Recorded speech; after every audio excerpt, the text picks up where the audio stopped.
Part 2, Chapter 1. So he lay a very long while. Now and then he seemed to wake up, and at such moments he noticed that it was far into the night, but it did not occur to him to get up. At last he noticed that it was beginning to get light. He was lying on his back, still dazed from his recent oblivion. Fearful, despairing cries rose shrilly from the street, sounds which he heard every night, indeed, under his window after 2 o'clock. They woke him up now. "Ah, the drunken men are coming out of the taverns," he thought. "It's past 2 o'clock." And at once he leaped up, as though someone had pulled him from the sofa. "What?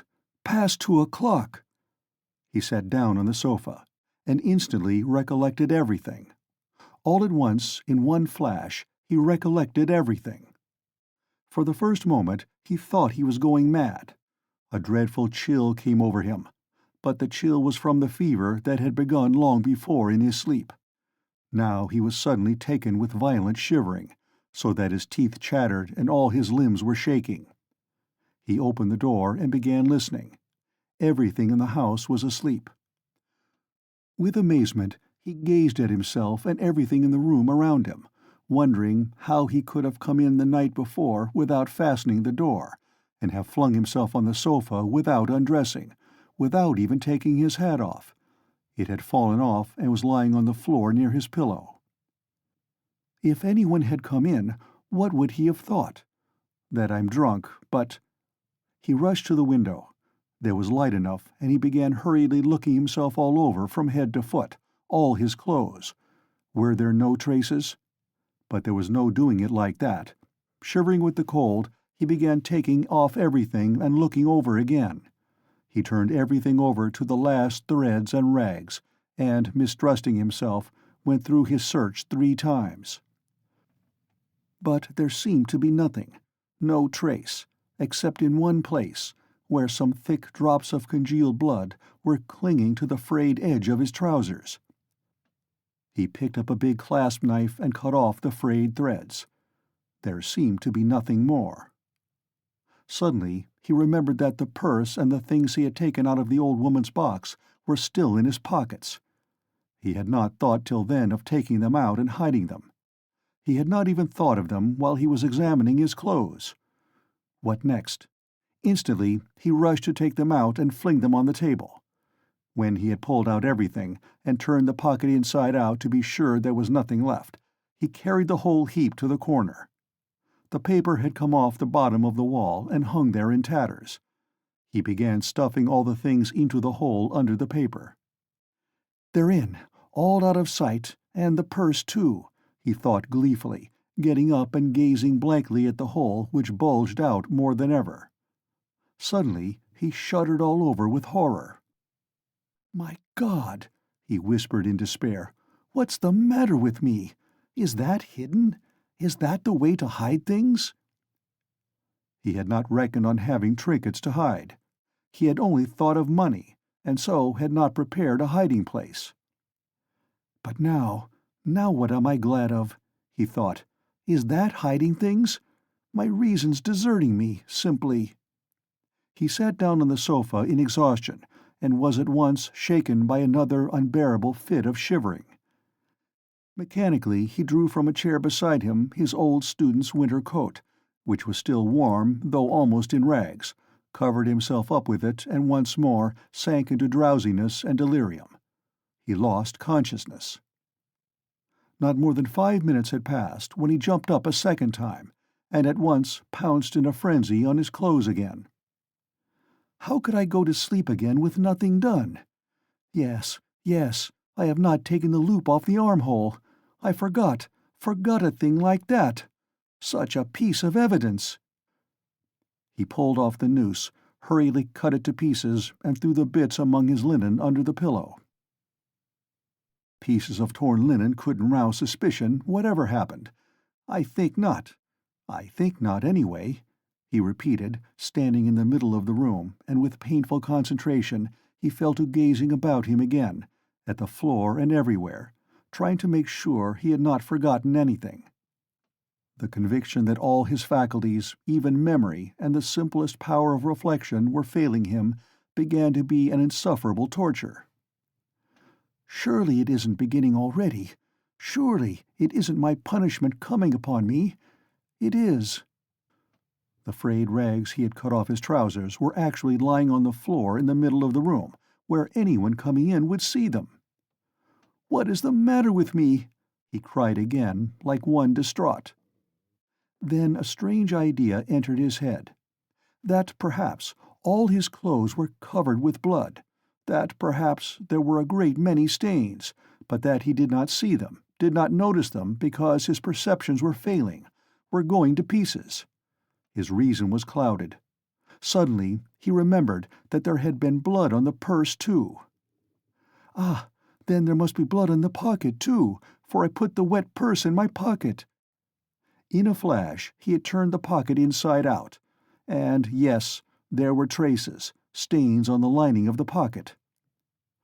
So my reason has not quite deserted me, so I still have some sense and memory, since I guessed it of myself, he thought triumphantly, with a deep sigh of relief.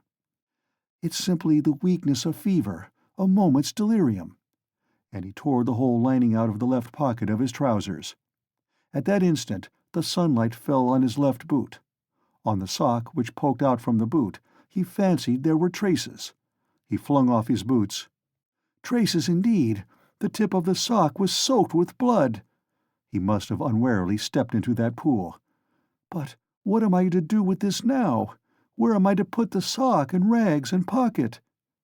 He gathered them all up in his hands and stood in the middle of the room.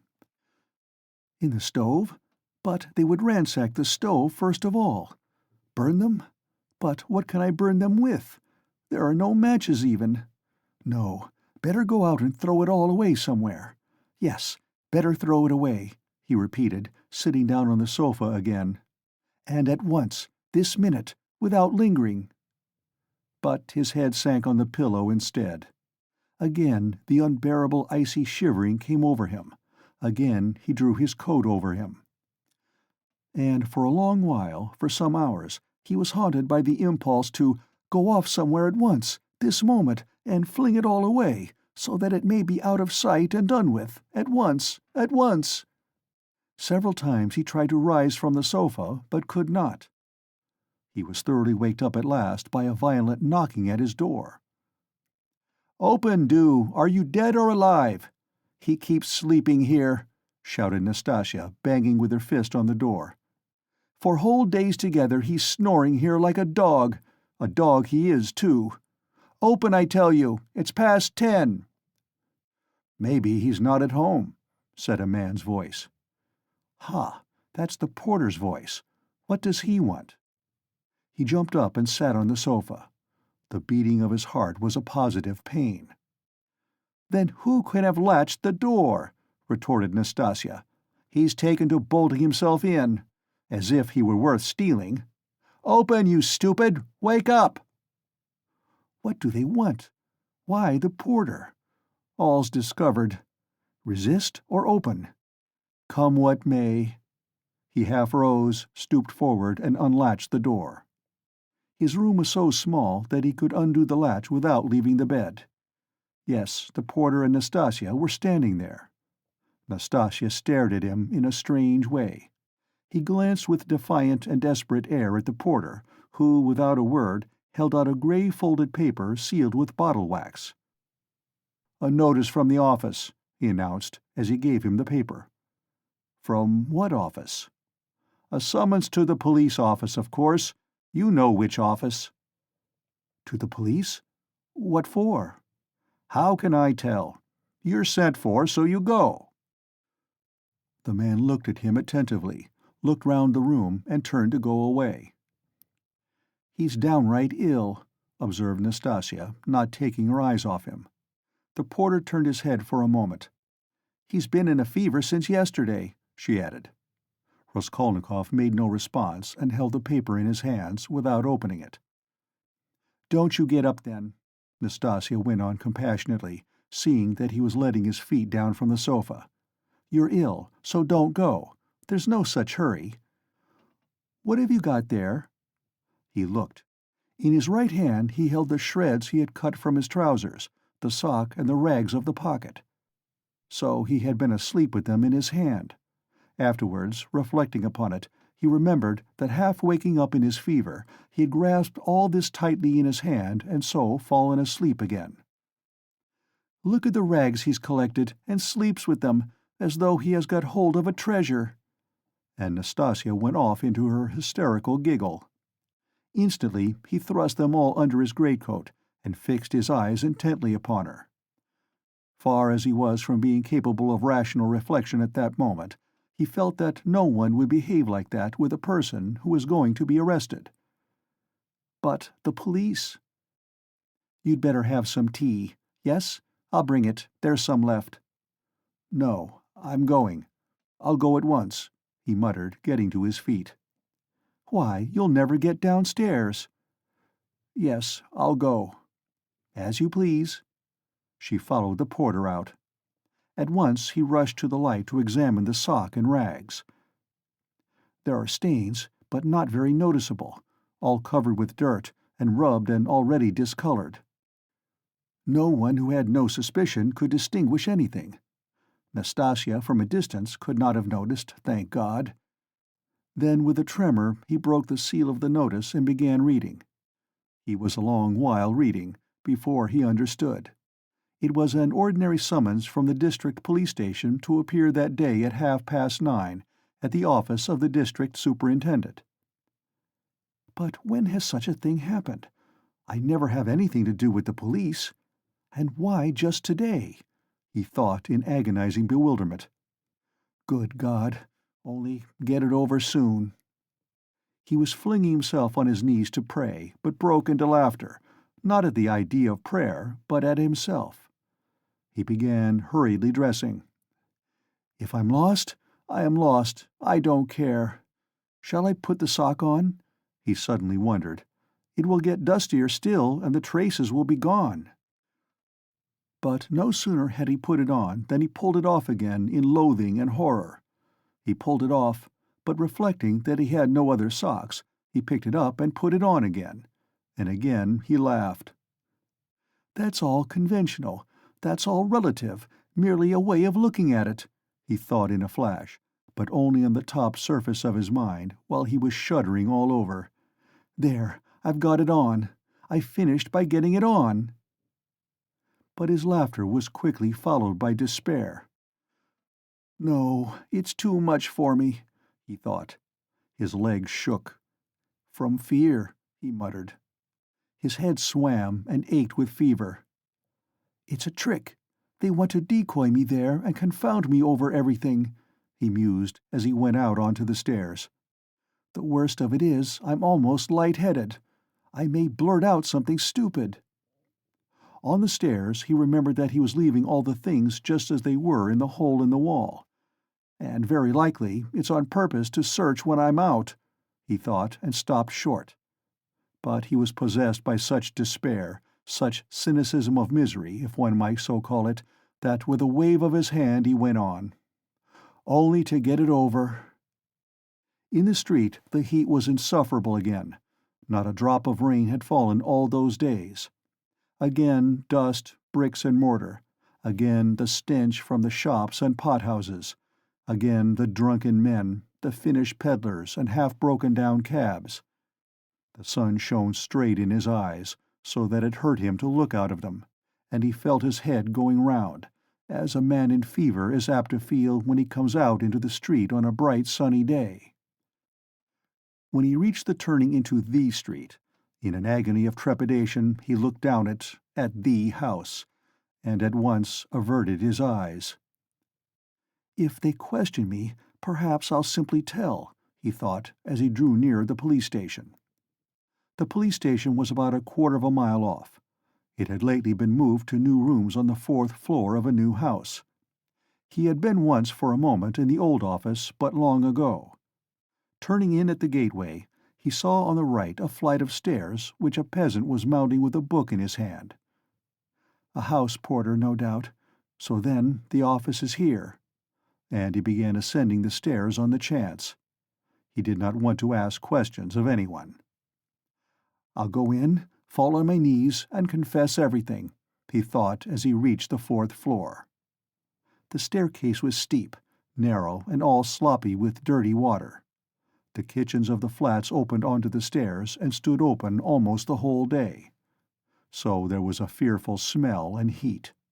The staircase was crowded with porters going up and down with their books under their arms, policemen and persons of all sorts and both sexes. The door of the office, too, stood wide open. Peasants stood waiting within. There, too, the heat was stifling, and there was a sickening smell of fresh paint and stale oil from the newly decorated rooms. After a little while he decided to move forward into the next room. All the rooms were small and low-pitched. A fearful impatience drew him on and on. No one paid attention to him. In the second room some clerks sat writing, dressed hardly better than he was, and rather a queer-looking set. He went up to one of them. "What is it?" He showed the notice he had received.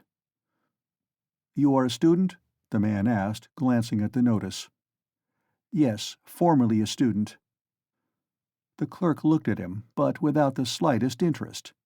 He was a particularly unkempt person, with the look of a fixed idea in his eye. There would be no getting anything out of him, because he has no interest in anything, thought Raskolnikov. "Go in there to the head clerk," said the clerk, pointing towards the furthest room. He went into that room, the 4th in order. It was a small room and packed full of people, rather better dressed than in the outer rooms. Among them were 2 ladies. One, poorly dressed in mourning, sat at the table opposite the chief clerk, writing something at his dictation.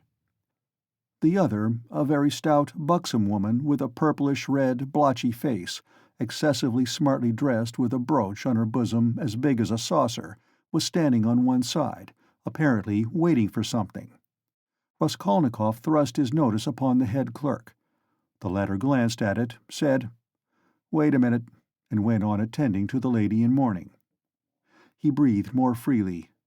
It can't be that. By degrees he began to regain confidence. He kept urging himself to have courage and be calm. "Some foolishness, some trifling carelessness, and I may betray myself. It's a pity there's no air here," he added. "It's stifling. It makes one's head dizzier than ever, and one's mind, too." He was conscious of a terrible inner turmoil. He was afraid of losing his self-control. He tried to catch at something and fix his mind on it, something quite irrelevant, but he could not succeed in this at all. Yet the head clerk greatly interested him. He kept hoping to see through him and guess something from his face. He was a very young man, about 22, with a dark, mobile face that looked older than his years. He was fashionably dressed and foppish, with his hair parted in the middle, well combed and pomaded, and wore a number of rings on his well-scrubbed fingers, and a gold chain on his waistcoat. He said a couple of words in French to a foreigner who was in the room, and said them fairly correctly. "Louise Ivanovna, you can sit down," he said casually to the gaily dressed, purple-faced lady, who was still standing as though not venturing to sit down, though there was a chair beside her. "Ich danke," said the latter, and softly, with a rustle of silk, she sank into the chair. Her light blue dress trimmed with white lace floated about the table like an air balloon, and filled almost half the room. She smelt of scent. But she was obviously embarrassed at filling half the room and smelling so strongly of scent, and though her smile was impudent as well as cringing, it betrayed evident uneasiness. The lady in mourning had done at last and got up. All at once, with some noise, an officer walked in very jauntily, with a peculiar swing of his shoulders at each step. He tossed his cockaded cap on the table and sat down in an easy-chair. The small lady positively skipped from her seat on seeing him, and fell to curtsying in a sort of ecstasy. But the officer took not the smallest notice of her, and she did not venture to sit down again in his presence. He was the assistant superintendent. He had a reddish mustache that stood out horizontally on each side of his face, and extremely small features, expressive of nothing much except a certain insolence. He looked askance and rather indignantly at Raskolnikov. He was so very badly dressed, and in spite of his humiliating position, his bearing was by no means in keeping with his clothes. Raskolnikov had unwarily fixed a very long and direct look on him, so that he felt positively affronted. "What do you want?"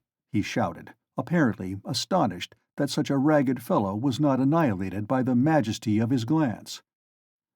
"I was summoned by a notice," Raskolnikov faltered. "For the recovery of money due from the student," the head clerk interfered hurriedly, tearing himself from his papers. "Here," and he flung Raskolnikov a document and pointed out the place. "Read that." "Money? What money?" thought Raskolnikov. "But, then, it's certainly not that." And he trembled with joy. He felt sudden, intense, indescribable relief. A load was lifted from his back. "And pray, what time were you directed to appear, sir?"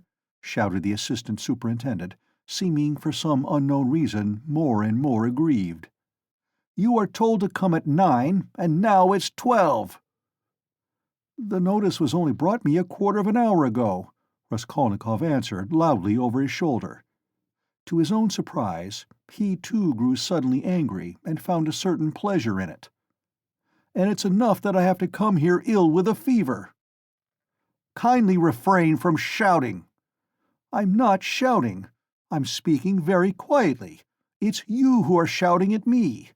I'm a student, and I allow no one to shout at me." The assistant superintendent was so furious that for the first minute he could only splutter inarticulately. He leaped up from his seat. "Be silent! You are in a government office. Don't be impudent, sir." "You're in a government office, too," cried Raskolnikov. "And you're smoking a cigarette as well as shouting, so you are showing disrespect to all of us." He felt an indescribable satisfaction at having said this. The head clerk looked at him with a smile. The angry assistant superintendent was obviously disconcerted. "That's not your business," he shouted at last, with unnatural loudness. "Kindly make the declaration demanded of you. Show him, Alexander Grigorovitch. There is a complaint against you. You don't pay your debts. You're a fine bird." But Raskolnikov was not listening now. He had eagerly clutched at the paper in haste to find an explanation. He read it once and a second time, and still did not understand. "What is this?" he asked the head clerk. "It is for the recovery of money on an IOU, a writ. You must either pay it, with all expenses, cost, and so on, or give a written declaration when you can pay it, and at the same time an undertaking not to leave the capital without payment, and nor to sell or conceal your property. The creditor is at liberty to sell your property and proceed against you according to the law." "But I am not in debt to anyone." "That's not our business. Here, an IOU for 115 roubles, legally attested and due for payment, has been brought us for recovery, given by you to the widow of the assessor Zarnitsyn 9 months ago and paid over by the widow Zarnitsyn to one Mr. Chebarov. We therefore summon you hereupon." "But she is my landlady." "And what if she is your landlady?" The head clerk looked at him with a condescending smile of compassion, and at the same time with a certain triumph, as at a novice under fire for the first time, as though he would say, "Well, how do you feel now?" But what did he care now for an IOU, for a writ of recovery? Was that worth worrying about now? Was it worth attention even? He stood, he read, he listened, he answered, he even asked questions himself, but all mechanically.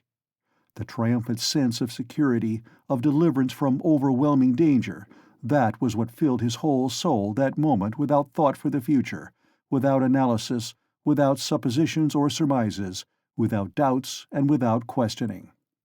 It was an instant of full, direct, purely instinctive joy. But at that very moment something like a thunderstorm took place in the office.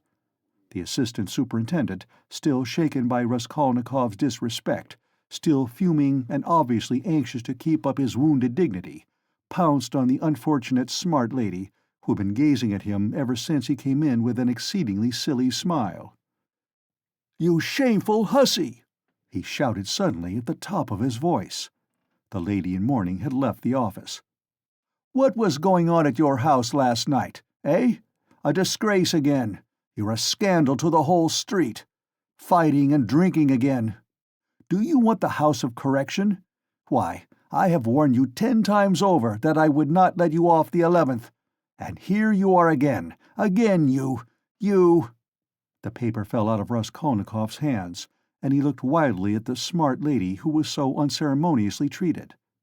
But he soon saw what it meant, and at once began to find positive amusement in the scandal. He listened with pleasure, so that he longed to laugh and laugh. All his nerves were on edge.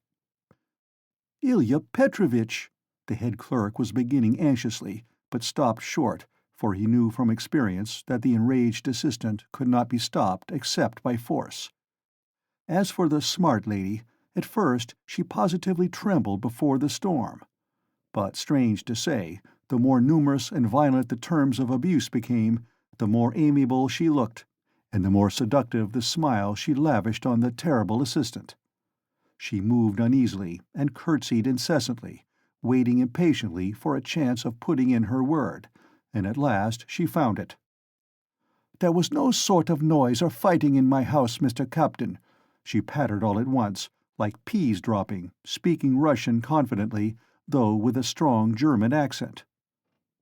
"And no sort of scandal, and His Honor came drunk, and it's the whole truth I am telling, Mr. Captain, and I am not to blame. Mine is an honorable house, Mr. Captain, and honorable behavior, Mr. Captain, and I always dislike any scandal myself. But he came quite tipsy, and asked for 3 bottles again, and then he lifted up one leg and began playing the pianoforte with one foot, and that is not at all right in an honorable house, and he ganz broke the piano, and it was very bad manners indeed, and I said so. And he took up a bottle and began hitting everyone with it. And then I called the porter, and Karl came, and he took Karl and hit him in the eye, and he hit Henriette in the eye too, and gave me 5 slaps on the cheek. And it was so ungentlemanly in an honorable house, Mr. Captain, and I screamed. And he opened the window over the canal and stood in the window, squealing like a little pig. It was a disgrace. The idea of squealing like a little pig at the window into the street. Fie upon him! And Karl pulled him away from the window by his coat, and it is true, Mr. Captain, he tore sein rock. And then he shouted that man must pay him 15 rubles damages. And I did pay him, Mr. Captain, 5 rubles for sein rock. And he is an ungentlemanly visitor and caused all the scandal. I will show you up, he said, for I can write to all the papers about you. Then he was an author? Yes, Mr. Captain, and what an ungentlemanly visitor in an honorable house. Now then, enough. I have told you already. Ilya Petrovitch, the head clerk repeated significantly. The assistant glanced rapidly at him. The head clerk slightly shook his head. So, I tell you this, most respectable Louise Ivanova, and I tell it you for the last time, the assistant went on. If there is a scandal in your honorable house once again, I will put you yourself in the lock-up, as it is called in polite society. Do you hear? So, a literary man, an author, took 5 rubles for his coat-tail in an honorable house. A nice set, these authors. And he cast a contemptuous glance at Raskolnikov. There was a scandal the other day in a restaurant, too. An author had eaten his dinner and would not pay. I'll write a satire on you, says he. And there was another of them on a steamer last week used the most disgraceful language to the respectable family of a civil councillor, his wife and daughter. And there was one of them turned out of a confectioner's shop the other day. They are all like that, authors, literary men, students, town criers. Phew! You get along. I shall look in upon you myself one day. Then you had better be careful. Do you hear? With hurried deference, Louise Ivanova fell to curtsying in all directions, and so curtsied herself to the door. But at the door she stumbled backwards against a good-looking officer with a fresh, open face and splendid, thick, fair whiskers. This was the superintendent of the district himself, Nikodim Fomitch. Louise Ivanova made haste to curtsy almost to the ground, and with mincing little steps she fluttered out of the office. "Again, thunder and lightning, a hurricane," said Nikodim Fomitch to Ilya Petrovitch in a civil and friendly tone. "You are aroused again. You are fuming again. I heard it on the stairs." "Well, what then?" Ilya Petrovitch drawled with gentlemanly nonchalance, and he walked with some papers to another table, with a jaunty swing of his shoulders at each step. "Here, if you will kindly look. An author, or a student, has been one at least, does not pay his debts, has given an IOU, won't clear out of his room, and complaints are constantly being lodged against him. And here he is pleased to make a protest against my smoking in his presence. He behaves like a cad himself, and just look at him, please. Here's the gentleman, and very attractive he is." "Poverty is not a vice, my friend, but we know you go off like powder. You can't bear a slight. I dare say you took offense at something and went too far yourself," continued Nikodim Fomitch, turning affably to Raskolnikov. "But you were wrong there. He is a capital fellow, I assure you, but explosive, explosive. He gets hot, fires up, boils over, and no stopping him. And then it's all over. And at the bottom he's a heart of gold. His nickname in the regiment was the Explosive Lieutenant." "And what a regiment it was, too!" cried Ilya Petrovitch, much gratified at this agreeable banter, though still sulky. Raskolnikov had a sudden desire to say something exceptionally pleasant to them all. "Excuse me, Captain," he began easily, suddenly addressing Nikodim Fomitch. "Will you enter in my position? I am ready to ask pardon if I have been ill-mannered. I am a poor student, sick and shattered was the word he used, by poverty. I am not studying because I cannot keep myself now, but I shall get money. I have a mother and sister in the province of X. They will send it to me, and I will pay. My landlady is a good-hearted woman, but she is so exasperated at my having lost my lessons, and not paying her for the last 4 months, that she does not even send up my dinner. And I don't understand this IOU at all. She is asking me to pay her on this IOU. How am I to pay her? Judge for yourselves." "But that is not our business, you know," the head clerk was observing. "Yes, yes, I perfectly agree with you. But allow me to explain."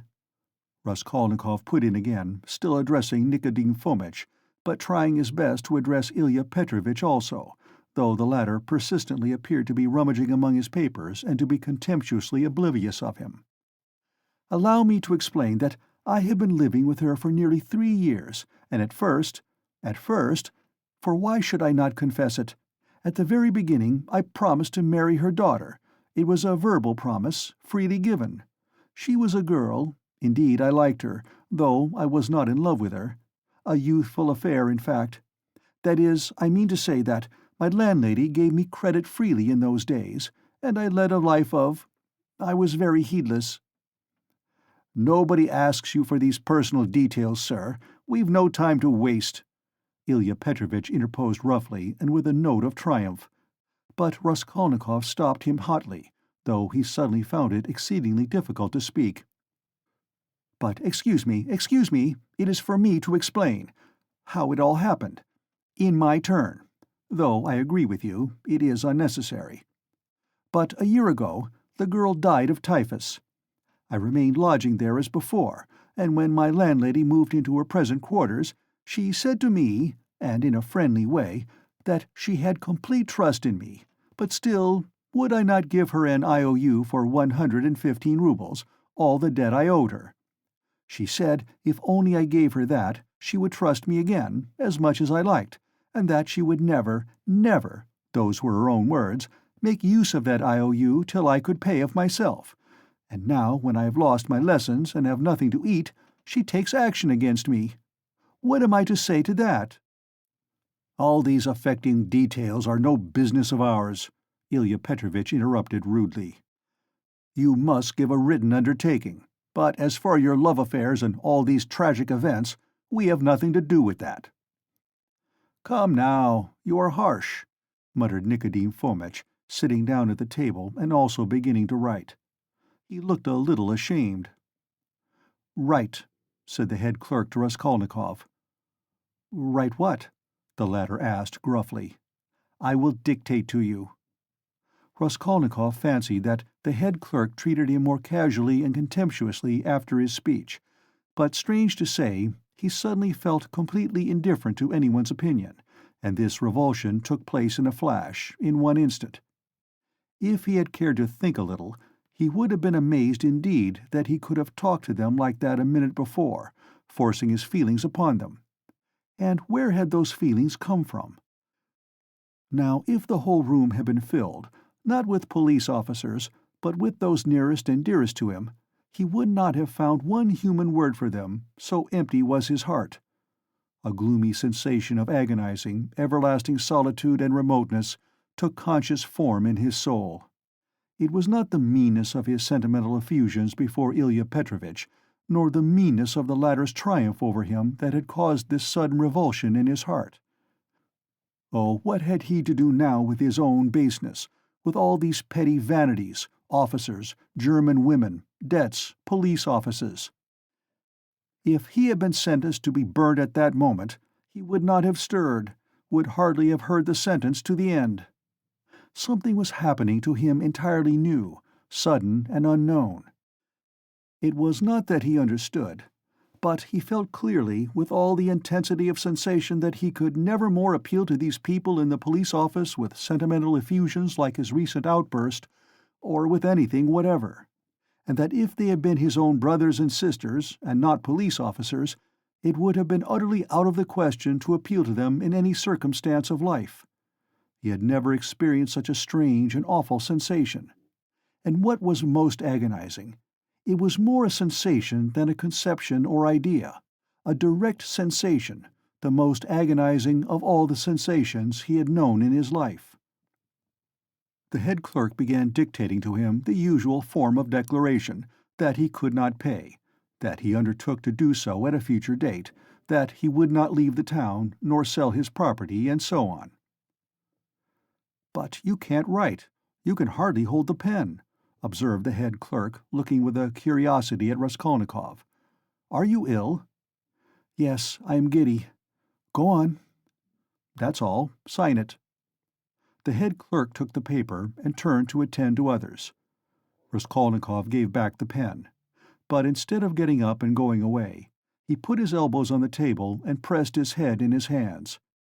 He felt as if a nail were being driven into his skull.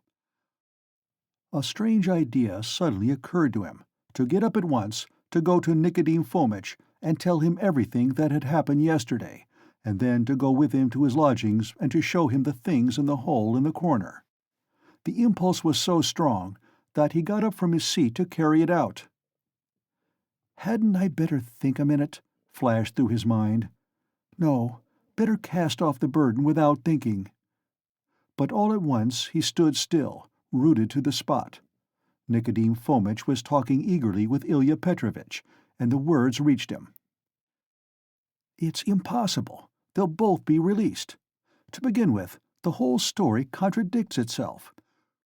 Why should they have called the porter, if it had been their doing? To inform against themselves? Or as a blind? No, that would be too cunning. Besides, Pestryakov, the student, was seen at the gate by both the porters and a woman as he went in. He was walking with 3 friends, who left him only at the gate, and he asked the porters to direct him in the presence of the friends. Now, would he have asked his way if he had been going with such an object? As for Koch, he spent half an hour at the silversmith's below, before he went up to the old woman and left him at exactly 7:45. Now just consider. But, excuse me, how do you explain this contradiction? They state themselves that they knocked and the door was locked. Yet, 3 minutes later, when they went up with the porter, it turned out the door was unfastened. That's just it. The murderer must have been there and bolted himself in, and they'd have caught him for certainty if Coke had not been an ass and gone to look for the porter too. He must have seized the interval to get downstairs and slip by them somehow. Cope keeps crossing himself and saying, "If I had been there, he would have jumped out and killed me with his axe." He is going to have a Thanksgiving service. Ha ha! And no one saw the murderer? They might well not see him. The house is a regular Noah's Ark, said the head clerk, who was listening. It's clear, quite clear, Nicodim Fomitch repeated warmly. No, it's anything but clear, Ilya Petrovitch maintained. Raskolnikov picked up his hat and walked towards the door, but he did not reach it. When he recovered consciousness, he found himself sitting in a chair, supported by someone on the right side, while someone else was standing on the left, holding a yellowish glass filled with yellow water, and Nicodim Fomitch standing before him, looking intently at him. He got up from the chair. "What's this? Are you ill?" Nicodim Fomitch asked, rather sharply. "He could hardly hold his pen when he was signing," said the head clerk, settling back in his place and taking up his work again. "Have you been ill long?" cried Ilya Petrovitch from his place, where he, too, was looking through papers. He had, of course, come to look at the sick man when he fainted, but retired at once when he recovered. "Since yesterday," muttered Raskolnikov in reply. "Did you go out yesterday?" "Yes." "Though you were ill?" "Yes." "At what time?" "About 7. "And where did you go, may I ask?" "Along the street." Short and clear. Raskolnikov, white as a handkerchief, had answered sharply, jerkily, without dropping his black, feverish eyes before Ilya Petrovitch's stare. "He can scarcely stand upright. And you," Nicodim Fomitch was beginning. "No matter," Ilya Petrovitch pronounced rather peculiarly. Nicodim Fomitch would have made some further protest, but glancing at the head clerk, who was looking very hard at him, he did not speak. There was a sudden silence. It was strange. "Very well, then," concluded Ilya Petrovitch. "We will not detain you." Raskolnikov went out. He caught the sound of eager conversation on his departure, and above the rest rose the questioning voice of Nicodim Fomitch. In the street, his faintness passed off completely. "A search. There will be a search at once," he repeated to himself, hurrying home. "The brutes. They suspect." His former terror mastered him completely again. End of Part 2, Chapter 1.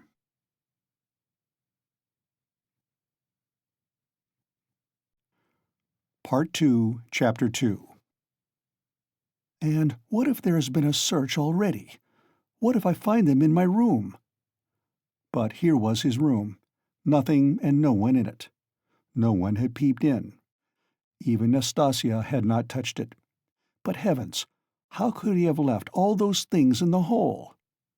He rushed to the corner, slipped his hand under the paper, pulled the things out, and lined his pockets with them. There were 8 articles in all. 2 little boxes with earrings or something of the sort. He hardly looked to see. Then 4 small leather cases. There was a chain, too, merely wrapped in newspaper, and something else in newspaper that looked like a decoration. He put them all in the different pockets of his overcoat, and the remaining pocket of his trousers, trying to conceal them as much as possible. He took the purse, too. Then he went out of his room, leaving the door open. He walked quickly and resolutely, and though he felt shattered, he had his senses about him. He was afraid of pursuit. He was afraid that in another half-hour, another quarter of an hour perhaps, instructions would be issued for his pursuit, and so at all costs he must hide all traces before then. He must clear everything up while he still had some strength, some reasoning power left him. Where was he to go? That had long been settled. Fling them into the canal, and all traces hidden in the water, the thing would be at an end. So he had decided in the night of his delirium, when several times he had had the impulse to get up and go away, to make haste and get rid of it all. But to get rid of it turned out to be a very difficult task. He wandered along the bank of the Ekaterininsky Canal for half an hour or more, and looked several times at the steps running down to the water, but he could not think of carrying out his plan. Either rafts stood at the step's edge, and women were washing clothes on them, or boats were moored there, and people were swarming everywhere. Moreover, he could be seen and noticed from the banks on all sides. It would look suspicious for a man to go down on purpose, stop, and throw something into the water. And what if the boxes were to float instead of sinking? And, of course, they would. Even as it was, everyone he met seemed to stare and look round, as if they had nothing to do but to watch him. "Why is it, or can it be my fancy?" he thought. At last, the thought struck him that it might be better to go to the Neva. There were not so many people there, he would be less observed, and it would be more convenient in every way. Above all, it was further off. He wondered how he could have been wandering for a good half-hour, worried and anxious in this dangerous past, without thinking of it before.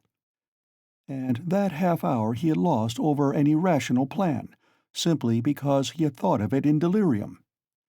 He had become extremely absent and forgetful, and he was aware of it. He certainly must make haste. He walked towards the Neva along V Prospect, but on the way another idea struck him. Why to the Neva?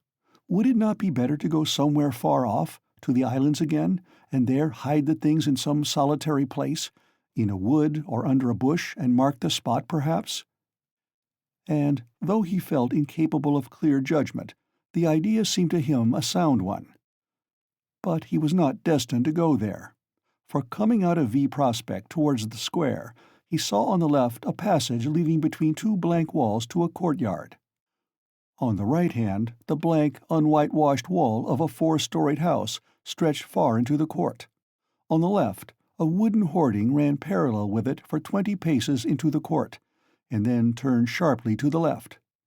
Here was a deserted, fenced-off place where rubbish of different sorts was lying. At the end of the court, the corner of a low, smutty stone shed, apparently part of some workshop, peeped from behind the hoarding. It was probably a carriage-builder's or carpenter's shed. The whole place from the entrance was black with coal dust. Here would be the place to throw it, he thought.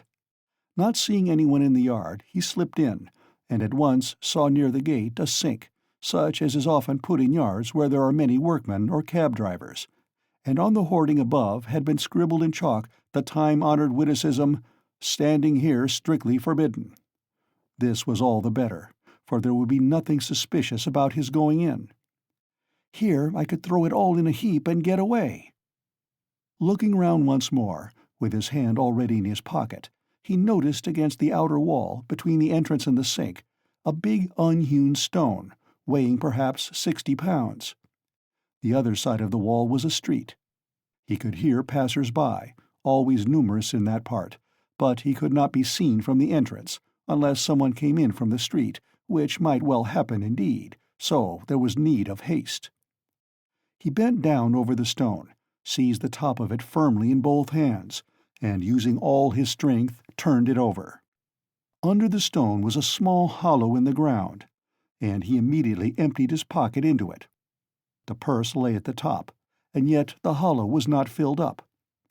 Then he seized the stone again and with one twist turned it back, so that it was in the same position again, though it stood a very little higher. But he scraped the earth about it and pressed it at the edges with his foot. Nothing could be noticed. Then he went out and turned into the square. Again an intense, almost unbearable joy overwhelmed him for an instant, as it had in the police office. I have buried my tracks. And who can think of looking under that stone? It has been lying there most likely ever since the house was built, and will lie as many years more. And if it were found, who would think of me? It is all over. No clue. And he laughed. Yes, he remembered that he began laughing a thin, nervous, noiseless laugh, and went on laughing all the time he was crossing the square.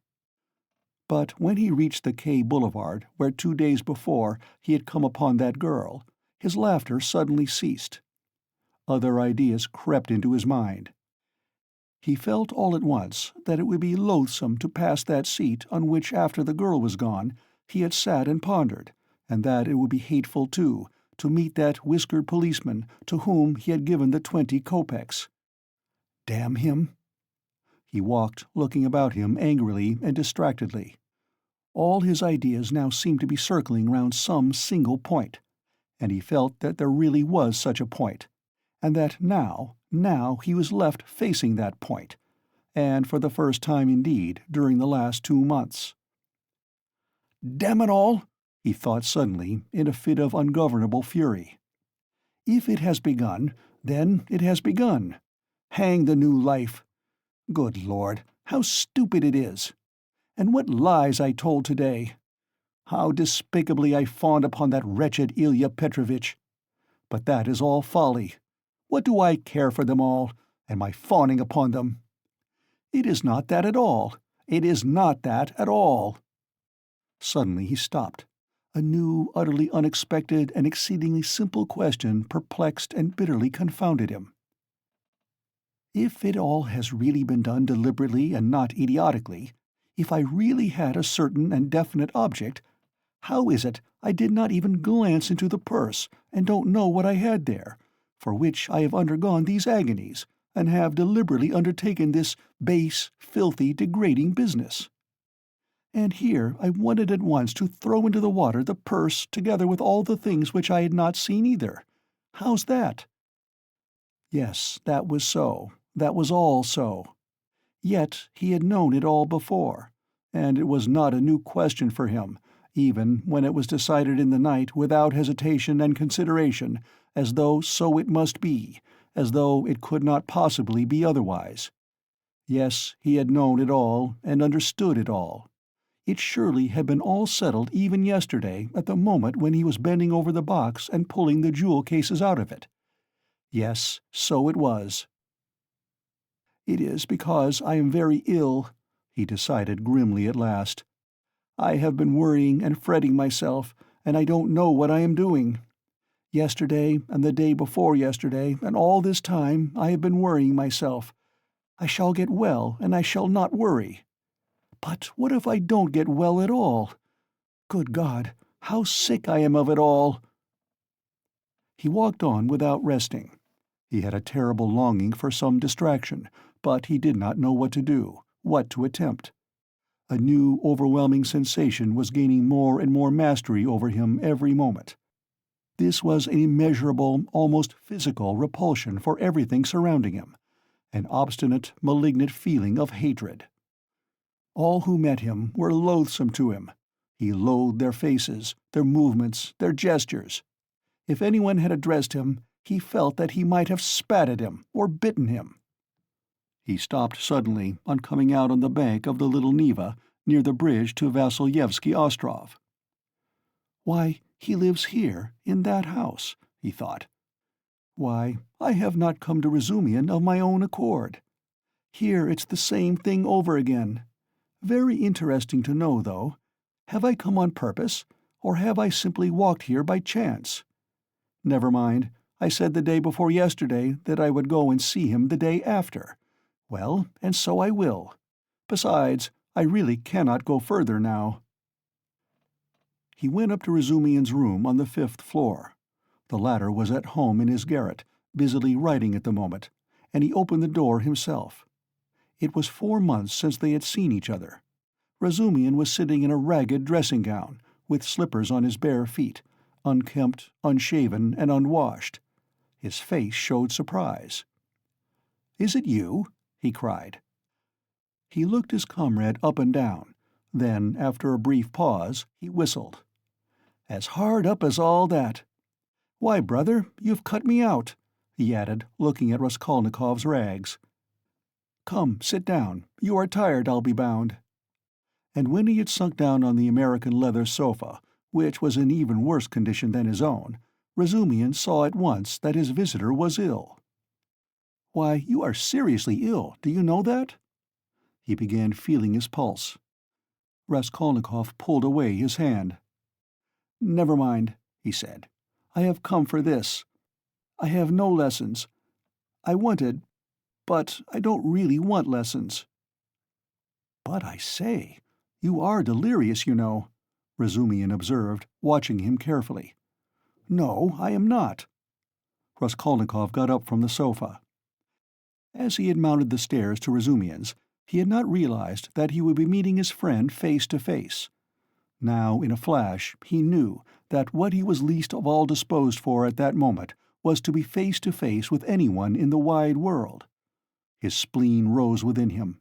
He almost choked with rage at himself as soon as he crossed Razumian's threshold. "Goodbye," he said abruptly, and walked to the door. "Stop, stop, you queer fish!" "I don't want to," said the other, again pulling away his hand. "Then why the devil have you come? Are you mad or what? Why, this is almost insulting. I won't let you go like that." "Well then, I came to you because I know no one but you who could help. To begin, because you are kinder than anyone, cleverer, I mean, and can judge. And now I see that I want nothing. Do you hear? Nothing at all. No one's services, no one's sympathy. I am by myself, alone. Come, that's enough. Leave me alone." "Stay a minute, you sweep. You are a perfect madman. As you like, for all I care. I have no lessons, do you see, and I don't care about that. But there's a bookseller, Heruvimov, and he takes the place of a lesson. I would not exchange him for 5 lessons. He's doing publishing of a kind, and issuing natural science manuals, and what a circulation they have! The very titles are worth the money. You always maintained that I was a fool, but, by Jove, my boy, there are greater fools than I am.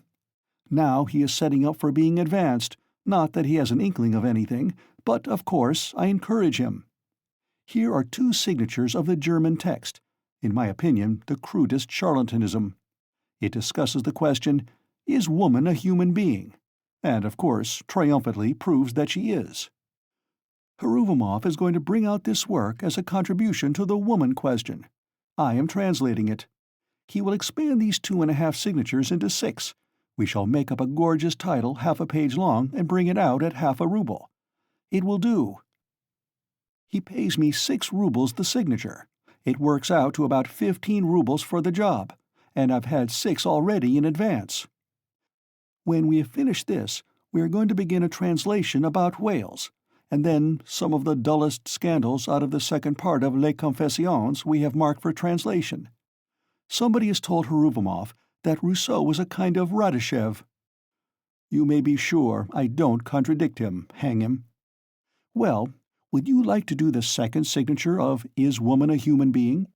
If you would, take the German and pens and paper, all those are provided, and take 3 rubles, for as I have had 6 rubles in advance on the whole thing, 3 rubles come to you for your share. And when you have finished the signature, there will be another 3 rubles for you. And please don't think I'm doing you a service. Quite the contrary. As soon as you came in, I saw how you could help me. To begin with, I am weak in spelling, and secondly, I am sometimes utterly adrift in German, so that I make it up as I go along for the most part. The only comfort is that it's bound to be a change for the better. Though, who can tell, maybe it's sometimes for the worse. Will you take it?" Raskolnikov took the German sheets in silence, took the 3 rubles, and without a word went out. Razumian gazed after him in astonishment. But when Raskolnikov was in the next street, he turned back, mounted the stairs to Razumian's again, and laying on the table the German article and the 3 rubles, went out again, still without uttering a word. "Are you raving or what?" Razumian shouted, roused to fury at last. "What farce is this? You'll drive me crazy too. What did you come to see me for, damn you?" "I don't want translation," muttered Raskolnikov from the stairs. "Then what the devil do you want?"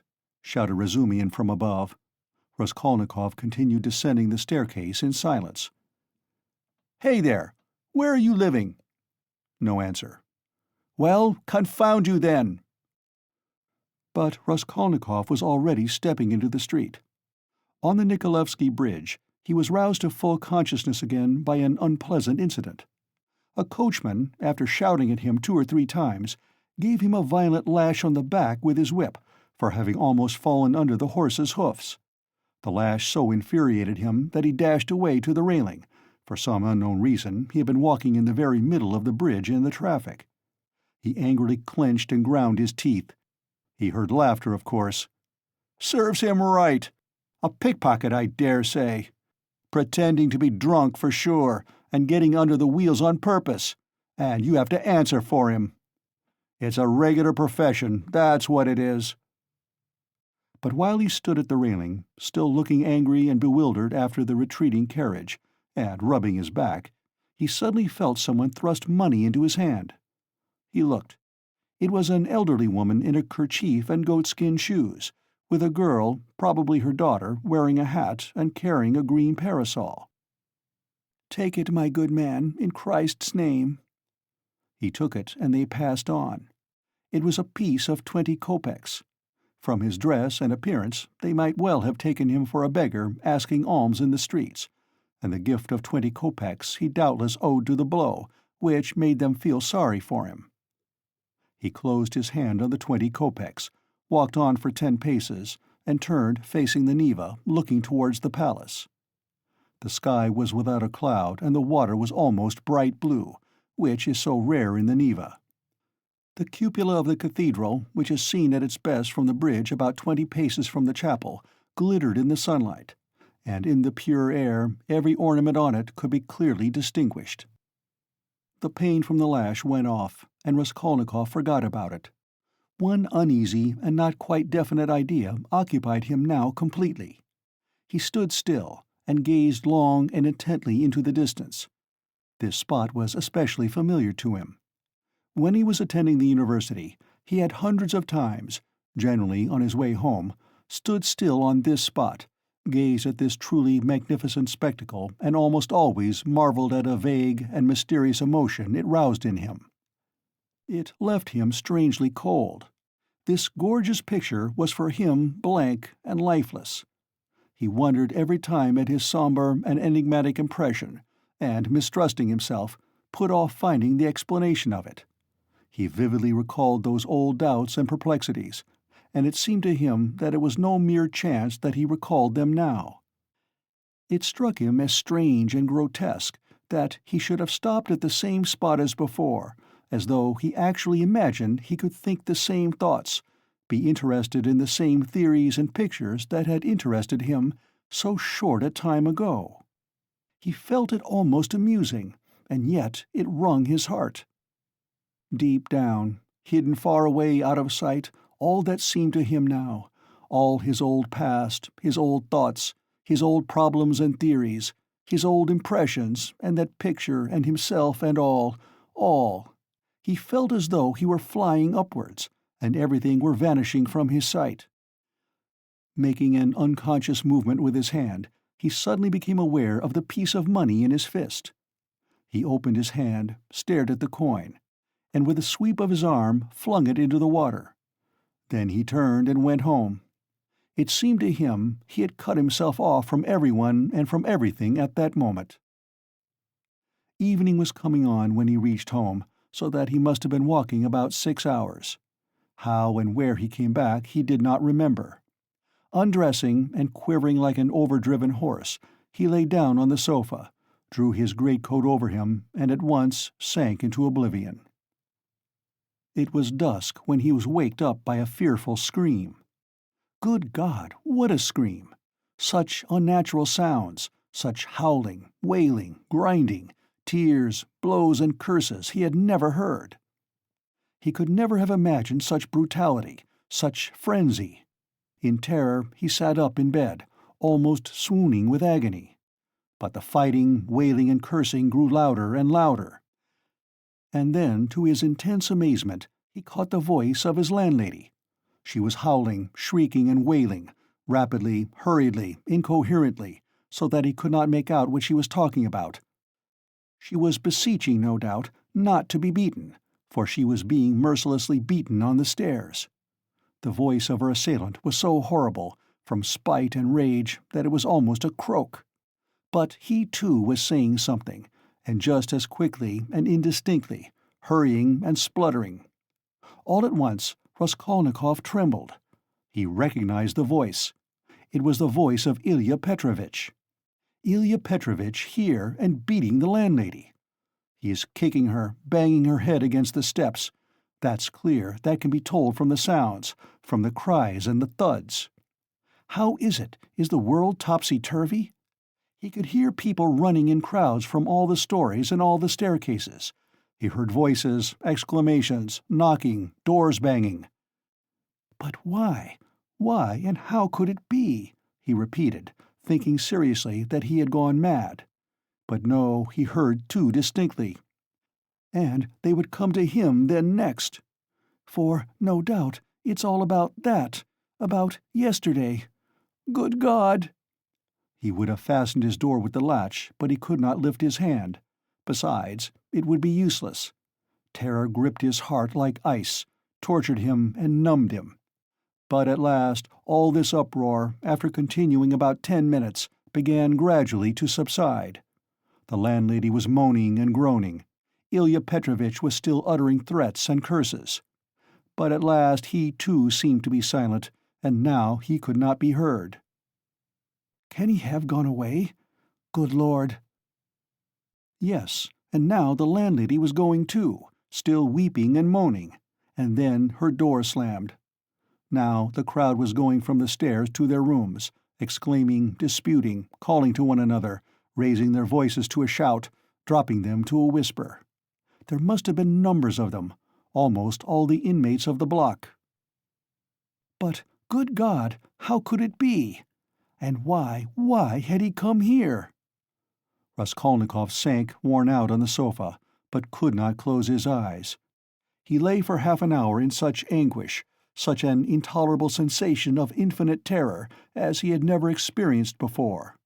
Suddenly a bright light flashed into his room. Nastasya came in with a candle and a plate of soup. Looking at him carefully and ascertaining that he was not asleep, she set the candle on the table and began to lay out what she had brought: bread, salt, a plate, a spoon. "You've eaten nothing since yesterday, I warrant. You've been trudging about all day, and you're shaking with fever." "Nastasya, what were they beating the landlady for?" She looked intently at him. "Who beat the landlady?" "Just now, half an hour ago, Ilya Petrovitch, the assistant superintendent, on the stairs. Why was he ill-treating her like that, and why was he here?" Nastasya scrutinized him, silent and frowning, and her scrutiny lasted a long time. He felt uneasy, even frightened at her searching eyes. "Nastasya, why don't you speak?" he said timidly at last in a weak voice. "It's the blood," she answered at last, softly, as though speaking to herself. "Blood? What blood?" he muttered, growing white and turning towards the wall. Nastasya still looked at him without speaking. "Nobody has been beating the landlady," she declared at last in a firm, resolute voice. He gazed at her, hardly able to breathe. "I heard it myself. I was not asleep. I was sitting up," he said still more timidly. "I listened a long while. The assistant superintendent came. Everyone ran out onto the stairs from all the flats." "No one has been here. That's the blood crying in your ears. When there's no outlet for it and it gets clotted, you begin fancying things. Will you eat something?" He made no answer. Nastasya still stood over him, watching him. "Give me something to drink, Nastasya." She went downstairs and returned with a white earthenware jug of water. He remembered only swallowing one sip of the cold water and spilling some on his neck. Then followed forgetfulness. End of Part 2, Chapter 2.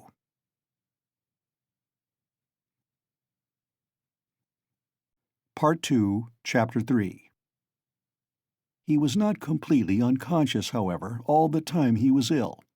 He was in a feverish state, sometimes delirious, sometimes half-conscious. He remembered a great deal afterwards. Sometimes it seemed as though there were a number of people round him, They wanted to take him away somewhere. There was a great deal of squabbling and discussing about him. Then he would be alone in the room. They had all gone away afraid of him, and only now and then opened the door a crack to look at him. They threatened him, plotted something together, laughed and mocked at him. He remembered Nastasia often at his bedside. He distinguished another person, too, whom he seemed to know very well, though he could not remember who he was, and this fretted him, even made him cry. Sometimes he fancied he had been lying there a month. At other times it all seemed part of the same day. But of that, he had no recollection, and yet every minute he felt that he had forgotten something he ought to remember. He worried and tormented himself trying to remember, moaned, flew into a rage, or sank into awful, intolerable terror. Then he struggled to get up, would have run away, but someone always prevented him by force, and he sank back into impotence and forgetfulness. At last he returned to complete consciousness. It happened at 10 o'clock in the morning. On fine days the sun shone into the room at that hour, throwing a streak of light on the right wall and the corner near the door. Nastasia was standing beside him with another person, a complete stranger, who was looking at him very inquisitively. He was a young man with a beard, wearing a full, short-waisted coat, and looked like a messenger. The landlady was peeping in at the half-open door. Raskolnikov sat up. "Who is this, Nastasia?" he asked, pointing to the young man. "I say, he's himself again," she said. "He is himself," echoed the man. Concluding that he had returned to his senses, the landlady closed the door and disappeared. She was always shy and dreaded conversations or discussions. She was a woman of 40, not at all bad-looking, fat and buxom, with black eyes and eyebrows, good-natured from fatness and laziness, and absurdly bashful.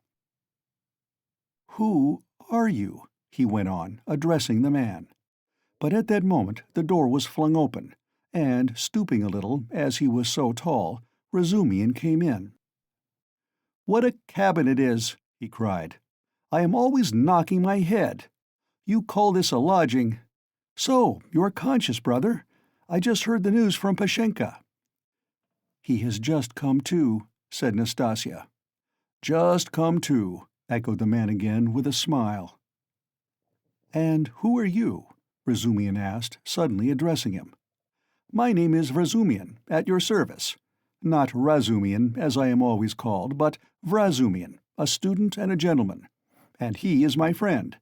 And who are you?" "I am the messenger from our office, from the merchant Shepelev, and I've come on business." "Please sit down." Razumihin seated himself on the other side of the table. "It's a good thing you've come too, brother," he went on to Raskolnikov. "For the last 4 days you have scarcely eaten or drunk anything. We had to give you tea in spoonfuls. I brought Zosimov to see you twice. You remember Zosimov?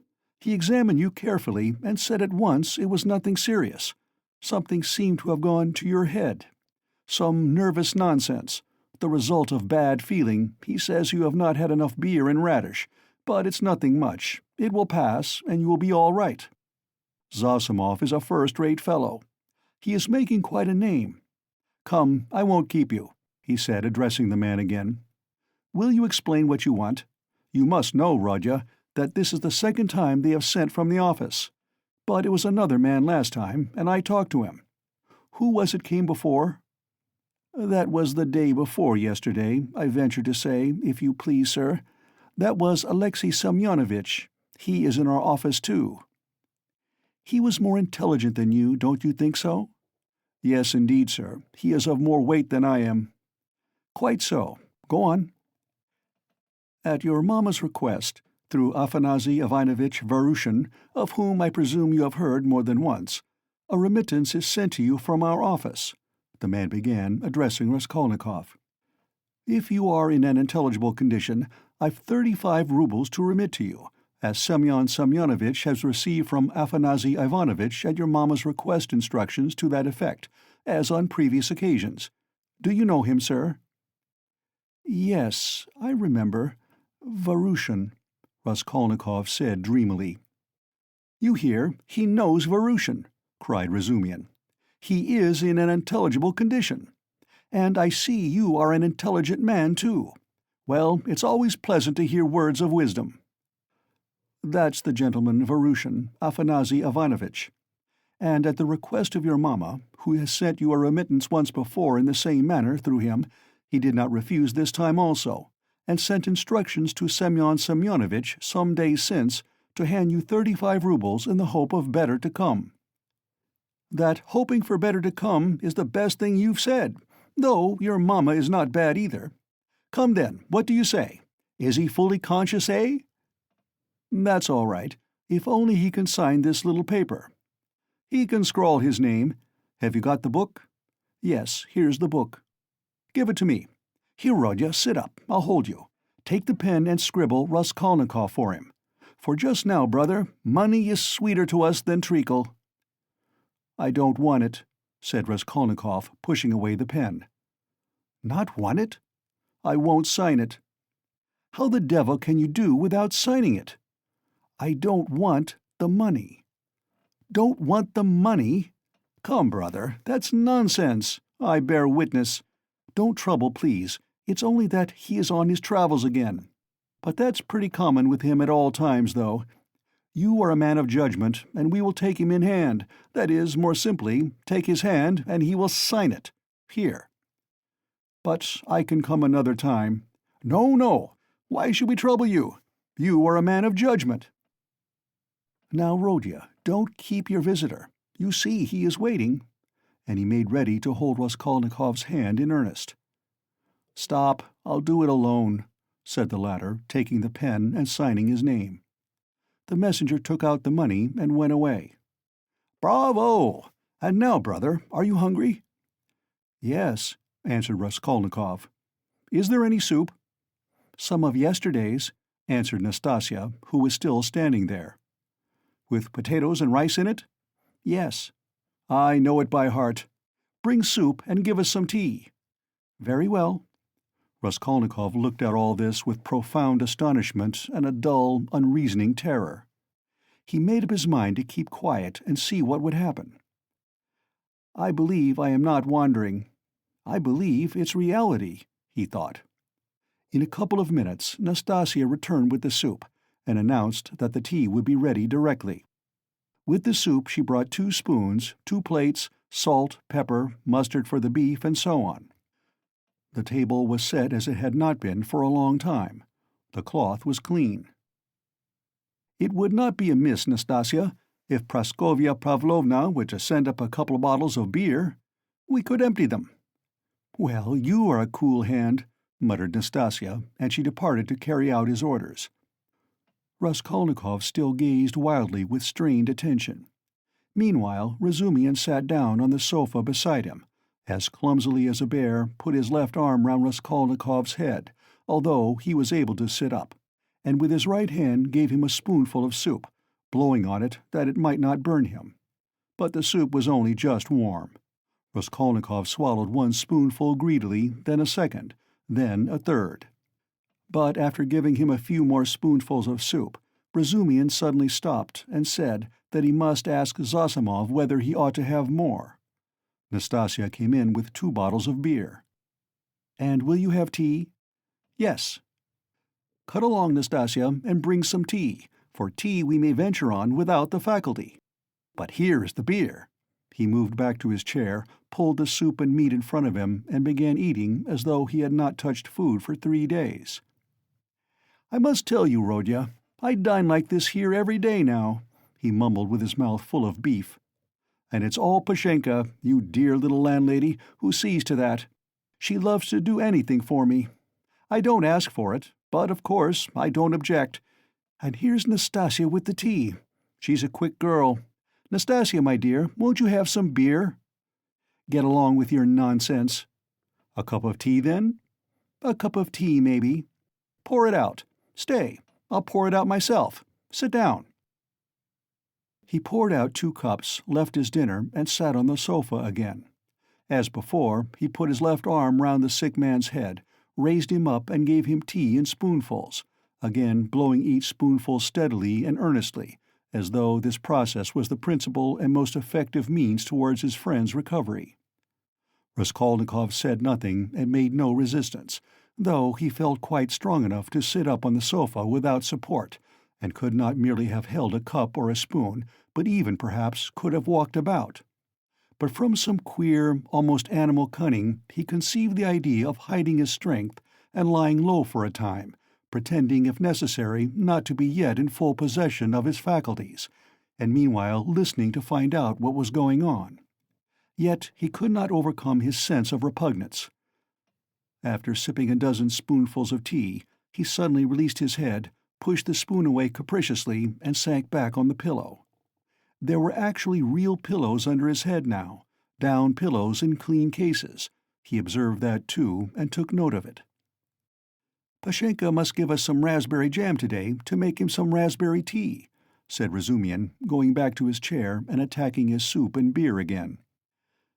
"And where is she to get raspberries for you?" asked Nastasia, balancing a saucer on her 5 outspread fingers and sipping tea through a lump of sugar. "She'll get it at the shop, my dear. You see, Rodya, all sorts of things have been happening while you have been laid up. When you decamped in that rascally way without leaving your address, I felt so angry that I resolved to find you out and punish you. I set to work that very day. How I ran about making inquiries for you! This lodging of yours I had forgotten, though I never remembered it, indeed, because I did not know it. And as for your old lodgings, I could only remember it was at the 5 Corners, Harlamov's house. I kept trying to find that Harlamov's house, and afterwards it turned out that it was not Harlamov's, but Book's. How one muddles up sounds sometimes. So I lost my temper, and I went on the chance to the address bureau next day, and, only fancy, in 2 minutes they looked you up. Your name is down there." "My name?" "I should think so. And yet a General Kobylev they could not find while I was there. Well, it's a long story. But as soon as I did land on this place, I soon got to know all your affairs. All, brother, I know everything. Nastasia here will tell you. I made the acquaintance of Nikodim Fomitch and Ilya Petrovitch, and the house porter, and Mr. Zemetov, Alexander Grigorovitch, the head clerk in the police office, and last but not least of Pashenka. Nastasia here knows." "He's got rounder," Nastasia murmured, smiling slyly. "Why don't you put the sugar in your tea, Nastasia Nikiforovna?" "You are a one," Nastasia cried suddenly, going off into a giggle. "I am not Nikiforovna, but Petrovna," she said suddenly, recovering from her mirth. "I'll make a note of it. Well, brother, to make a long story short, I was going in for a regular explosion here to uproot all malignant influences in the locality, but Pashenka won the day. I had not expected, brother, to find her so prepossessing. Eh, what do you think?" Raskolnikov did not speak, but he still kept his eyes fixed upon him, full of alarm. "And all that could be wished indeed in every respect," Razumihin went on, not at all embarrassed by his silence. "Ah, the sly dog!" Nastasia shrieked again. This conversation afforded her unspeakable delight. "It's a pity, brother, that you did not set to work in the right way at first. You ought to have approached her differently. She is, so to speak, a most unaccountable character. But we will talk about her character later. How could you let things come to such a pass that she gave up sending you your dinner? And that IOU! You must have been mad to sign an IOU. And that promise of marriage when her daughter, Natalia Yegorovna, was alive? I know all about it. But I see that's a delicate matter, and I am an ass. Forgive me. But talking of foolishness, do you know Praskovya Pavlovna is not nearly so foolish as you would think at first sight?" "No," mumbled Raskolnikov, looking away, but feeling that it was better to keep up the conversation. "She isn't, is she?" cried Razumihin, delighted to get an answer out of him. "But she is not very clever either, eh? She is essentially an unaccountable character. I am sometimes quite at a loss, I assure you. She must be 40. She says she is 36, and of course she has every right to say so. But I swear I judge her intellectually simply from the metaphysical point of view. There is a sort of symbolism sprung up between us, a sort of algebra or what-not. I don't understand it. Well, that's all nonsense. Only, seeing that you are not a student now and have lost your lessons and your clothes, and that through the young lady's death she has no need to treat you as a relation, she suddenly took fright. And as you hid in your den and dropped all your old relations with her, she planned to get rid of you. And she's been cherishing that design a long time, but she was sorry to lose the IOU, for you assured her yourself that your mother would pay. It was base of me to say that. My mother herself is almost a beggar. And I told a lie to keep my lodging and be fed, Raskolnikov said loudly and distinctly. Yes, you did very sensibly. But the worst of it is that at that point Mr. Chebarov turns up, a businessman. Pashenka would never have thought of doing anything on her own account. She is too retiring. But the businessman is by no means retiring, and first thing he puts the question, is there any hope of realizing the IOU? Answer, there is, because he has a mother who would save her Rodya with her 125 rubles pension if she has to starve herself, and a sister, too, who would go into bondage for his sake. That's what he was building upon. Why do you start? I know all the ins and outs of your affairs now, my dear boy. It's not for nothing that you were so open with Pashenka when you were her prospective son-in-law, and I say all this as a friend. But I tell you what it is. An honest and sensitive man is open, and a businessman listens and goes on eating you up. Well, then she gave the IOU by way of payment to this Chebarov, and without hesitation he made a formal demand for payment. When I heard of all this, I wanted to blow him up too, to clear my conscience, but by that time harmony reigned between me and Pashenka, and I insisted on stopping the whole affair, engaging that you would pay. I went security for you, brother. Do you understand? We called Chebarov, flung him 10 rubles, and got the IOU back from him, and here I have the honor of presenting it to you. She trusts your word now. Here, take it. You see, I have torn it. Razumian put the note on the table. Raskolnikov looked at him and turned to the wall without uttering a word. Even Razumian felt a twinge. I see, brother, he said a moment later, that I have been playing the fool again. I thought I should amuse you with my chatter, and I believe I have only made you cross. Was it you I did not recognize when I was delirious? Raskolnikov asked after a moment's pause without turning his head. Yes, and you flew into a rage about it, especially when I brought Zametov one day. Zametov? The head clerk? What for?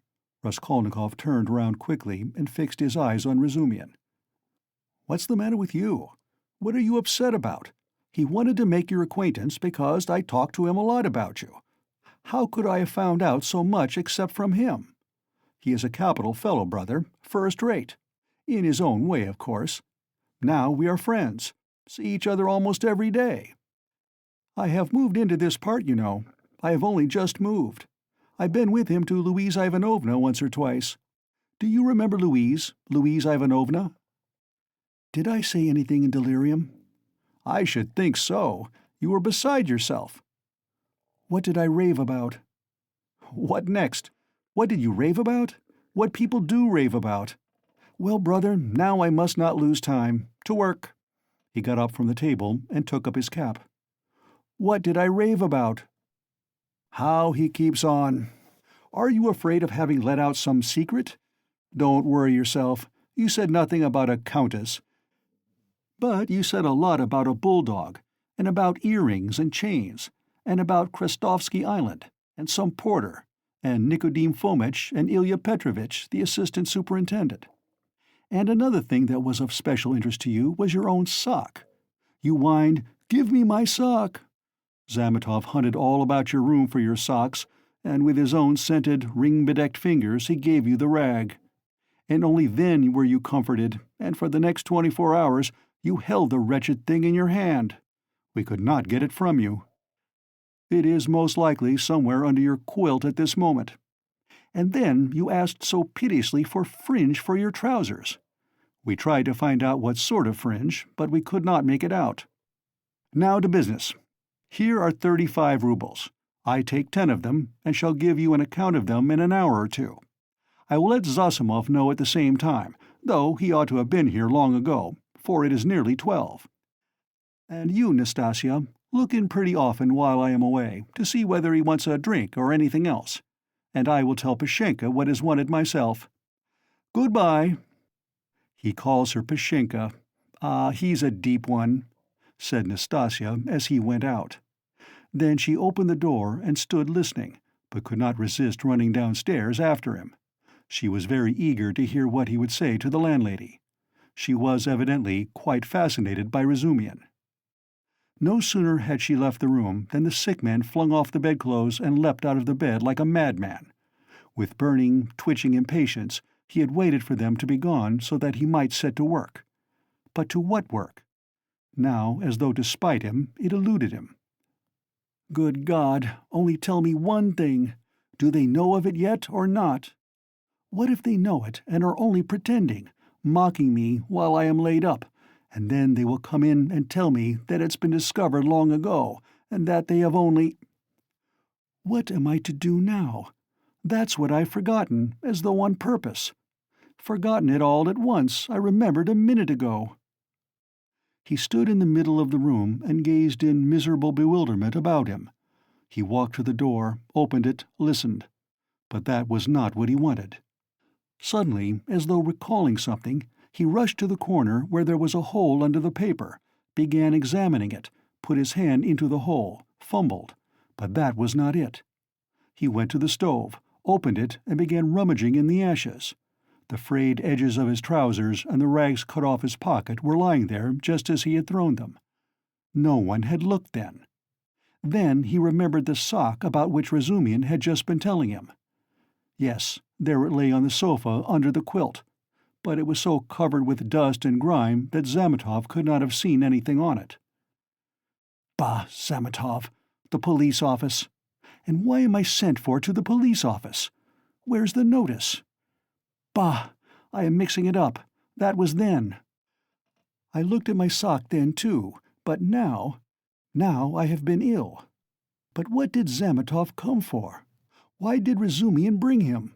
He muttered, helplessly sitting on the sofa again. What does it mean? Am I still in delirium, or is it real? I believe it is real. Ah, I remember. I must escape. Make haste to escape. Yes, I must escape. Yes. But where? And where are my clothes? I've no boots. They've taken them away. They've hidden them. I understand. Ah, here is my coat. They passed that over. And here is money on the table, thank God. And here's the IOU. I'll take the money and go and take another lodging. They won't find me. Yes, but the address bureau. They'll find me. Razumihin will find me. Better escape altogether, far away, to America, and let them do their worst. And take the IOU. It would be of use there. What else shall I take? They think I am ill. They don't know that I can walk. Ha, ha, ha! I could see by their eyes that they don't know all about it. If only I could get downstairs. And what if they have set a watch there, policeman? What's this tea?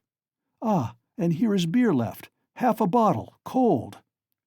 He snatched up the bottle, which still contained a glass full of beer, and gulped it down with a relish, as though quenching a flame in his breast. But in another minute the beer had gone to his head, and a faint and even pleasant shiver ran down his spine. He lay down and pulled a quilt over him.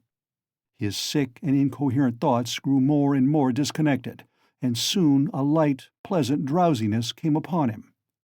With a sense of comfort, he nestled his head into the pillow, wrapped more closely about him the soft, wadded quilt which had replaced the old ragged greatcoat, sighed softly, and sank into a deep, sound, refreshing sleep. He woke up, hearing someone come in. He opened his eyes and saw Razumihin standing in the doorway, uncertain whether to come in or not. Raskolnikov sat up quickly on the sofa and gazed at him, as though trying to recall something. "Ah, you are not asleep.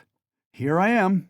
Nastasia, bring in the parcel, Razumian shouted down the stairs. You shall have the account directly.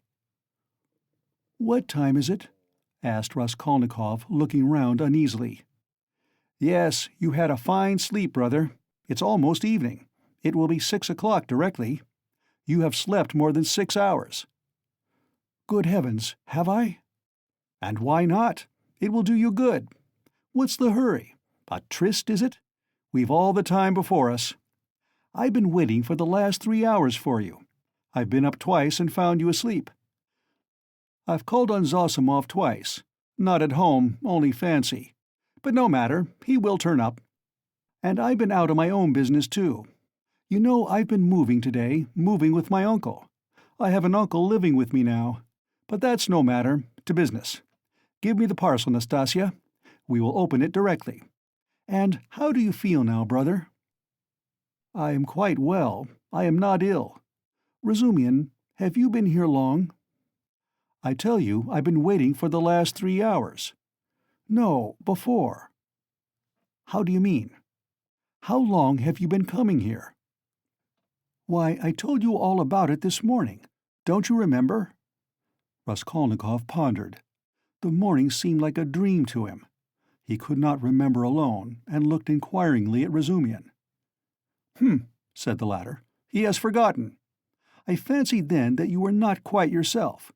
Now you are better for your sleep. You really look much better. First rate.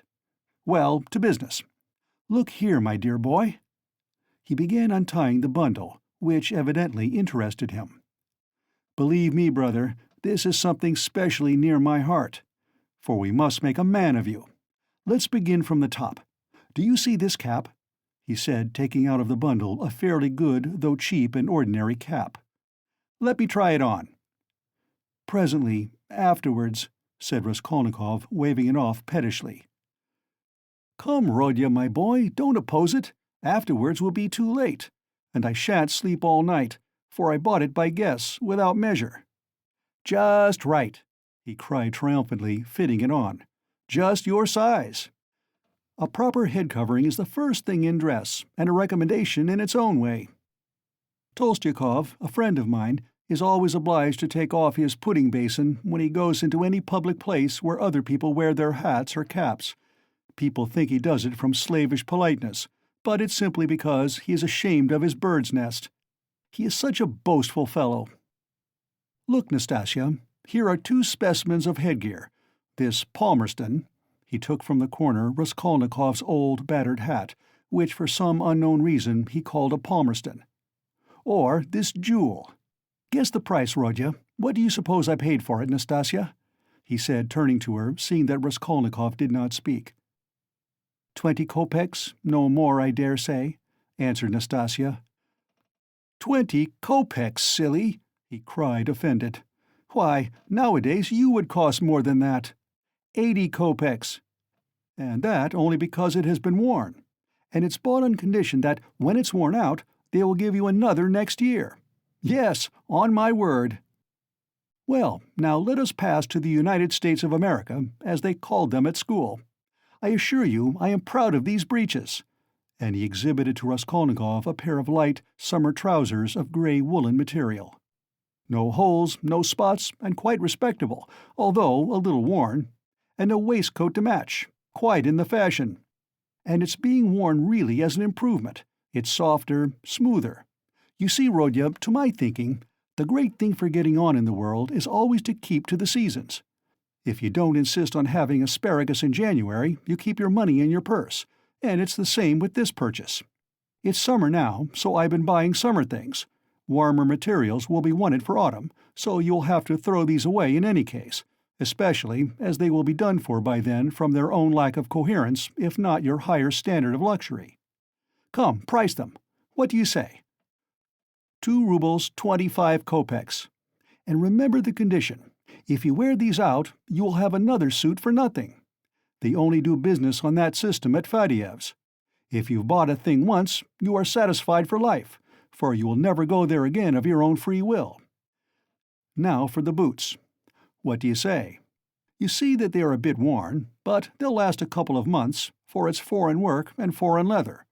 The secretary of the English embassy sold them last week. He had only worn them 6 days, but he was very short of cash. Price? 1.50 rubles. A bargain?" "But perhaps they won't fit," observed Nastasia. "Not fit? Just look." And he pulled out of his pocket Raskolnikov's old broken boot, stiffly coated with dry mud. "I did not go empty-handed. They took the size from this monster. We all did our best. And as to your linen, your landlady has seen to that. Here, to begin with, are 3 shirts, hempen but with a fashionable front. Well, now then, 80 kopecks the cap, 2 rubles 25 kopecks the suit. Together, 3 rubles 5 kopecks, 1.50 rubles for the boots, for you see they are very good, and that makes 4 rubles 55 kopecks. 5 rubles for the underclothes. They were bought in the low, which makes exactly 9 rubles 55 kopecks. 55 kopecks change in coppers. Will you take it? And so, Rodya, you are set up with a complete new rig-out, for your overcoat will serve, and even has a style of its own. That comes from getting one's clothes from Sharmer's. As for your socks and other things, I leave them to you. We've 25 rubles left. And as for Pashenka and paying for your lodging, don't you worry. I tell you, she'll trust you for anything. And now, brother, let me change your linen, for I dare say you will throw off your illness with your shirt." "Let me be. I don't want to." Raskolnikov waved him off. He had listened with disgust to Razumian's efforts to be playful about his purchases. "Come, brother, don't tell me I've been trudging around for nothing," Razumian insisted. "Nastasia, don't be bashful, but help me. That's it." And in spite of Raskolnikov's resistance, he changed his linen. The latter sank back on the pillows and for a minute or two said nothing. "It will be long before I get rid of them," he thought. "What money was all that bought with?" he asked at last, gazing at the wall. "Money? Why, your own, what the messenger brought from Varushin. Your mother sent it. Have you forgotten that too?" "I remember now," said Raskolnikov after a long, sullen silence. Razumian looked at him, frowning and uneasy. The door opened, and a tall, stout man, whose appearance seemed familiar to Raskolnikov, came in. End of Part 2, Chapter 3.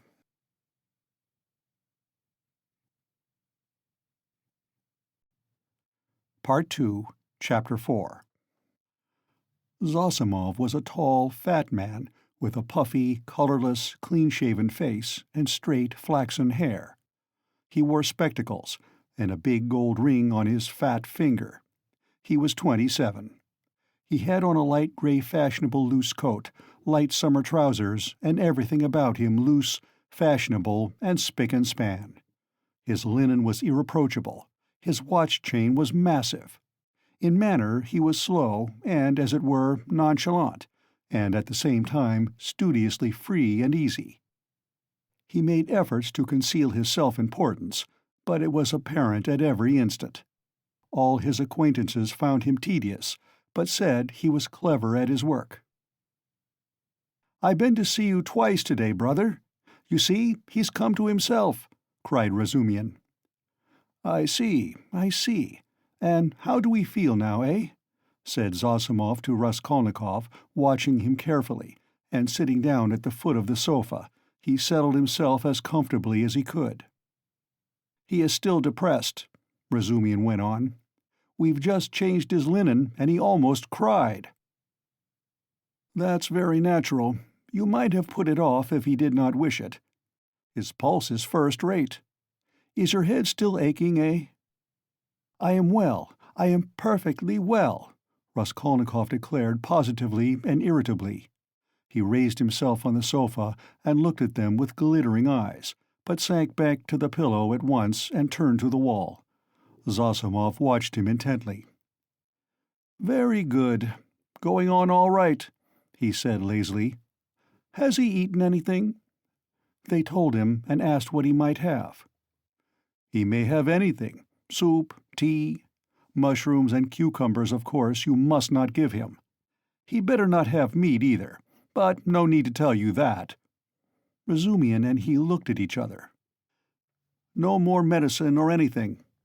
I'll look at him again tomorrow. Perhaps today even. But never mind. Tomorrow evening I shall take him for a walk, said Razumian. We are going to the Yusupov garden and then to the Palais de Cristal. I would not disturb him tomorrow at all, but I don't know. A little maybe, but we'll see. Ach, what a nuisance! I've got a housewarming party tonight. It's only a step from here. Couldn't he come? He could lie on the sofa. You are coming, Razumian said to Zossimov. Don't forget, you promised. All right, only rather later. What are you going to do? Oh, nothing. Tea, vodka, herrings. There will be a pie. Just our friends. And who? All neighbors here. Almost all new friends, except my old uncle, and he is new too. He only arrived in Petersburg yesterday to see to some business of his. We meet once in 5 years. What is he? He's been stagnating all his life as a district postmaster. Gets a little pension. He is 65. Not worth talking about. But I am fond of him. Porfiry Petrovitch, the head of the investigation department here. But you know him. Is he a relation of yours too? A very distant one. But why are you scowling? Because you quarreled once, won't you come then? I don't care a damn for him. So much the better. Well, there will be some students, a teacher, a government clerk, a musician, an officer, and Zametov. Do tell me, please, what you or he, Zossimov nodded at Raskolnikov, can have in common with this Zametov. Oh, you particular gentleman! Principles. You are worked by principles, as it were, by springs. You won't venture to turn round on your own account. If a man is a nice fellow, that's the only principle I go upon. Zametov is a delightful person. Though he does take bribes. Well, he does, and what of it?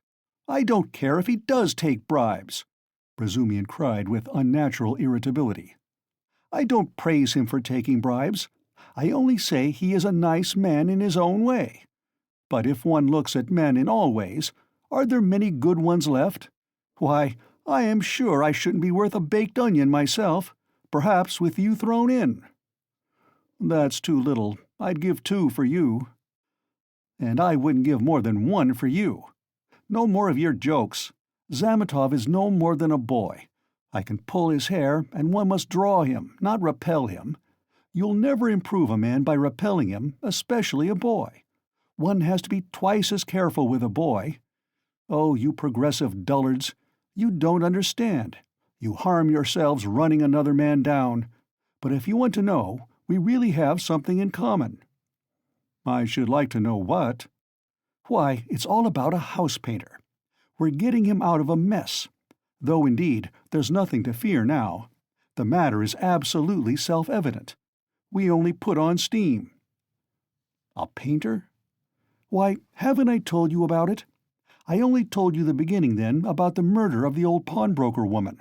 Well, the painter is mixed up in it. Oh, I heard about that murder before and was rather interested in it. Partly, for one reason, I read about it in the papers too. Lizaveta was murdered too, Nastasia blurted out, suddenly addressing Raskolnikov. She remained in the room all the time, standing by the door listening. Lizaveta, murmured Raskolnikov hardly audibly. Lizaveta, who sold old clothes. Didn't you know her? She used to come here. She mended a shirt for you, too. Raskolnikov turned to the wall where in the dirty yellow paper he picked out one clumsy, white flower with brown lines on it and began examining how many petals there were in it, how many scallops in the petals, and how many lines on them. He felt his arms and legs as lifeless as though they had been cut off. He did not attempt to move, but stared obstinately at the flower. But what about the painter?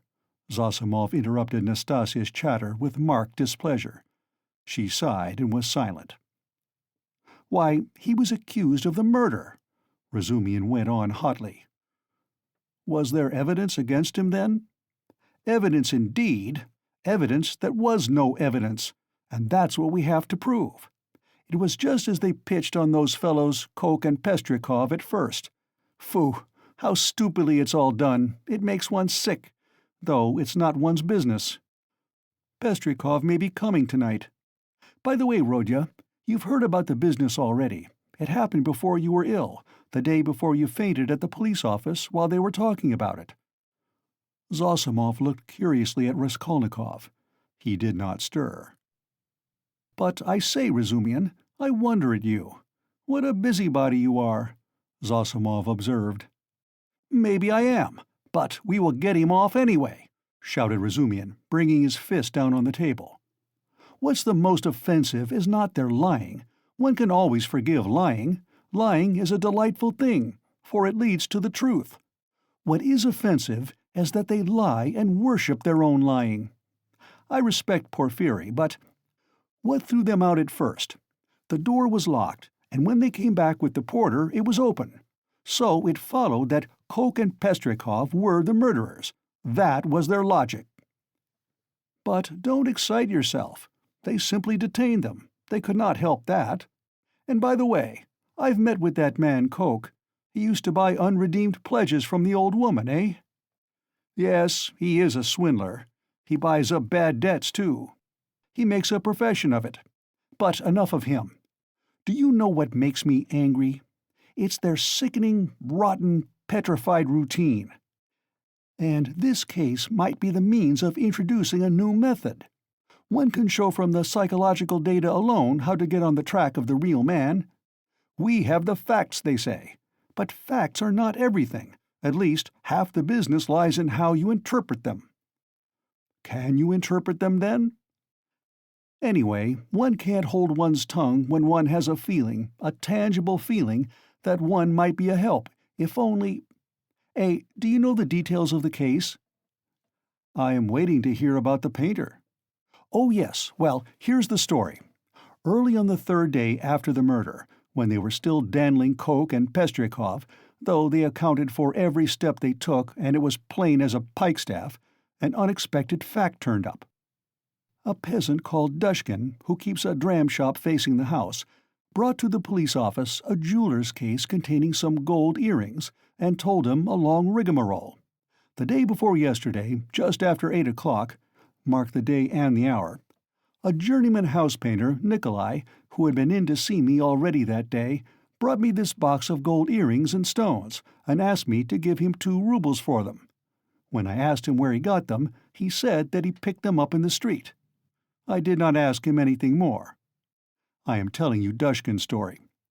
I gave him a note, a ruble that is, for I thought if he did not pawn it with me, he would with another. It would all come to the same thing. He'd spent it on drink, so the thing had better be with me. The further you hide it, the quicker you will find it, and if anything turns up, if I hear any rumors, I'll take it to the police. Of course, that's all taradiddle. He lies like a horse, for I know this Dushkin. He is a pawnbroker and a receiver of stolen goods, and he did not cheat Nikolai out of a 30-ruble trinket in order to give it to the police. He was simply afraid. But no matter. To return to Dushkin's story. I've known this peasant Nikolai Dementiev from a child. He comes from the same province and district of Zaraïsk. We are both Ryazan men.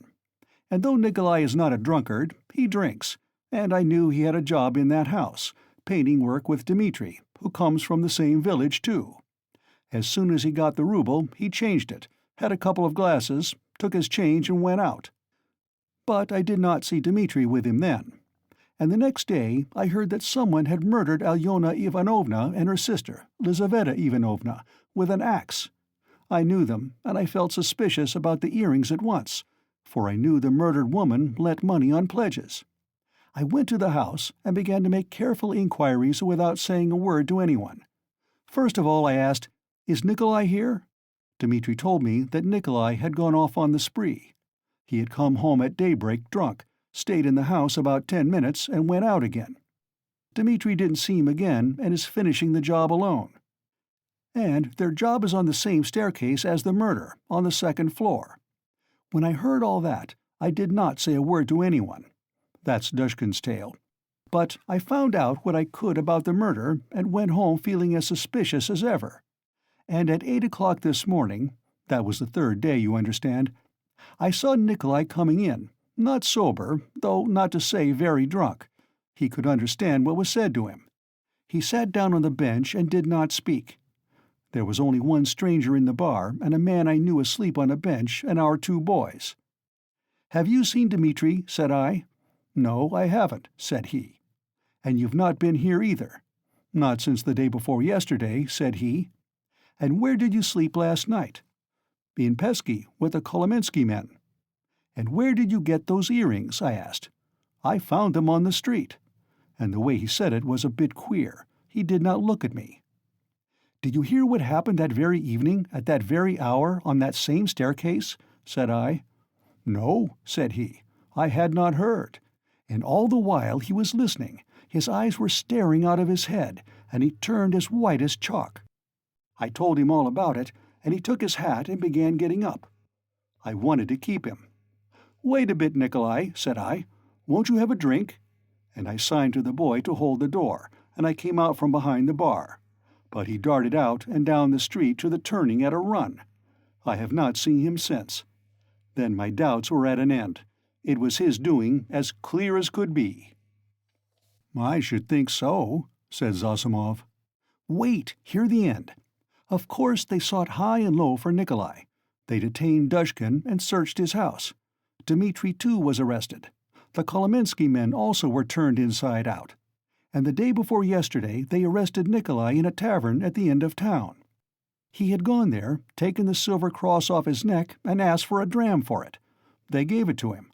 A few minutes afterwards, the woman went to the cowshed, and through a crack in the wall she saw in the stable adjoining he had made a noose of his sash from the beam, stood on a block of wood, and was trying to put his neck in the noose. The woman screeched her hardest. People ran in. 'So that's what you are up to.' 'Take me,' he says, 'to such and such a police officer. I'll confess everything.' Well, they took him to that police station, that is here, with a suitable escort. So they asked him this and that, how old he is, 22, and so on. At the question, 'When you were working with Dmitri, did you see anyone on the staircase at such and such a time?' Answer, 'To be sure, folks may have gone up and down, but I did not notice them.' 'And didn't you hear anything, any noise, and so on?' 'We heard nothing special.' 'And did you hear, Nikolai, that on the same day widow so-and-so and her sister were murdered and robbed?' 'I never knew a thing about it. The first I heard of it was from Afanasy Pavlovitch the day before yesterday.' 'And where did you find the earrings?' 'I found them on the pavement.' 'Why didn't you go to work with Dmitri the other day?' 'Because I was drinking.' 'And where were you drinking?' 'Oh, in such and such a place.' 'Why did you run away from Dushkin's?' 'Because I was awfully frightened.' 'What were you frightened of?' 'That I should be accused.' 'How could you be frightened if you felt free from guilt?' Now, Zosimov, you may not believe me, that question was put literally in those words. I know it for a fact. It was repeated to me exactly. What do you say to that?" "Well, anyway, there's the evidence." "I'm not talking of the evidence now. I am talking about that question, of their own idea of themselves. Well, so they squeezed and squeezed him, and he confessed. I did not find it in the street, but in the flat where I was painting with Dmitri. And how was that? Why, Dmitri and I were painting there all day, and we were just getting ready to go, and Dmitri took a brush and painted my face, and he ran off and I after him. I ran after him, shouting my hardest, and at the bottom of the stairs I ran right against the porter and some gentlemen, and how many gentlemen there were I don't remember. And the porter swore at me, and the other porter swore too, and the porter's wife came out and swore at us too. And a gentleman came into the entry with a lady, and he swore at us too, for Dmitri and I lay right across their way. I got hold of Dmitri's hair and knocked him down and began beating him. And Dmitri, too, caught me by the hair and began beating me. But we did it all not for temper, but in a friendly way, for sport. And then Dmitri escaped and ran into the street, and I ran after him. But I did not catch him, and went back to the flat alone. I had to clear up my things. I began putting them together, expecting Dmitri to come, and there in the passage, in the corner by the door, I stepped on the box. I saw it lying there wrapped up in paper. I took off the paper, saw some little hooks, undid them, and in the box were the earrings." "Behind the door? Lying behind the door? Behind the door?" Raskolnikov cried suddenly, staring with a blank look of terror at Razumihin, and he slowly sat up on the sofa, leaning on his hand. "Yes, why? What's the matter? What's wrong?" Razumihin too got up from his seat. "Nothing," Raskolnikov answered faintly, turning to the wall. All were silent for a while. "He must have waked from a dream," Razumihin said at last, looking inquiringly at Zossimov. The latter slightly shook his head. "Well, go on," said Zossimov. "What next?" "What next? As soon as he saw the earrings, forgetting Dmitri and everything, he took up his cap and ran to Dushkin, and, as we know, got a rouble from him. He told a lie saying he found them in the street and went off drinking. He keeps repeating his old story about the murder. I know nothing of it, never heard of it till the day before yesterday. And why didn't you come to the police till now? I was frightened. And why did you try to hang yourself? From anxiety. What anxiety? That I should be accused of it. Well, that's the whole story. And now what do you suppose they deduce from that?" "Why, there's no supposing. There's a clue, such as it is, a fact. You wouldn't have your painter set free." "Now they've simply taken him for the murderer. They haven't a shadow of doubt." "That's nonsense. You are excited. But what about the earrings? You must admit that, if on the very same day and hour earrings from the old woman's box have come into Nikolai's hands, they must have come there somehow. That's a good deal in such a case." "How did they get there? How did they get there?" cried Razumihin. "How can you, a doctor, whose duty it is to study man and who has more opportunity than anyone else for studying human nature, how can you fail to see the character of the man in the whole story? Don't you see at once that the answer he has given in the examination are the holy truth? They came into his hand precisely as he has told us. He stepped on the box and picked it up." "The holy truth. But didn't he own himself that he told a lie at first?" "Listen to me. Listen attentively. The porter, and Koch, and Pestryakov, and the other porter, and the wife of the first porter, and the woman who was sitting in the porter's lodge, and the man Krukov, who had just got out of a cab at that minute and went in at the entry with a lady on his arm, that is 8 or 10 witnesses agree that Nikolai had Dmitri on the ground, was lying on him beating him, while Dmitri hung on to his hair, beating him too. They lay right across the way, blocking the thoroughfare. They were sworn at on all sides, while they, like children, the very words of the witnesses, were falling over one another, squealing, fighting, and laughing with the funniest faces, and chasing one another like children, they ran into the street. Now take careful note. The bodies upstairs were warm, you understand, warm when they found them. If they, or Nikolai alone, had murdered them and broken open the boxes, or simply taken part in the robbery, allow me to ask you one question. Do their state of mind, their squeals and giggles and childish scuffling at the gate, fit in with axes, bloodshed, fiendish cunning, robbery? They just killed them, not 5 or 10 minutes before, for the bodies were still warm, and at once, leaving the flat open, knowing that people would go there at once, flinging away their booty, they rolled about like children, laughing and attracting general attention. And there are a dozen witnesses to swear to that. Of course, it is strange. It's impossible indeed, but— No, brother, no buts.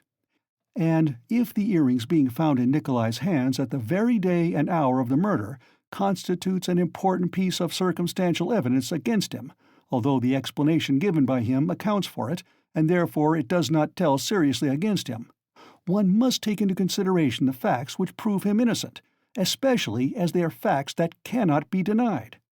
And do you suppose, from the character of our legal system, that they will accept, or that they are in the position to accept, this fact, resting simply on a psychological impossibility, as irrefutable and conclusively breaking down the circumstantial evidence for the prosecution?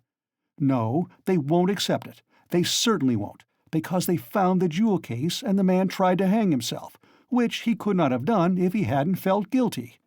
That's the point. That's what excites me, you must understand." "Oh, I see you're excited. Wait a bit. I forgot to ask you. What proof is there that the box came from the old woman?" "That's been proved," said Razumian with apparent reluctance, frowning. "Coke recognized the jewel case and gave the name of the owner, who proved conclusively that it was his." "That's bad. Now, another point. Did anyone see Nikolai at the time that Coke and Pestrikov were going upstairs at first, and is there no evidence about that?" "Nobody did see him," Razumian answered with vexation. "That's the worst of it. Even Coke and Pestrikov did not notice them on their way upstairs, though indeed their evidence could not have been worth much. They said they saw the flat was open and that there must be work going on in it, but they took no special notice and could not remember whether there actually were men at work in it." So the only evidence for the defense is that they were beating one another and laughing. That constitutes a strong presumption, but how do you explain the facts yourself?" "How do I explain them? What is there to explain? It's clear. At any rate, the direction in which explanation is to be sought is clear, and the jewel case points to it. The real murderer dropped those earrings. The murderer was upstairs, locked in, when Coke and Pestrikov knocked at the door. Coke, like an ass, did not stay at the door, so the murderer popped out and ran down too, for he had no other way of escape. He hid from Coke, Pestrikov, and the porter in the flat when Nikolai and Dmitri had just run out of it. He stopped there while the porter and the others were going upstairs, waited till they were out of hearing, and then went calmly downstairs at the very minute when Dmitri and Nikolai ran out into the street and there was no one in the entry. Possibly he was seen, but not noticed. There are lots of people going in and out.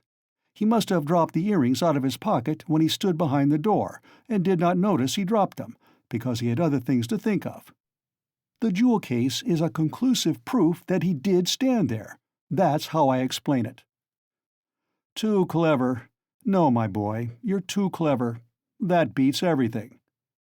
"But why? Why?" "Why? Because everything fits too well. It's too melodramatic." "Ach!" Razumian was exclaiming, but at that moment the door opened, and a personage came in who was a stranger to all present. End of Part 2, Chapter 4.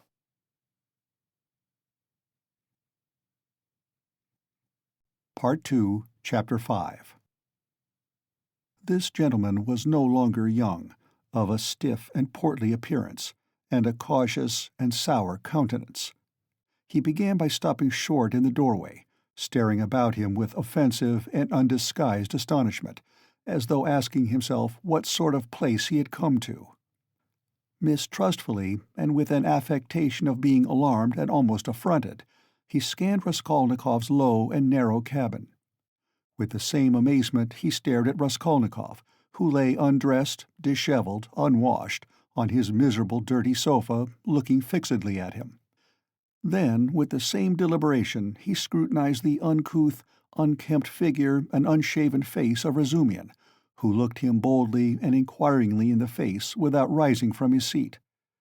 A constrained silence lasted for a couple of minutes, and then, as might be expected, some scene-shifting took place. Reflecting, probably from certain fairly unmistakable signs, that he would get nothing in this cabin by attempting to overawe them, the gentleman softened somewhat, and civilly, though with some severity, emphasizing every syllable of his question, addressed Zosimov. "Rodion Romanovich Raskolnikov, a student, or formerly a student?" Zosimov made a slight movement, and would have answered, had not Razumian anticipated him. "He is lying on the sofa. What do you want?" This familiar "what do you want" seemed to cut the ground from the feet of the pompous gentleman. He was turning to Razumian, but checked himself in time and turned to Zosimov again.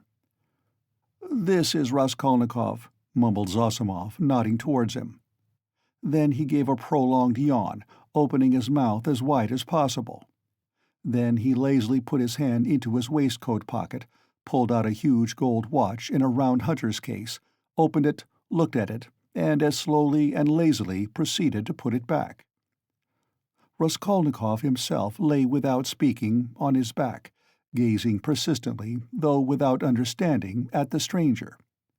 Now that his face was turned away from the strange flower on the paper, it was extremely pale and wore a look of anguish, as though he had just undergone an agonizing operation, or just been taken from the rack. But the newcomer gradually began to arouse his attention, then his wonder, then suspicion, and even alarm. When Zosimov said, "This is Raskolnikov," he jumped up quickly, sat on the sofa, and with an almost defiant, but weak and breaking voice, articulated, "Yes, I am Raskolnikov. What do you want?" The visitor scrutinized him and pronounced impressively, "Fyodor Petrovitch Luzhin. I believe I have reason to hope that my name is not wholly unknown to you." But Raskolnikov, who had expected something quite different, gazed blankly and dreamily at him, making no reply, as though he heard the name of Pyotr Petrovitch for the first time. "Is it possible that you can up to the present have received no information?" asked Pyotr Petrovitch, somewhat disconcerted. In reply, Raskolnikov sank languidly back on the pillow, put his hands behind his head, and gazed at the ceiling. A look of dismay came into Luzhin's face. Zosimov and Razumian stared at him more inquisitively than ever, and at last he showed unmistakable signs of embarrassment. "I had presumed and calculated," he faltered, "that a letter posted more than 10 days, if not a fortnight ago—" "I say, why are you standing in the doorway?" Razumian interrupted suddenly. "If you've something to say, sit down. Nastasia and you are so crowded. Nastasia, make room. Here's a chair. Thread your way in." He moved his chair back from the table, made a little space between the table and his knees, and waited in a rather cramped position for the visitor to thread his way in. The minute was so chosen that it was impossible to refuse, and the visitor squeezed his way through, hurrying and stumbling. Reaching the chair, he sat down, looking suspiciously at Razumian. "No need to be nervous," the latter blurted out. "Rodya has been ill for the last 5 days and delirious for 3, but now he is recovering and has got an appetite. This is his doctor, who has just had a look at him. I am a comrade of Rodya's, like him, formerly a student, and now I am nursing him. So don't you take any notice of us, but go on with your business." "Thank you. But shall I not disturb the invalid by my presence and conversation?" Pyotr Petrovitch asked of Zosimov. "No," mumbled Zosimov. "You may amuse him." He yawned again. "He has been conscious a long time, since the morning," went on Razumian, whose familiarity seemed so much like unaffected good nature that Pyotr Petrovitch began to be more cheerful, partly, perhaps, because this shabby and impudent person had introduced himself as a student.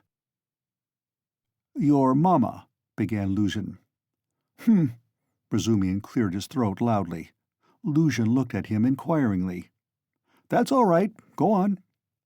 Luzhin shrugged his shoulders.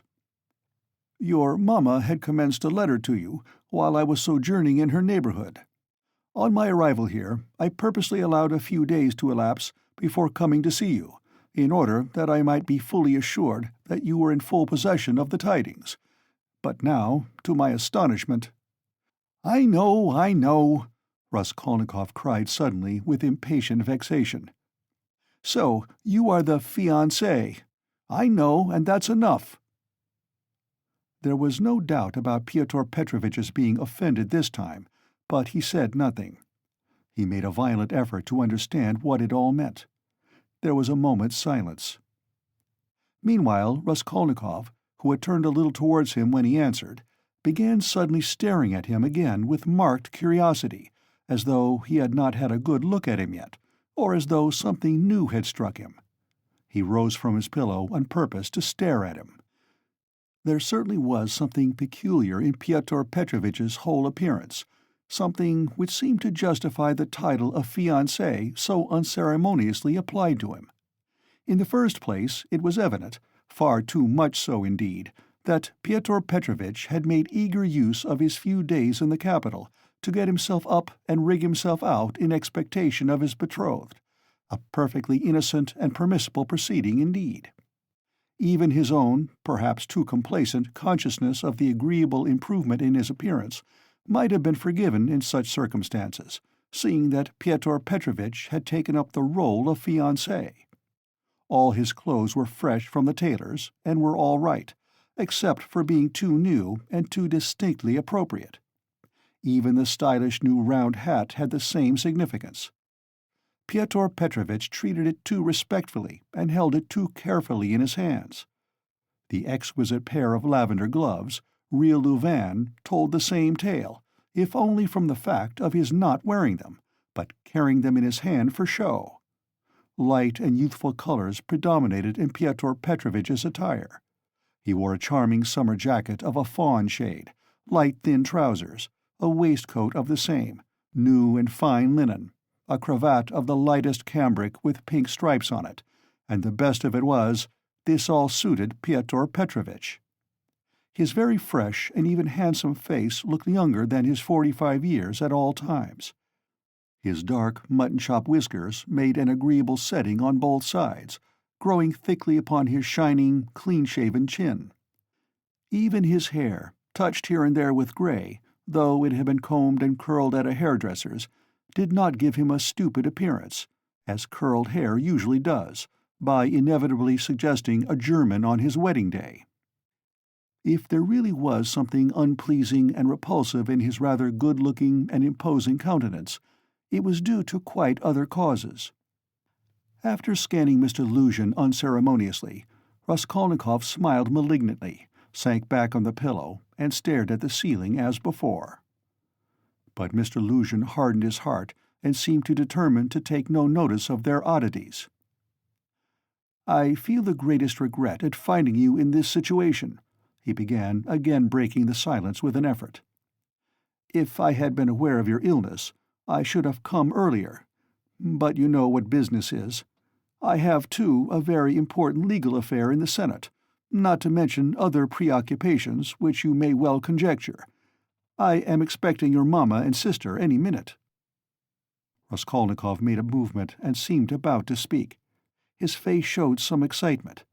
Pyotr Petrovitch paused, waited, but as nothing followed, he went on. "Any minute. I have found a lodging for them on their arrival." "Where?" asked Raskolnikov weakly. "Very near here, in Bakaleyev's house." "That's in Voskresensky," put in Razumian. "There are 2 stories of rooms, let by a merchant called Yushin. I've been there." "Yes, rooms. A disgusting place, filthy, stinking, and what's more, of doubtful character. Things have happened there, and there are all sorts of queer people living there. And I went there about a scandalous business. It's cheap, though. I could not, of course, find out so much about it, for I am a stranger in Petersburg myself," Pyotr Petrovitch replied huffily. "However, the 2 rooms are exceedingly clean, and as it is for so short a time, I have already taken a permanent, that is, our future flat," he said, addressing Raskolnikov, "and I am having it done up. And meanwhile I am myself cramped for room in a lodging with my friend Andrei Semyonovitch Lebeziatnikov, in the flat of Madame Lebevezhel. It was he who told me of Bakaleyev's house, too." "Lebeziatnikov?" said Raskolnikov slowly, as if recalling something. "Yes, Andrei Semyonovitch Lebeziatnikov, a clerk in the ministry. Do you know him?" "Yes, no," Raskolnikov answered. "Excuse me, I fancied so from your inquiry. I was once his guardian, a very nice young man and advanced. I like to meet young people.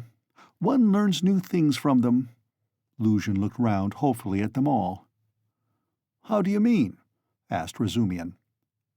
"In the most serious and essential matters," Pyotr Petrovitch replied, as though delighted at the question. "You see, it's 10 years since I visited Petersburg. All the novelties, reforms, ideas have reached us in the provinces, but to see it all more clearly one must be in Petersburg. And it's my notion that you observe and learn most by watching the younger generation. And I confess I am delighted." "At what?" "Your question is a wide one. I may be mistaken, but I fancy I find clearer views, more, so to say, criticism, more practicality." "That's true," Zossimov let drop. "Nonsense! There's no practicality," Razumian flew at him. "Practicality is a difficult thing to find. It does not drop down from heaven. And for the last 200 years we have been divorced from all practical life. Ideas, if you like, are fermenting," he said to Pyotr Petrovitch. "And desire for good exists, though it's in a childish form, and honesty you may find, although there are crowds of brigands. Anyway, there's no practicality. Practicality goes well shod." "I don't agree with you," Pyotr Petrovitch replied, with evident enjoyment. "Of course, people do get carried away and make mistakes, but one must have indulgence. Those mistakes are merely evidence of enthusiasm for the cause, and of abnormal external environment. If little has been done, the time has been but short. Of means I will not speak. It's my personal view, if you care to know, that something has been accomplished already. New valuable ideas, new valuable works are circulating in the place of our old dreamy and romantic authors. Literature is taking a maturer form. Many injurious prejudices have been rooted up and turned into ridicule. In a word, we have cut ourselves off irrevocably from the past, and that, to my thinking, is a great thing." "He's learned it by heart to show off," Raskolnikov pronounced suddenly. "What?" asked Pyotr Petrovitch, not catching his words, but he received no reply. "That's all true," Zossimov hastened to interpose. "Isn't it so?" Pyotr Petrovitch went on, glancing affably at Zossimov. "You must admit," he went on, addressing Razumian with a shade of triumph and superciliousness, he almost added, "young man," "that there is an advance, or as they say now, progress, in the name of science and economic truth." "A commonplace." "No, not a commonplace. Hitherto, for instance, if I were told, 'Love thy neighbor,' what came of it?" Pyotr Petrovitch went on, perhaps with excessive haste. "It came to my tearing my coat in half to share with my neighbor, and we both were left half naked. As a Russian proverb has it, 'Catch several hares and you won't catch one.' Science now tells us, 'Love yourself before all men,' for everything in the world rests on self-interest. You love yourself and manage your own affairs properly, and your coat remains whole. Economic truth adds that the better private affairs are organized in society, the more whole coats, so to say, the firmer are its foundations, and the better is the common welfare organized too. Therefore, in acquiring wealth solely and exclusively for myself, I am acquiring, so to speak, for all, and helping to bring to pass my neighbor's getting a little more than a torn coat, and that not from private, personal liberality, but as a consequence of the general advance. The idea is simple, but unhappily it has been a long time reaching us, being hindered by idealism and sentimentality, and yet it would seem to want very little wit to perceive it." "Excuse me, I've very little wit myself," Razumian cut in sharply, "and so let us drop it. I began this discussion with an object, but I've grown so sick during the last 3 years of this chattering to amuse oneself, of this incessant flow of commonplaces, always the same, that, by Jove, I blush even when other people talk like that. You are in a hurry, no doubt, to exhibit your requirements, and I don't blame you. That's quite pardonable. I only wanted to find out what sort of a man you are, for so many unscrupulous people have got hold of the progressive cause of late and have so distorted in their own interests everything they touched that the whole cause has been dragged in the mire. That's enough." "Excuse me, sir," said Luzhin, affronted and speaking with excessive dignity. "Do you mean to suggest, so unceremoniously, that I, too— Oh, my dear sir, how could I— Come, that's enough," Razumian concluded, and he turned abruptly to Zossimov to continue their previous conversation. Pyotr Petrovitch had the good sense to accept the disavowal. He made up his mind to take leave in another minute or two. "I trust our acquaintance," he said, addressing Raskolnikov, "may, upon your recovery, and in view of the circumstances of which you are aware, become closer. Above all, I hope for your return to health." Raskolnikov did not even turn his head. Pyotr Petrovitch began getting up from his chair. "One of her customers must have killed her," Zossimov declared positively. "Not a doubt of it," replied Razumian. "Porphyry doesn't give his opinion, but is examining all who have left pledges with her there." "Examining them?" Raskolnikov asked aloud. "Yes. What then?" "Nothing." "How does he get hold of them?" asked Zossimov. "Koch has given the names of some of them. Other names are on the wrappers of the pledges, and some have come forward of themselves." "It must have been a cunning and practiced ruffian. The boldness of it, the coolness." "That's just what it wasn't," interposed Razumian. "That's what throws you all off the scent. But I maintain that he is not cunning, not practiced, and probably this was his first crime. The supposition that it was a calculated crime and a cunning criminal doesn't work. Suppose him to have been inexperienced, and it's clear that it was only a chance that saved him, and chance may do anything. Why, he did not foresee obstacles, perhaps. And how did he set to work? He took jewels worth 10 or 20 rubles, stuffing his pockets with them, ransacked the old woman's trunks, her rags, and they found 1,500 rubles, besides notes, in a box in the top drawer of the chest. He did not know how to rob, he could only murder. It was his first crime, I assure you, his first crime. He lost his head, and he got off more by luck than good counsel." "You are talking of the murder of the old pawnbroker, I believe," Pyotr Petrovitch put in, addressing Zossimov. He was standing, hat and gloves in hand, but before departing he felt disposed to throw off a few more intellectual phrases. He was evidently anxious to make a favorable impression, and his vanity overcame his prudence. "Yes, you've heard of it?" "Oh, yes, being in the neighborhood." "Do you know the details?" "I can't say that, but another circumstance interests me in the case. The whole question, so to say. Not to speak of the fact that crime has been greatly on the increase among the lower classes during the last 5 years, not to speak of the cases of robbery and arson everywhere, what strikes me as the strangest thing is that in the higher classes, too, crime is increasing proportionately. In one place one hears of a student's robbing the mail on the high road. In another place people of good social position forge false banknotes. In Moscow of late a whole gang has been captured who used to forge lottery tickets, and one of the ringleaders was a lecturer in universal history. Then our secretary abroad was murdered from some obscure motive of gain. And if this old woman, the pawnbroker, has been murdered by someone of a higher class in society, for peasants don't pawn gold trinkets, how are we to explain this demoralization of the civilized part of our society?" "There are many economic changes," put in Zossimov. "How are we to explain it?" Razumian caught him up. "It might be explained by our inveterate impracticality." "How do you mean?" "What answer had your lecturer in Moscow to make to the question why he was forging notes? Everybody is getting rich one way or another, so I want to make haste to get rich too. I don't remember the exact words, but the upshot was that he wants money for nothing, without waiting or working. We've grown used to having everything ready-made, to walking on crutches, to having our food chewed for us.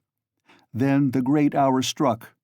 The emancipation of the serfs in 1861 is meant, and every man showed himself in his true colors." "But morality, and, so to speak, principles?" "But why do you worry about it?" Raskolnikov interposed suddenly. "It's in accordance with your theory." "In accordance with my theory?" "Why, carry out logically the theory you were advocating just now, and it follows that people may be killed." "Upon my word!"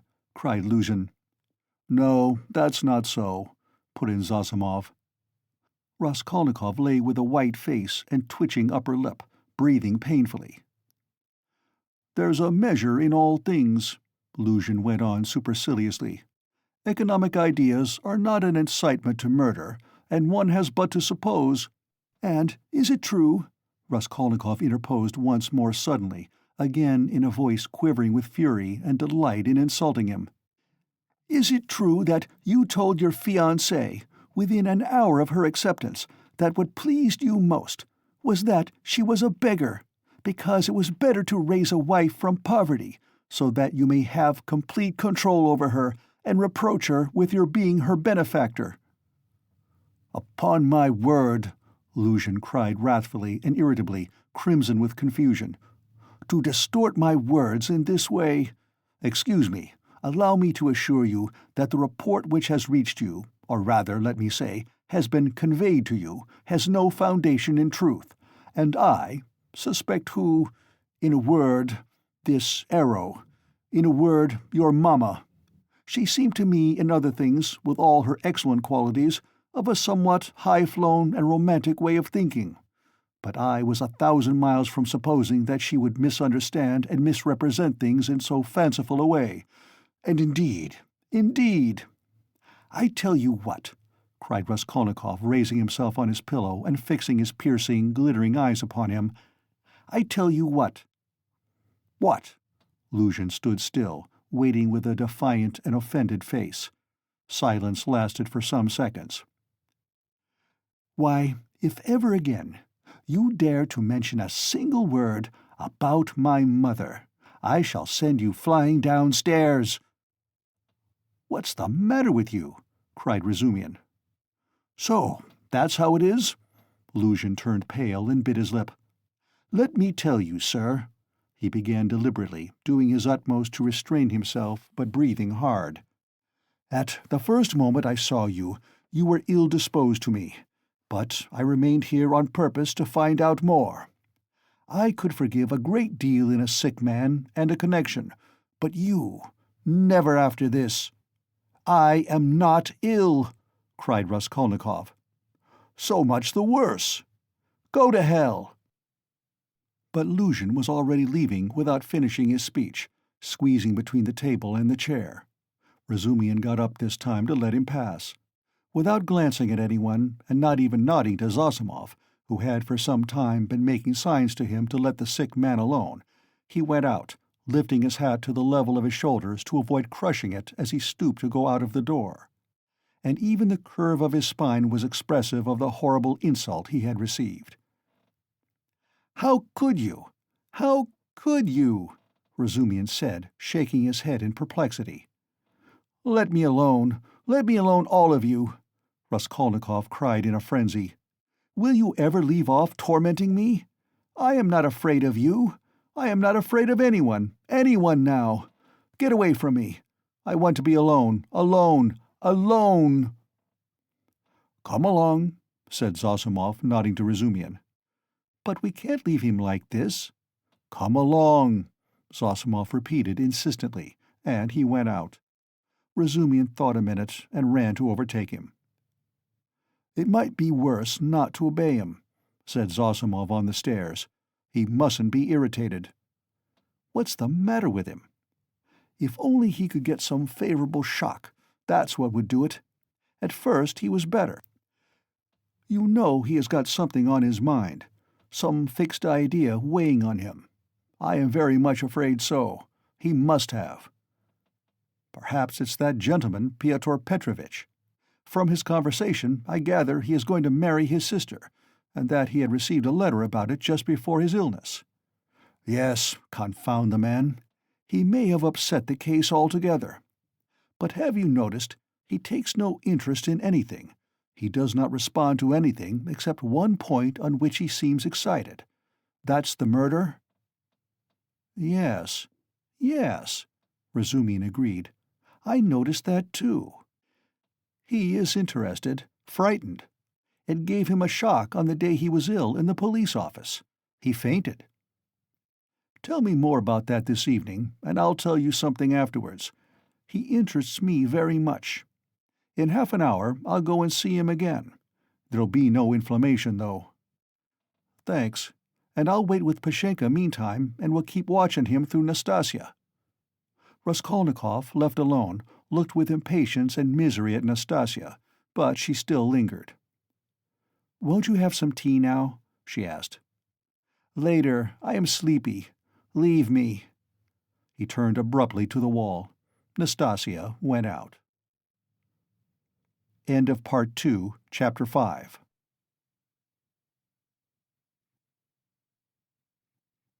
Part 2, Chapter 6. But as soon as she went out, he got up, latched the door, undid the parcel which Razumian had brought in that evening and had tied up again, and began dressing. Strange to say, he seemed immediately to have become perfectly calm, not a trace of his recent delirium nor of the panic fear that had haunted him of late.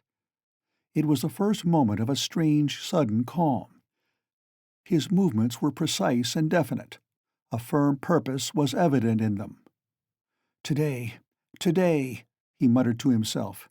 He understood that he was still weak, but his intense spiritual concentration gave him strength and self-confidence. He hoped, moreover, that he would not fall down in the street. When he had dressed in entirely new clothes, he looked at the money lying on the table, and after a moment's thought put it in his pocket. It was 25 rubles. He took also all the copper change from the 10 rubles spent by Razumian on the clothes. Then he softly unlatched the door, went out, slipped downstairs, and glanced in at the open kitchen door. Nastasia was standing with her back to him, blowing up the landlady's samovar. She heard nothing. Who would have dreamed of his going out, indeed? A minute later he was in the street. It was nearly 8 o'clock. The sun was setting. It was as stifling as before, but he eagerly drank in the stinking, dusty town air. His head felt rather dizzy. A sort of savage energy gleamed suddenly in his feverish eyes and his wasted, pale and yellow face. He did not know and did not think where he was going. He had one thought only: that all this must be ended today, once and for all, immediately, that he would not return home without it, because he would not go on living like that. How, with what, to make an end? He had not an idea about it. He did not even want to think of it. He drove away thought. Thought tortured him. All he knew, all he felt, was that everything must be changed one way or another, he repeated with desperate and immovable self-confidence and determination. From old habit, he took his usual walk in the direction of the Haymarket.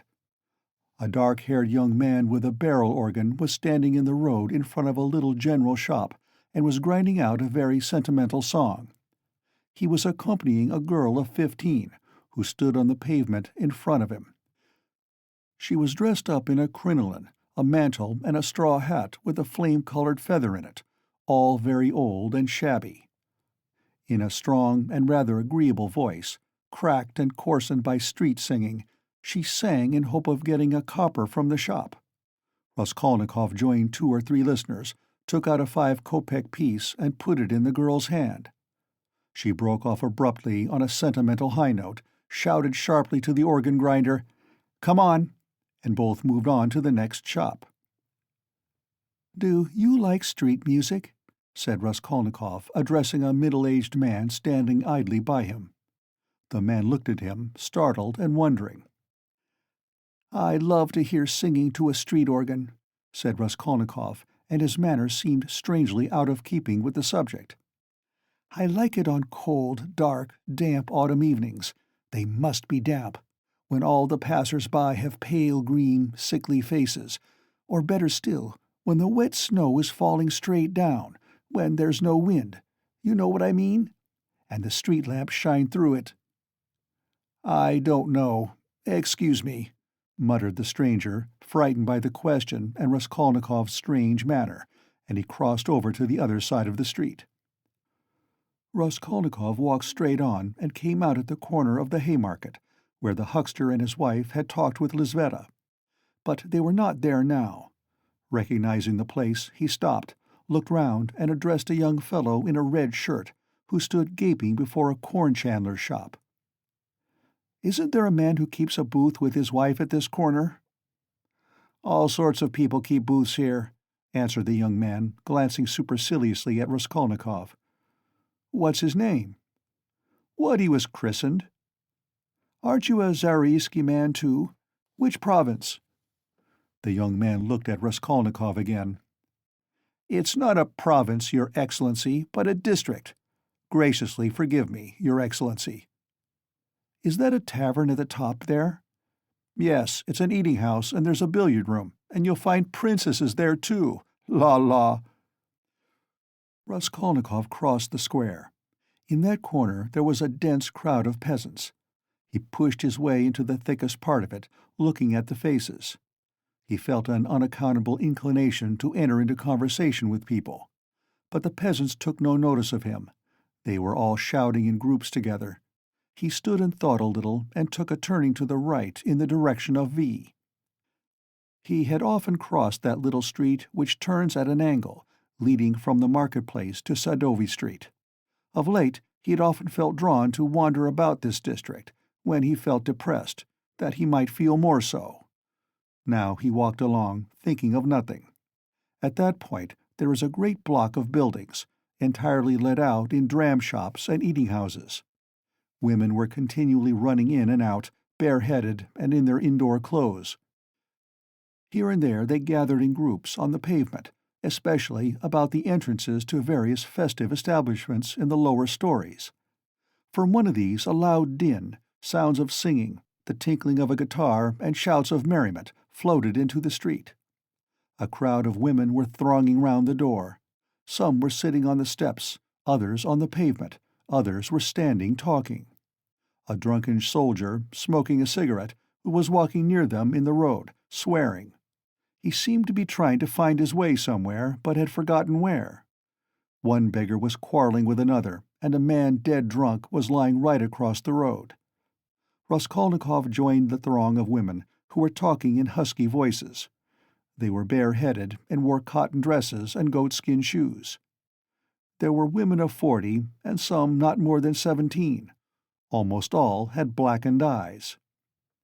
He felt strangely attracted by the singing and all the noise and uproar in the saloon below. Someone could be heard within dancing frantically, marking time with his heels to the sounds of the guitar and of a thin falsetto voice singing a jaunty air. He listened intently, gloomily and dreamily, bending down at the entrance and peeping inquisitively in from the pavement. "Oh, my handsome soldier, don't beat me for nothing," trilled the thin voice of the singer. Raskolnikov felt a great desire to make out what he was singing, as though everything depended on that. "Shall I go in?" he thought. "They are laughing. From drink. Shall I get drunk?" "Won't you come in?" one of the women asked him. Her voice was still musical and less thick than the others. She was young and not repulsive, the only one of the group. "Why, she's pretty," he said, drawing himself up and looking at her. She smiled, much pleased at the compliment. "You're very nice-looking yourself," she said. "Isn't he thin, though?"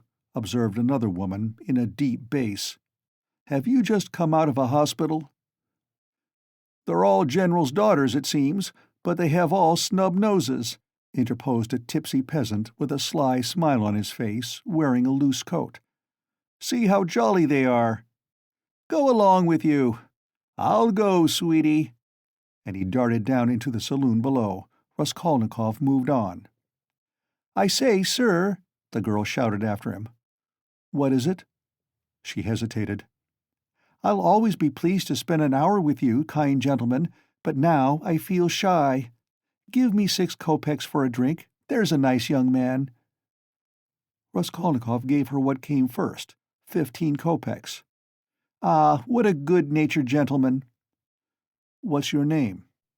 "Ask for Duclida." "Well, that's too much," one of the women observed, shaking her head at Duclida. "I don't know how you can ask like that. I believe I should drop with shame." Raskolnikov looked curiously at the speaker. She was a pock-marked wench of 30, covered with bruises, with her upper lip swollen. She made her criticism quietly and earnestly.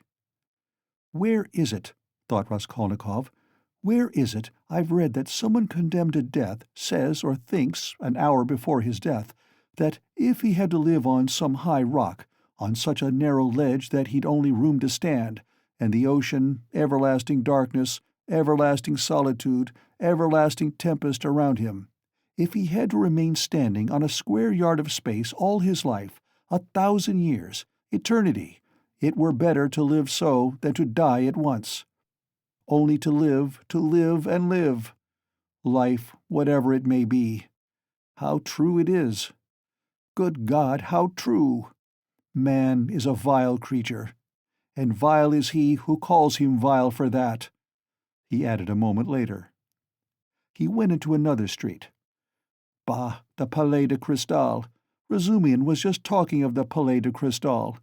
But what on earth was it I wanted? Yes, the newspapers. Zosimov said he read it in the papers. "Have you the papers?" he asked, going into a very spacious and positively clean restaurant, consisting of several rooms, which were, however, rather empty. 2 or 3 people were drinking tea, and in a room further away were sitting 4 men drinking champagne. Raskolnikov fancied that Zametov was one of them, but he could not be sure at that distance. What if it is? He thought. "Will you have vodka?" asked the waiter. "Give me some tea and bring me the papers, the old ones for the last 5 days, and I'll give you something." "Yes, sir. Here's today's. No vodka?" The old newspapers and the tea were brought. Raskolnikov sat down and began to look through them. Oh, damn! These are the items of intelligence. An accident on a staircase. Spontaneous combustion of a shopkeeper from alcohol. A fire in Pesky. A fire in the Petersburg quarter. Another fire in the Petersburg quarter. And another fire in the Petersburg quarter. Ah, here it is. He found at last what he was seeking and began to read it. The lines danced before his eyes, but he read it all and began eagerly seeking later editions in the following numbers.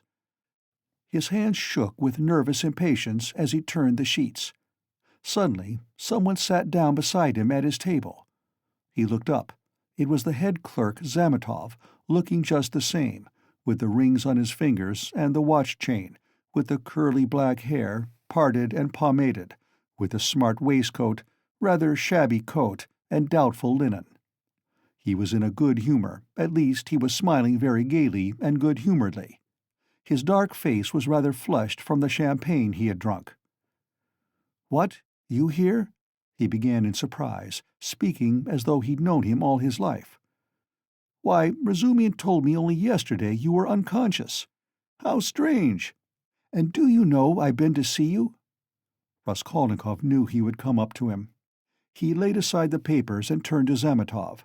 There was a smile on his lips, and a new shade of irritable impatience was apparent in that smile. "I know you have," he answered. "I've heard it. You looked for my sock. And you know Razumian has lost his heart to you. He says you've been with him to Louise Ivanovna's. You know, the woman you tried to befriend, for whom you winked to the explosive lieutenant, and he would not understand. Do you remember? How could he fail to understand? It was quite clear, wasn't it? What a hothead he is." "The explosive one?" "No, your friend Razumian." "You must have a jolly life, Mr. Zametov. Entrance fee to the most agreeable places. Who's been pouring champagne into you just now?" "We've just been having a drink together. You talk about pouring it into me." "By way of a fee. You profit by everything." Raskolnikov laughed. "It's all right, my dear boy," he added, slapping Zametov on the shoulder. "I am not speaking from temper, but in a friendly way. For sport. As that workman of yours said when he was scuffling with Dmitri, in the case of the old woman." "How do you know about it?" "Perhaps I know more about it than you do." "How strange you are. I am sure you are still very unwell. You oughtn't to have come out." "Oh, do I seem strange to you?" "Yes. What are you doing, reading the papers? Yes. There's a lot about the fires. No, I am not reading about the fires. Here he looked mysteriously at Zametov. His lips were twisted again in a mocking smile. No, I am not reading about the fires, he went on, winking at Zametov. But confess now, my dear fellow, you're awfully anxious to know what I am reading about. I am not in the least. Mayn't I ask a question? Why do you keep on? Listen, you are a man of culture and education. I was in the 6th class at the gymnasium, said Zametov with some dignity. 6th class? Ah, my cock-sparrow, with your parting and your rings, you are a gentleman of fortune. Phoo, what a charming boy! Here Raskolnikov broke into a nervous laugh right in Zametov's face. The latter drew back, more amazed than offended. Phoo, how strange you are, Zametov repeated very seriously. I can't helping you are still delirious. I am delirious? You are fibbing, my cock-sparrow. So I am strange? You find me curious, do you? Yes, curious. Shall I tell you what I was reading about? What I was looking for? See what a lot of papers I've made them bring me. Suspicious, eh? Well, what is it? You prick up your ears? How do you mean, prick up my ears? I'll explain that afterwards. But now, my boy, I declare to you— No, better, I confess— No, that's not right either. I make a deposition, and you take it. I depose that I was reading, that I was looking and searching. He screwed up his eyes and paused. I was searching, and came here on purpose to do it, for news of the murder of the old pawnbroker woman. He articulated at last, almost in a whisper, bringing his face exceedingly close to the face of Zametov. Zametov looked at him steadily, without moving or drawing his face away. What struck Zametov afterwards as the strangest part of it all was that silence followed for exactly a minute, and that they gazed at one another all the while. "What if you have been reading about it?" he cried at last, perplexed and impatient. "That's no business of mine. What of it?" "The same old woman," Raskolnikov went on in the same whisper, not heeding Zametov's explanation, "about whom you were talking in the police office. You remember, when I fainted. Well, do you understand now?" "What do you mean? Understand what?" Zametov brought out, almost alarmed. Raskolnikov's set and earnest face was suddenly transformed, and he suddenly went off into the same nervous laugh as before, as though utterly unable to restrain himself. And in one flash he recalled with extraordinary vividness of sensation a moment in the recent past, that moment when he stood with the axe behind the door, while the latch trembled and the men outside swore and shook it, and he had a sudden desire to shout at them, to swear at them, to put out his tongue at them, to mock them, to laugh and laugh and laugh. "You are either mad, or—" began Zametov, and he broke off, as though stunned by the idea that had suddenly flashed into his mind. "Or what? What? Come, tell me." "Nothing," said Zametov, getting angry. "It's all nonsense." Both were silent. After his sudden fit of laughter, Raskolnikov became suddenly thoughtful and melancholy. He put his elbow on the table and leaned his head on his hand. He seemed to have completely forgotten Zametov. The silence lasted for some time. "Why don't you drink your tea? It's getting cold," said Zametov. "What? Tea? Oh, yes." Raskolnikov sipped the glass, put a morsel of bread in his mouth, and suddenly, looking at Zametov, seemed to remember everything and pulled himself together. At the same moment, his face resumed its original mocking expression. He went on drinking tea. "There have been a great many of these crimes lately," said Zametov. "Only the other day I read in the Moscow news that a whole gang of false coiners had been caught in Moscow. It was a regular society. They used to forge tickets." "Oh, but it was a long time ago. I read about it a month ago," Raskolnikov answered calmly. "So you consider them criminals?" he added, smiling. "Of course they are criminals." "They? They are children, simpletons, not criminals. Why, 100 people meeting for such an object, what an idea! 3 would be too many, and then they want to have more faith in one another than in themselves. One has only to blab in his cups and it all collapses. Simpletons! They engaged untrustworthy people to change the notes. What a thing to trust to a casual stranger! Well, let us suppose that these simpletons succeed and each makes 1,000,000, and what follows for the rest of their lives? Each is dependent on the others for the rest of his life. Better hang oneself at once. And they did not know how to change the notes either. The man who changed the notes took 5,000 rubles, and his hands trembled. He counted the first 4,000, but did not count the 5,000. He was in such a hurry to get the money into his pocket and ran away. Of course he roused suspicion. And the whole thing came to a crash through one fool. Is it possible?" "That his hands trembled?" observed Zametov. "Yes, that's quite possible. That, I feel quite sure, is possible. Sometimes one can't stand things." "Can't stand that?" "Why, could you stand it then? No, I couldn't. For the sake of 100 rubles to face such a terrible experience? To go with false notes into a bank where it's their business to spot that sort of thing? No, I should not have the face to do it. Would you?" Raskolnikov had an intense desire again to put his tongue out. Shivers kept running down his spine. "I should do it quite differently," Raskolnikov began. "This is how I would change the notes. I'd count the first 1,000 3 or 4 times backwards and forwards, looking at every note, and then I'd set to the second 1,000. I'd count that halfway through, and then hold some 50-ruble note to the light, then turn it, then hold it to the light again, to see whether it was a good one.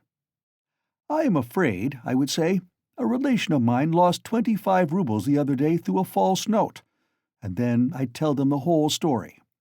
And after I began counting the third, no, excuse me, I would say, I fancy I made a mistake in the 7th hundred in that second 1,000, I'm not sure. And so I would give up the third 1,000 and go back to the second, and so on to the end. And when I had finished, I'd pick out one from the 5th and one from the second 1,000 and take them again to the light and ask again, 'Change them, please,' and put the clerk into such a stew that he would not know how to get rid of me. When I'd finished and gone out, I'd come back. No, excuse me, and ask for some explanation. That's how I'd do it." "Phoo! What terrible things you say," said Zametov, laughing. "But all that is only talk. I dare say when it came to deeds you'd make a slip.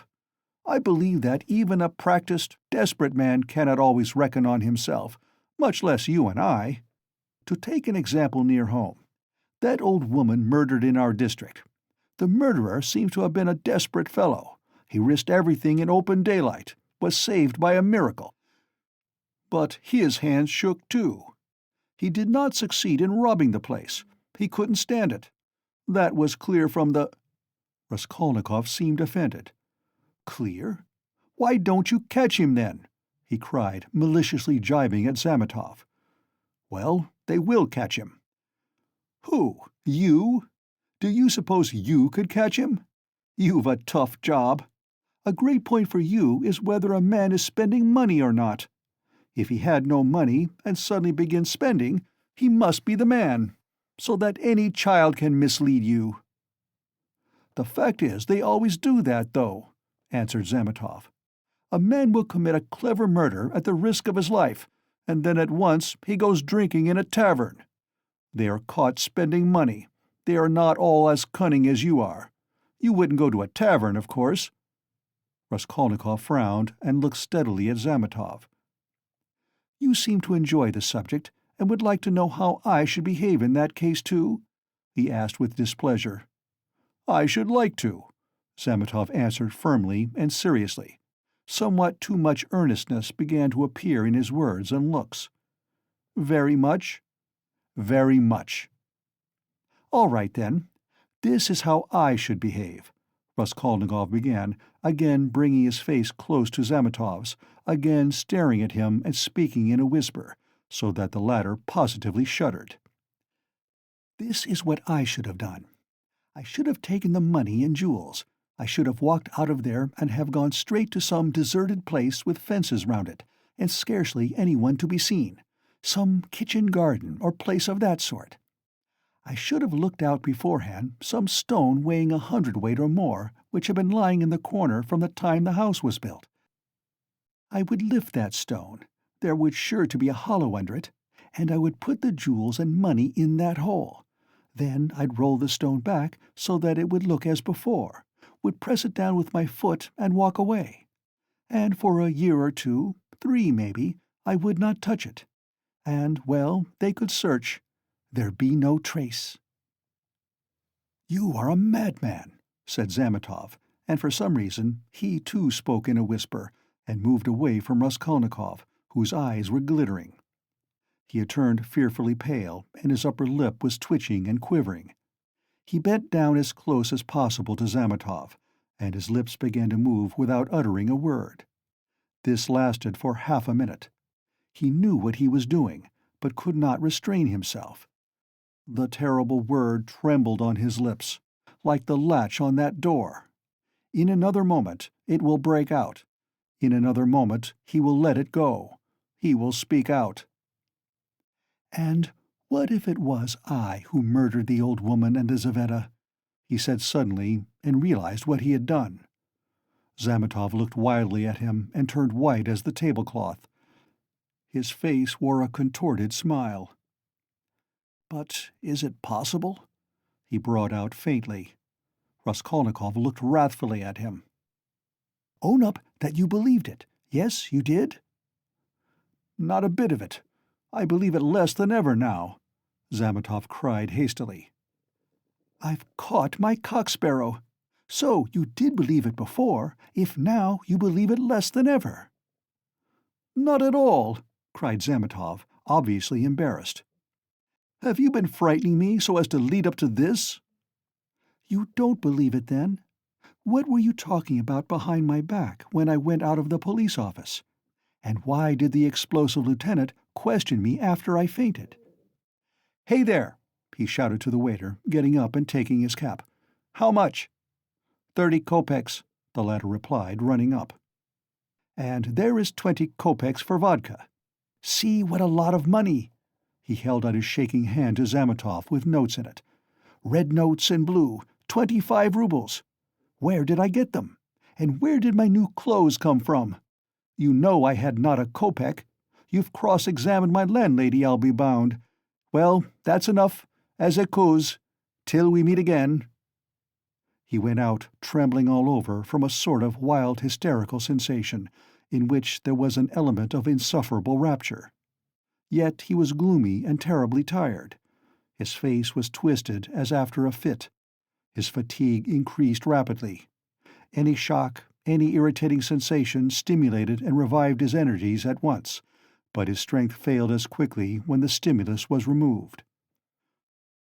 Zamitov, left alone, sat for a long time in the same place, plunged in thought.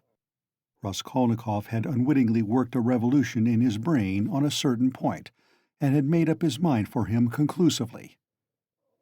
"Ilya Petrovitch is a blockhead," he decided.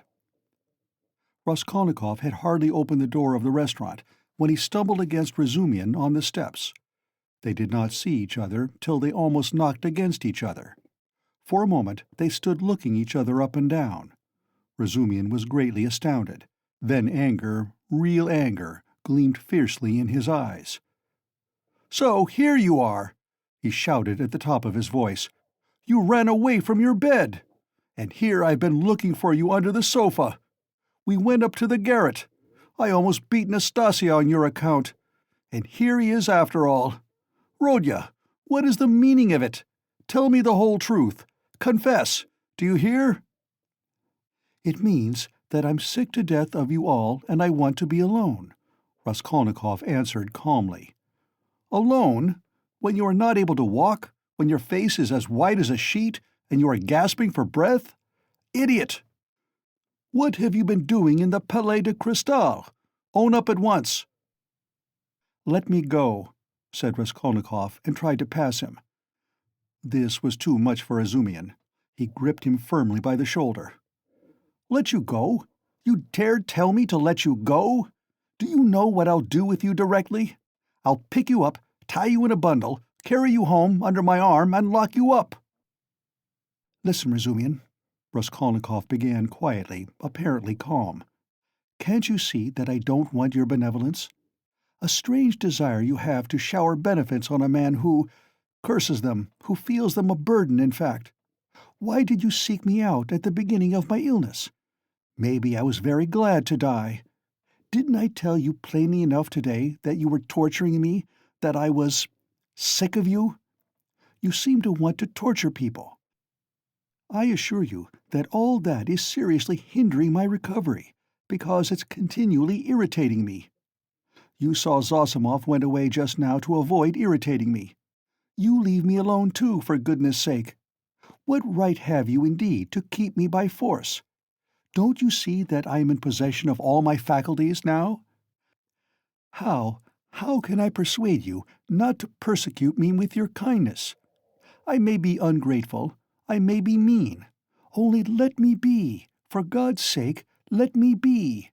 Let me be, let me be." He began calmly, gloating beforehand over the venomous phrases he was about to utter, but finished, panting for breath, in a frenzy, as he had been with Luzhin. Razumian stood a moment, thought, and let his hand drop. "Well, go to hell, then," he said gently and thoughtfully. "Stay!" he roared, as Raskolnikov was about to move. "Listen to me. Let me tell you that you are all a set of babbling, posing idiots. If you've any little trouble, you brood over it like a hen over an egg. And you're plagiarists even at that. There isn't a sign of independent life in you. You are made of spermaceti ointment, and you've lymph in your veins instead of blood. I don't believe in any one of you. In any circumstances, the first thing for all of you is to be unlike a human being. Stop!" he cried with redoubled fury, noticing that Raskolnikov was again making a movement. "Hear me out. You know I'm having a housewarming this evening. I dare say they've arrived by now, but I left my uncle there. I just ran in to receive the guests. And if you weren't a fool, a common fool, a perfect fool, if you were an original instead of a translation— You see, Rodya, I recognize you're a clever fellow, but you're a fool. And if you weren't a fool, you'd come round to me this evening instead of wearing out your boots in the street. Since you have gone out, there's no help for it. I'd give you a snug easy-chair, my landlady has one, a cup of tea, company, or you could lie on the sofa. Any way you would be with us. Zosimov will be there too.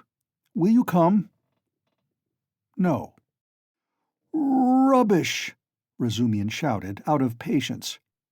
"How do you know? You can't answer for yourself. You don't know anything about it. Thousands of times I've fought tooth and nail with people and run back to them afterwards. One feels ashamed and goes back to a man. So remember, Pochinkov's house on the 3rd story. Why, Mr. Razumian, I do believe you'd let anybody beat you from sheer benevolence." "Beat? Whom? Me? I'd twist off his nose at the mere idea. Pochinkov's house, 47 Babushkin's flat." "I shall not come, Razumian." Raskolnikov turned and walked away. "I'll bet you will!" Razumian shouted after him. "I refuse to know you if you don't. Stay! Hey, is Amitov in there?" "Yes." "Did you see him?" "Yes." "Talk to him?" "Yes." "What about?" "Confound you, don't tell me then. Pochinkov's house, 47, Babushkin's flat, remember." Raskolnikov walked on and turned the corner into Sadovy Street. Razumian looked after him thoughtfully. Then, with a wave of his hand, he went into the house, but stopped short of the stairs. Confound it, he went on almost aloud. He talked sensibly, but yet— I am a fool. As if madmen didn't talk sensibly. And this was just what Zossimov seemed afraid of. He struck his finger on his forehead. What if— How could I let him go off alone? He may drown himself. Ah, what a blunder! I can't. And he ran back to overtake Raskolnikov, but there was no trace of him. With a curse, he returned with rapid steps to the Palais de Cristal to question Zametov. Raskolnikov walked straight to X Bridge, stood in the middle, and, leaning both elbows on the rail, stared into the distance. On parting with Razumian, he felt so much weaker that he could scarcely reach this place. He longed to sit or lie down somewhere in the street. Bending over the water, he gazed mechanically at the last pink flush of the sunset, at the row of houses growing dark in the gathering twilight, at one distant attic window on the left bank, flashing as though on fire in the last rays of the setting sun, at the darkening water of the canal, and the water seemed to catch his attention. At last red circles flashed before his eyes. The houses seemed moving. The passers-by, the canal banks, the carriages all danced before his eyes. Suddenly he started, saved again perhaps from swooning by an uncanny and hideous sight. He became aware of someone standing on the right side of him. He looked and saw a tall woman with a kerchief on her head, with a long, yellow, wasted face and red, sunken eyes. She was looking straight at him, but obviously she saw nothing and recognized no one. Suddenly she leaned her right hand on the parapet, lifted her right leg over the railing, then her left, and threw herself into the canal. The filthy water parted and swallowed up its victim for a moment. Then, an instant later, the drowning woman floated to the surface, moving slowly with the current, her head and legs in the water, her skirt inflated like a balloon over her back. "A woman drowning! A woman drowning!" shouted dozens of voices. People ran up. Both banks were thronged with spectators. On the bridge, people crowded about Raskolnikov, pressing up behind him. "Mercy on it! It's our Afrosinya!" a woman cried tearfully close by. "Mercy! Save her! Kind people, pull her out!" "A boat! A boat!" was shouted in the crowd. But there was no need of a boat. A policeman ran down the steps to the canal, threw off his greatcoat and his boots, and rushed into the water. It was easy to reach her. She floated within a couple of yards of the steps. He caught hold of her clothes with his right hand, and with his left seized a pole which a comrade held out to him. The drowning woman was pulled out at once. They laid her on the granite pavement of the embankment. She soon recovered consciousness, raised her head, sat up, and began sneezing and coughing, stupidly wiping her wet dress with her hands. She said nothing. "She's drunk herself out of her senses," the same woman's voice wailed at her side. "Out of her senses. The other day she tried to hang herself. We cut her down. I ran out to the shop just now, left my little girl to look after her, and here she's in trouble again.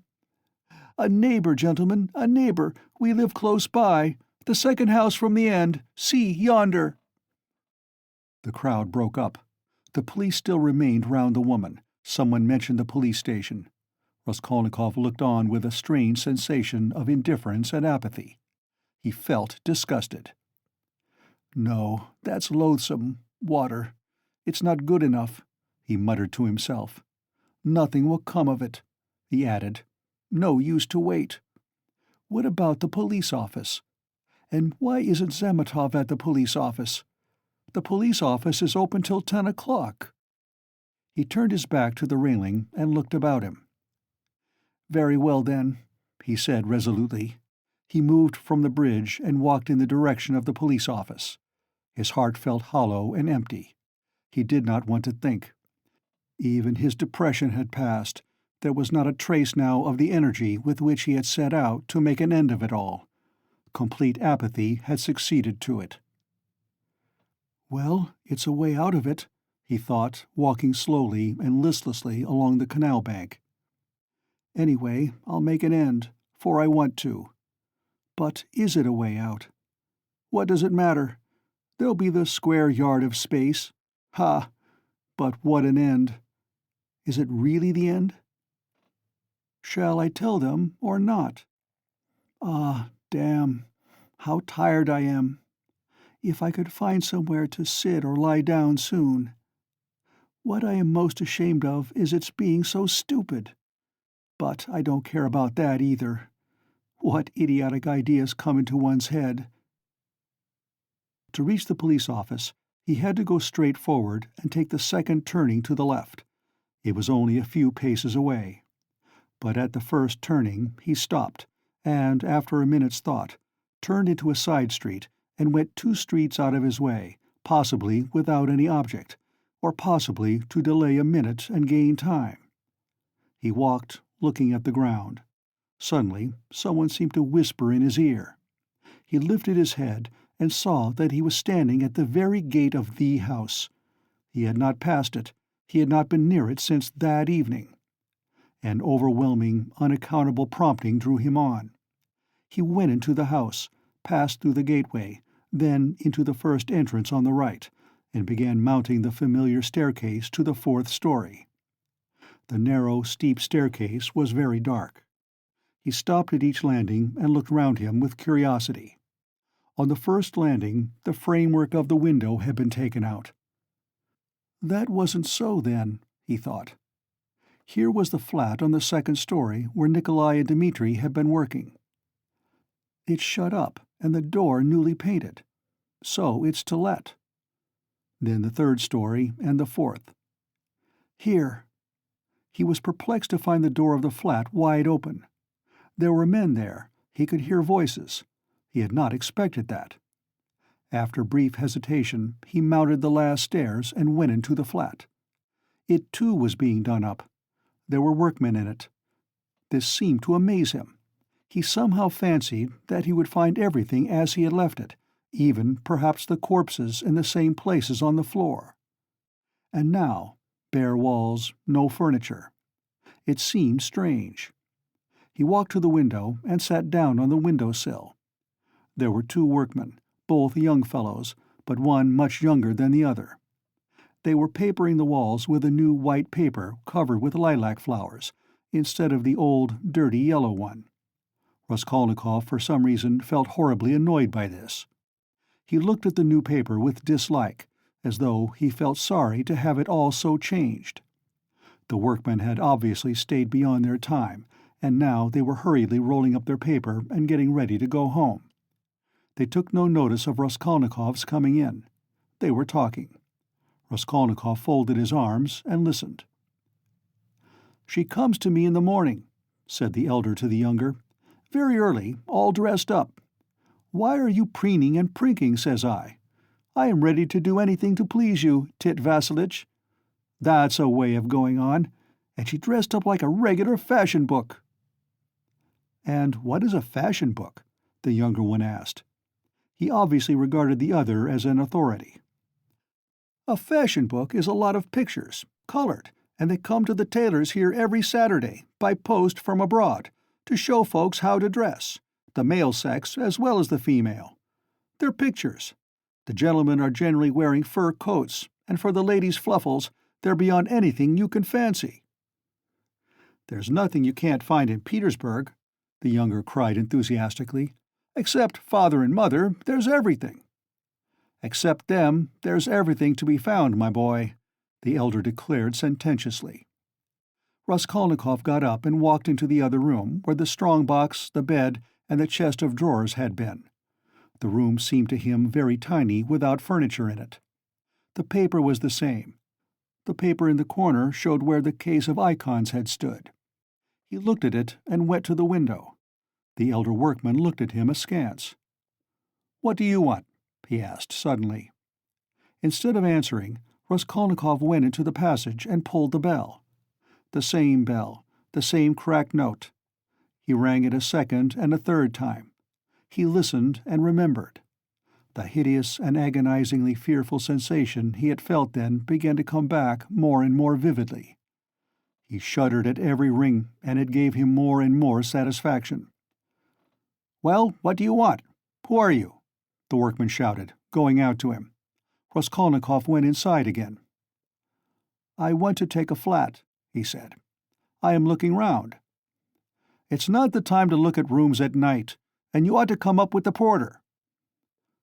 "The floors have been washed. Will they be painted?" Raskolnikov went on. "Is there no blood?"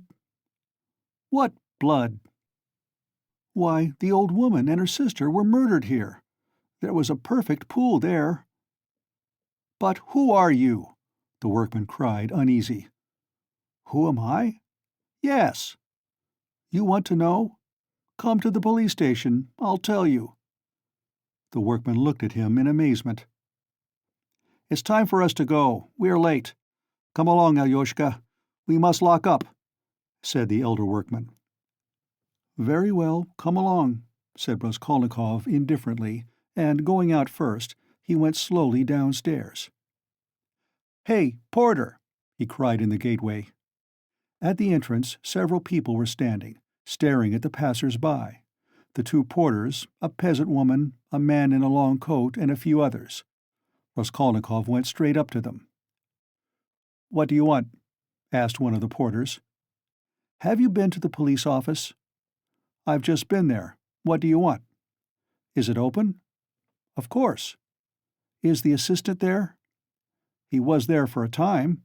What do you want?" Raskolnikov made no reply, but stood beside them, lost in thought.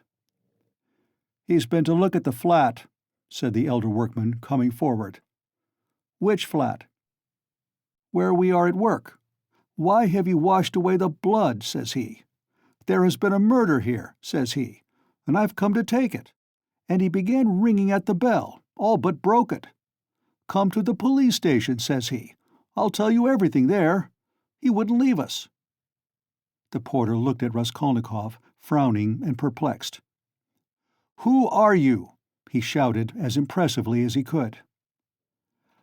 "I am Rodion Romanovitch Raskolnikov, formerly a student. I live in Shiel's house, not far from here, flat number 14. Ask the porter, he knows me." Raskolnikov said all this in a lazy, dreamy voice, not turning round, but looking intently into the darkening street. "Why have you been to the flat?" "To look at it." "What is there to look at?" "Take him straight to the police station," the man in the long coat jerked in abruptly. Raskolnikov looked intently at him over his shoulder, and said in the same slow, lazy tones, "Come along." "Yes, take him," the man went on more confidently. "Why was he going into that? What's in his mind, eh?" "He's not drunk, but God knows what's the matter with him," muttered the workman. "But what do you want?" the porter shouted again, beginning to get angry in earnest. "Why are you hanging about?" "You funked the police station, then?" said Raskolnikov jeeringly. "How funk it? Why are you hanging about?" "He's a rogue," shouted the peasant woman. "Why waste time talking to him?" cried the other porter, a huge peasant in a full open coat and with keys on his belt. "Get along! He is a rogue, and no mistake! Get along!" And seizing Raskolnikov by the shoulder, he flung him into the street. He lurched forward, but recovered his footing, looked at the spectators in silence, and walked away. "Strange man," observed the workman. "There are strange folks about nowadays," said the woman. "You should have taken him to the police station all the same," said the man in the long coat. "Better have nothing to do with him," decided the big porter. "A regular rogue.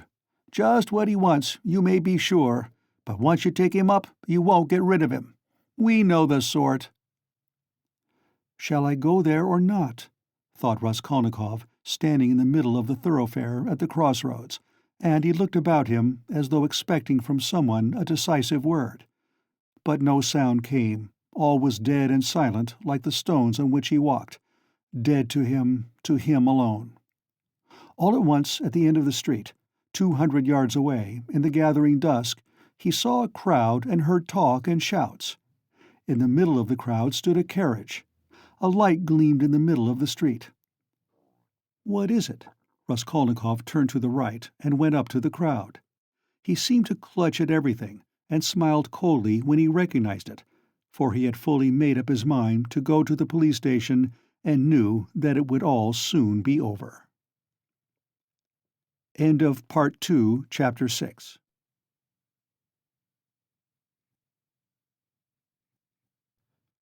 Part 2, Chapter 7. An elegant carriage stood in the middle of the road, with a pair of spirited grey horses. There was no one in it, and the coachman had got off his box and stood by. The horses were being held by the bridle. A mass of people had gathered round, the police standing in front. One of them held a lighted lantern, which he was turning on something lying close to the wheels. Everyone was talking, shouting, exclaiming. The coachman seemed at a loss and kept repeating, "What a misfortune! Good Lord, what a misfortune!" Raskolnikov pushed his way in as far as he could, and succeeded at last in seeing the object of the commotion and interest. On the ground a man who had been run over lay apparently unconscious, and covered with blood. He was very badly dressed, but not like a workman. Blood was flowing from his head and face. His face was crushed, mutilated, and disfigured. He was evidently badly injured. "Merciful heaven!" wailed the coachman. "What more could I do? If I had been driving fast or had not shouted to him, but I was going quietly, not in a hurry. Everyone could see I was going along just like everybody else. A drunken man can't walk straight, we all know.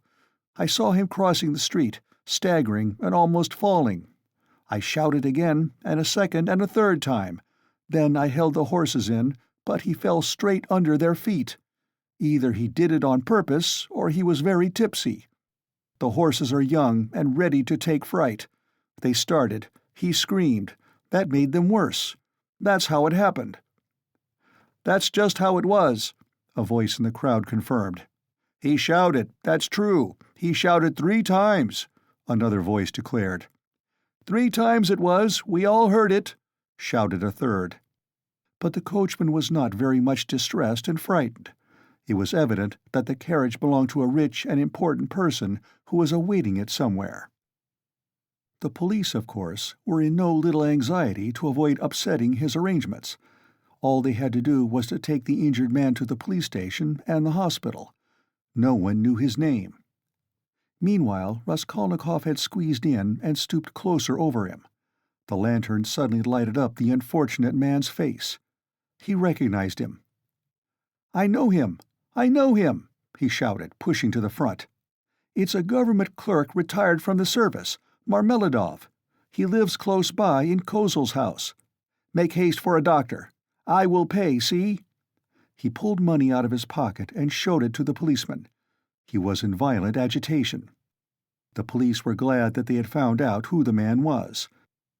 Raskolnikov gave his own name and address, and as earnestly as if it had been his father, he besought the police to carry the unconscious Marmeladov to his lodging at once. "Just here, 3 houses away," he said eagerly. "The house belongs to Kozel, a rich German. He was going home, no doubt drunk. I know him. He is a drunkard.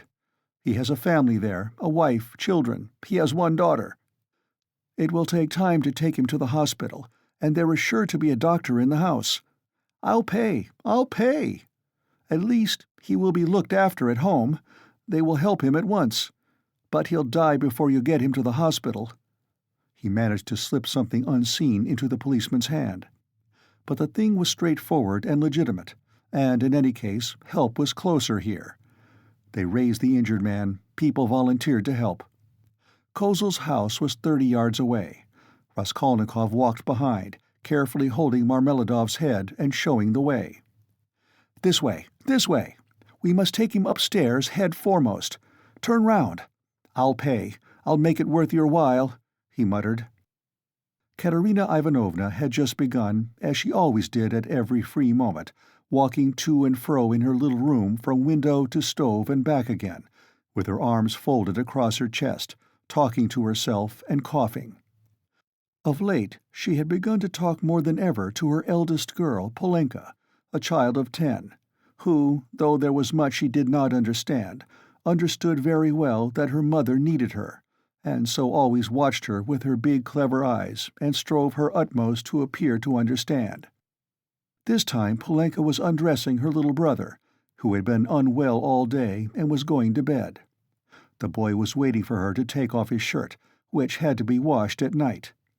He was sitting straight and motionless on a chair, with a silent, serious face, with his legs stretched out straight before him, heels together and toes turned out. He was listening to what his mother was saying to his sister, sitting perfectly still with pouting lips and wide open eyes, just as all good little boys have to sit when they are undressed to go to bed. A little girl, still younger, dressed literally in rags, stood at the screen, waiting for her turn. The door onto the stairs was open to relieve them a little from the clouds of tobacco smoke which floated in from the other rooms, and brought on long, terrible fits of coughing in the poor, consumptive woman. Katerina Ivanovna seemed to have grown even thinner during that week, and the hectic flush on her face was brighter than ever. "You wouldn't believe, you can't imagine, Polenka," she said, walking about the room, "what a happy, luxurious life we had in my papa's house, and how this drunkard has brought me and will bring you all to ruin.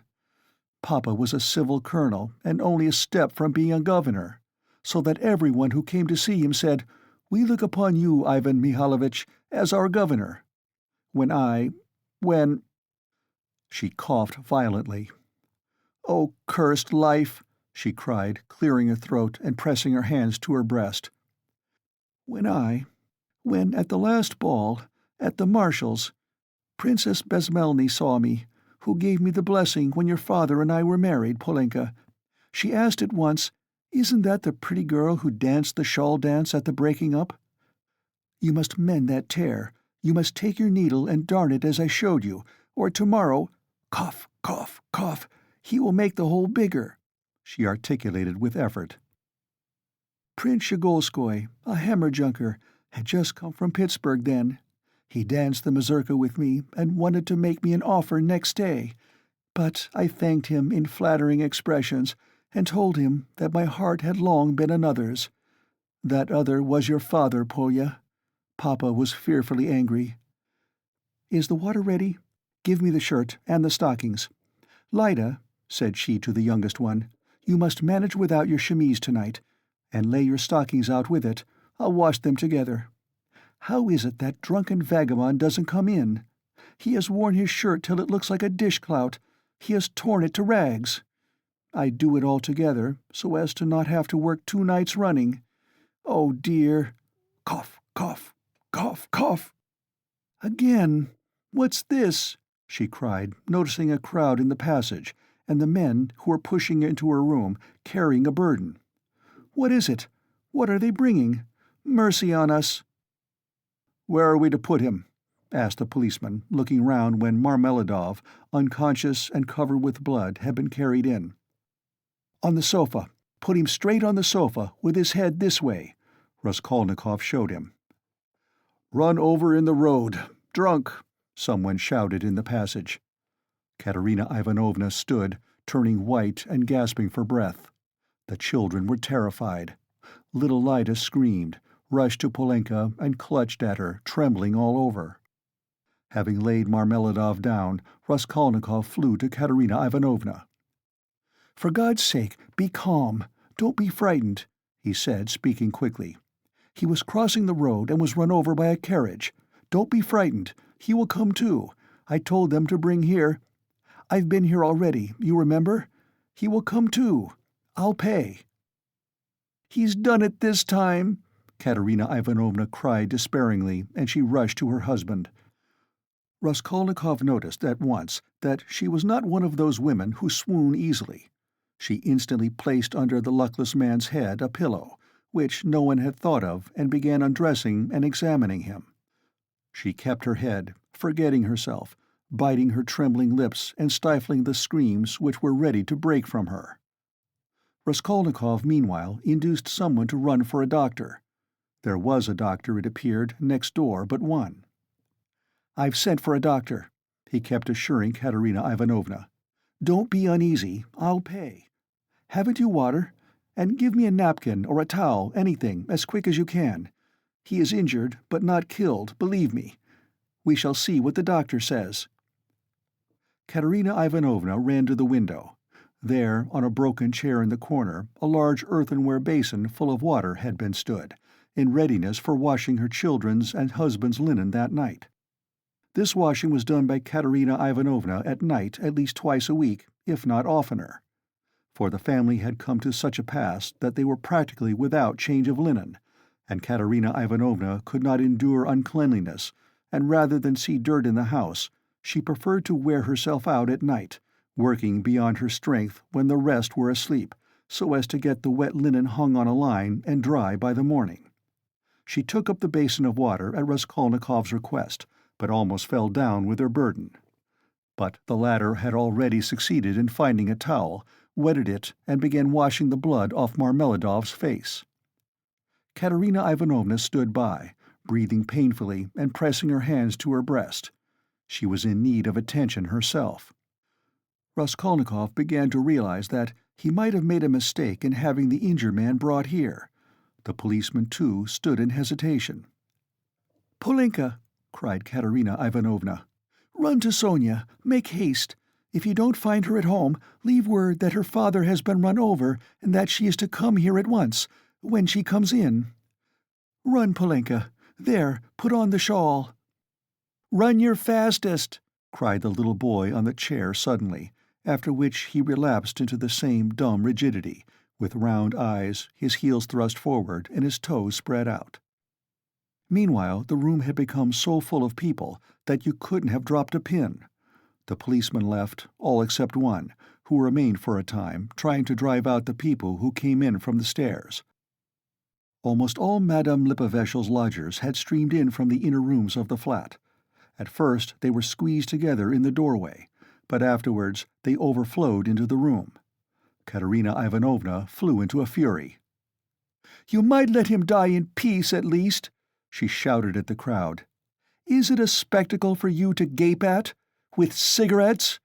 Cough, cough, cough. You might as well keep your hats on, and there is one in his hat. Get away. You should respect the dead, at least." Her cough choked her, but her reproaches were not without result. They evidently stood in some awe of Katerina Ivanovna.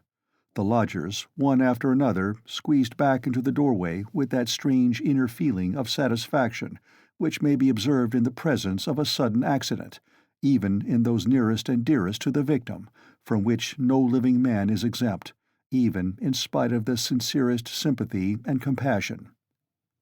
Voices outside were heard, however, speaking of the hospital, and saying that they'd no business to make a disturbance here. "No business to die!"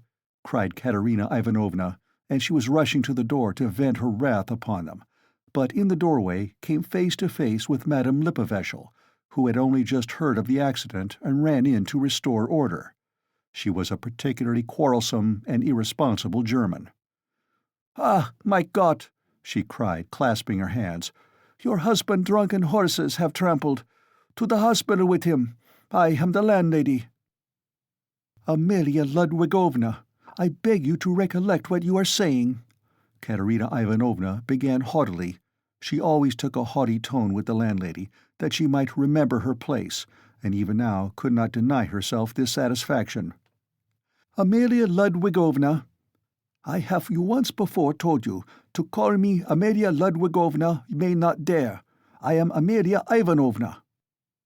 "You are not Amelia Ivanovna, but Amelia Ludwigovna, and as I am not one of your despicable flatterers like Mr. Lebeziatnikov, who's laughing behind the door at this moment—" A laugh and a cry of "They are at it again!" was in fact audible at the door. "So I shall always call you Amelia Ludwigovna, though I fail to understand why you dislike that name. You can see for yourself what has happened to Semyon Saharovich. He is dying. I beg you to close that door at once and to admit no one. Let him at least die in peace. Or, I warn you, the Governor-General himself shall be informed of your conduct tomorrow. The prince knew me as a girl. He remembers Semyon Zaharovich well, and has often been a benefactor to him. Everyone knows that Semyon Zaharovitch has many friends and protectors, whom he abandoned himself from an honorable pride, knowing his unhappy weakness. But now," she pointed to Raskolnikov, "a generous young man has come to our assistance, who has wealth and connections and whom Semyon Zaharovitch has known from a child. You may rest assured, Amelia Ludwigovna." All this was uttered with extreme rapidity, getting quicker and quicker, but a cough suddenly cut short Katerina Ivanovna's eloquence. At that instant, the dying man recovered consciousness and uttered a groan. She ran to him. The injured man opened his eyes, and without recognition or understanding, gazed at Raskolnikov, who was bending over him. He drew deep, slow, painful breaths. Blood oozed at the corners of his mouth, and drops of perspiration came out on his forehead.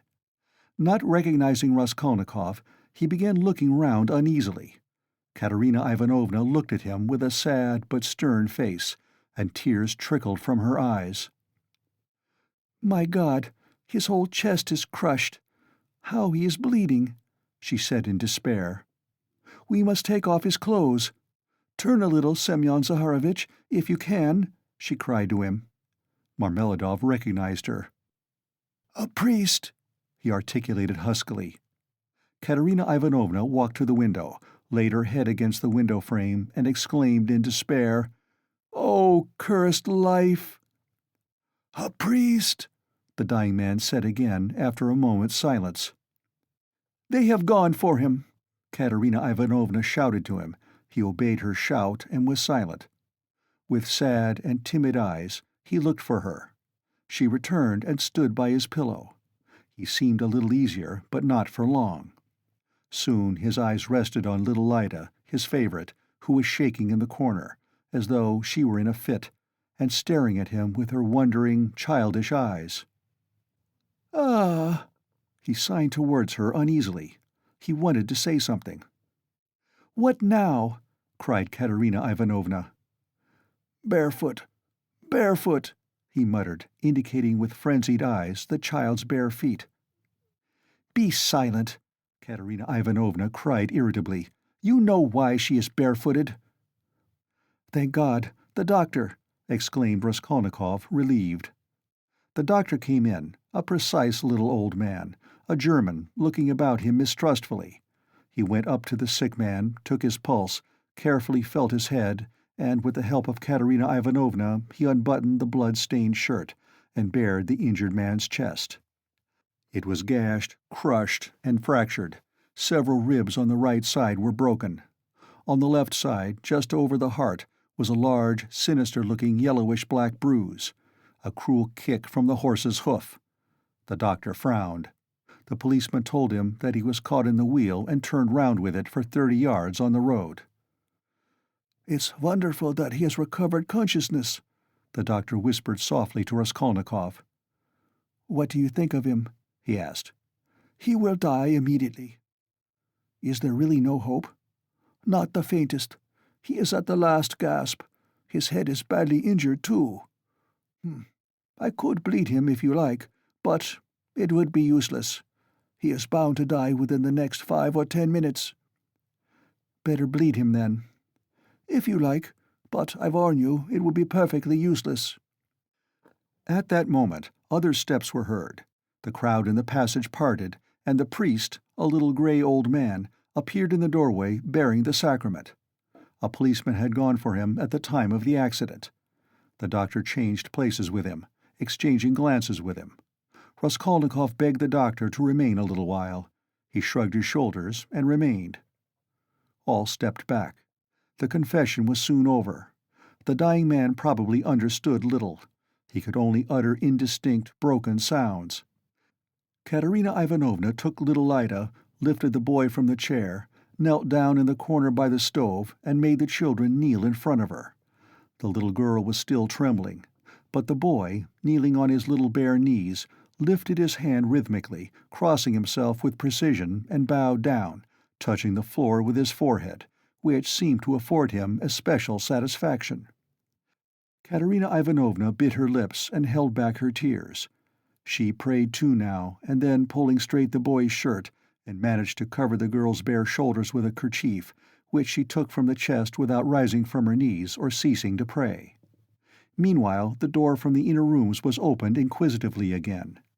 In the passage, the crowd of spectators from all the flats on the staircase grew denser and denser, but they did not venture beyond the threshold. A single candle end lighted up the scene. At that moment, Polenka forced her way through the crowd at the door. She came in panting from running so fast, took off her kerchief, looked for her mother, went up to her and said, "She is coming. I met her in the street." Her mother made her kneel beside her. Timidly and noiselessly, a young girl made her way through the crowd, and strange was her appearance in that room, in the midst of want, rags, death, and despair. She, too, was in rags. Her attire was all of the cheapest, but decked out in gutter finery of a special stamp, unmistakably betraying its shameful purpose. Sonia stopped short in the doorway and looked about her bewildered, unconscious of everything.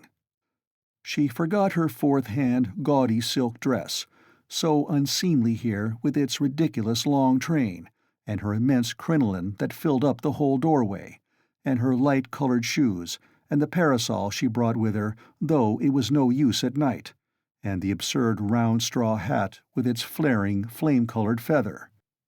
Under this rakishly tilted hat was a pale, frightened little face, with lips parted and eyes staring in terror. Sonia was a small, thin girl of 18, with fair hair, rather pretty, with wonderful blue eyes. She looked intently at the bed and the priest. She, too, was out of breath with running. At last, whispers, some words in the crowd probably, reached her. She looked down and took a step forward into the room, still keeping close to the door. The service was over. Katerina Ivanovna went up to her husband again. The priest stepped back and turned to say a few words of admonition and consolation to Katerina Ivanovna on leaving. "What am I to do with these?"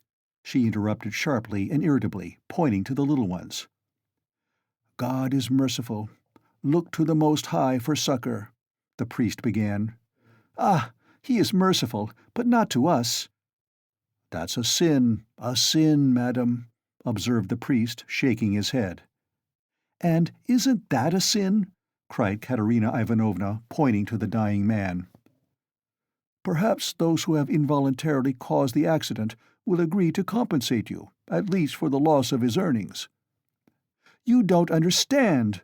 cried Katerina Ivanovna, angrily waving her hand. "And why should they compensate me? Why, he was drunk and threw himself under the horses. What earnings? He brought us nothing but misery. He drank everything away, the drunkard. He robbed us to get drink. He wasted their lives and mine for drink. And thank God he's dying. One less to keep." "You must forgive in the hour of death. That's a sin, madam. Such feelings are a great sin." Katerina Ivanovna was busy with the dying man. She was giving him water, wiping the blood and sweat from his head, setting his pillow straight, and had only turned now and then for a moment to address the priest. Now she flew at him almost in a frenzy. "Ah, father, that's words, and only words. Forgive? If he'd not been run over, he'd have come home today drunk, and his only shirt dirty and in rags, and he'd have fallen asleep like a log, and I should have been sousing and rinsing till daybreak, washing his rags and the children's, and then drying them by the window, and as soon as it was daylight I should have been darning them. That's how I spend my nights. What's the use of talking of forgiveness? I have forgiven as it is." A terrible hollow cough interrupted her words. She put her handkerchief to her lips and showed it to the priest, pressing her other hand to her aching chest. The handkerchief was covered with blood. The priest bowed his head and said nothing. Marmeladov was in the last agony. He did not take his eyes off the face of Katerina Ivanovna, who was bending over him again. He kept trying to say something to her. He began moving his tongue with difficulty and articulating indistinctly, but Katerina Ivanovna, understanding that he wanted to ask her forgiveness, called peremptorily to him, "Be silent. No need. I know what you want to say." And the sick man was silent, but at the same instant his wandering eyes strayed to the doorway and he saw Sonia. Till then he had not noticed her. She was standing in the shadow in a corner. "Who's that? Who's that?" he said suddenly in a thick, gasping voice, in agitation, turning his eyes in horror towards the door, where his daughter was standing and trying to sit up. "Lie down! Lie down!" cried Katerina Ivanovna. With unnatural strength he had succeeded in propping himself on his elbow. He looked wildly and fixedly for some time on his daughter, as though not recognizing her. He had never seen her before in such attire. Suddenly he recognized her, crushed and ashamed in her humiliation and gaudy finery, meekly awaiting her turn to say good-bye to her dying father. His face showed intense suffering. "Sonia, daughter, forgive!" he cried, and he tried to hold out his hand to her, but losing his balance, he fell off the sofa, face downwards on the floor. They rushed to pick him up. They put him on the sofa. But he was dying. Sonia, with a faint cry, ran up, embraced him, and remained so without moving. He died in her arms. "He's got what he wanted," Katerina Ivanovna cried, seeing her husband's dead body. "Well, what's to be done now? How am I to bury him? What can I give them tomorrow to eat?" Raskolnikov went up to Katerina Ivanovna. "Katerina Ivanovna," he began, "last week your husband told me all his life and circumstances. Believe me, he spoke of you with passionate reverence. From that evening, when I learnt how devoted he was to you all, and how he loved and respected you especially, Katerina Ivanovna, in spite of his unfortunate weakness, from that evening we became friends. Allow me now to do something, to repay my debt to my dead friend. Here are 20 roubles, I think, and if that can be of any assistance to you, then in short, I will come again, and I will be sure to come again.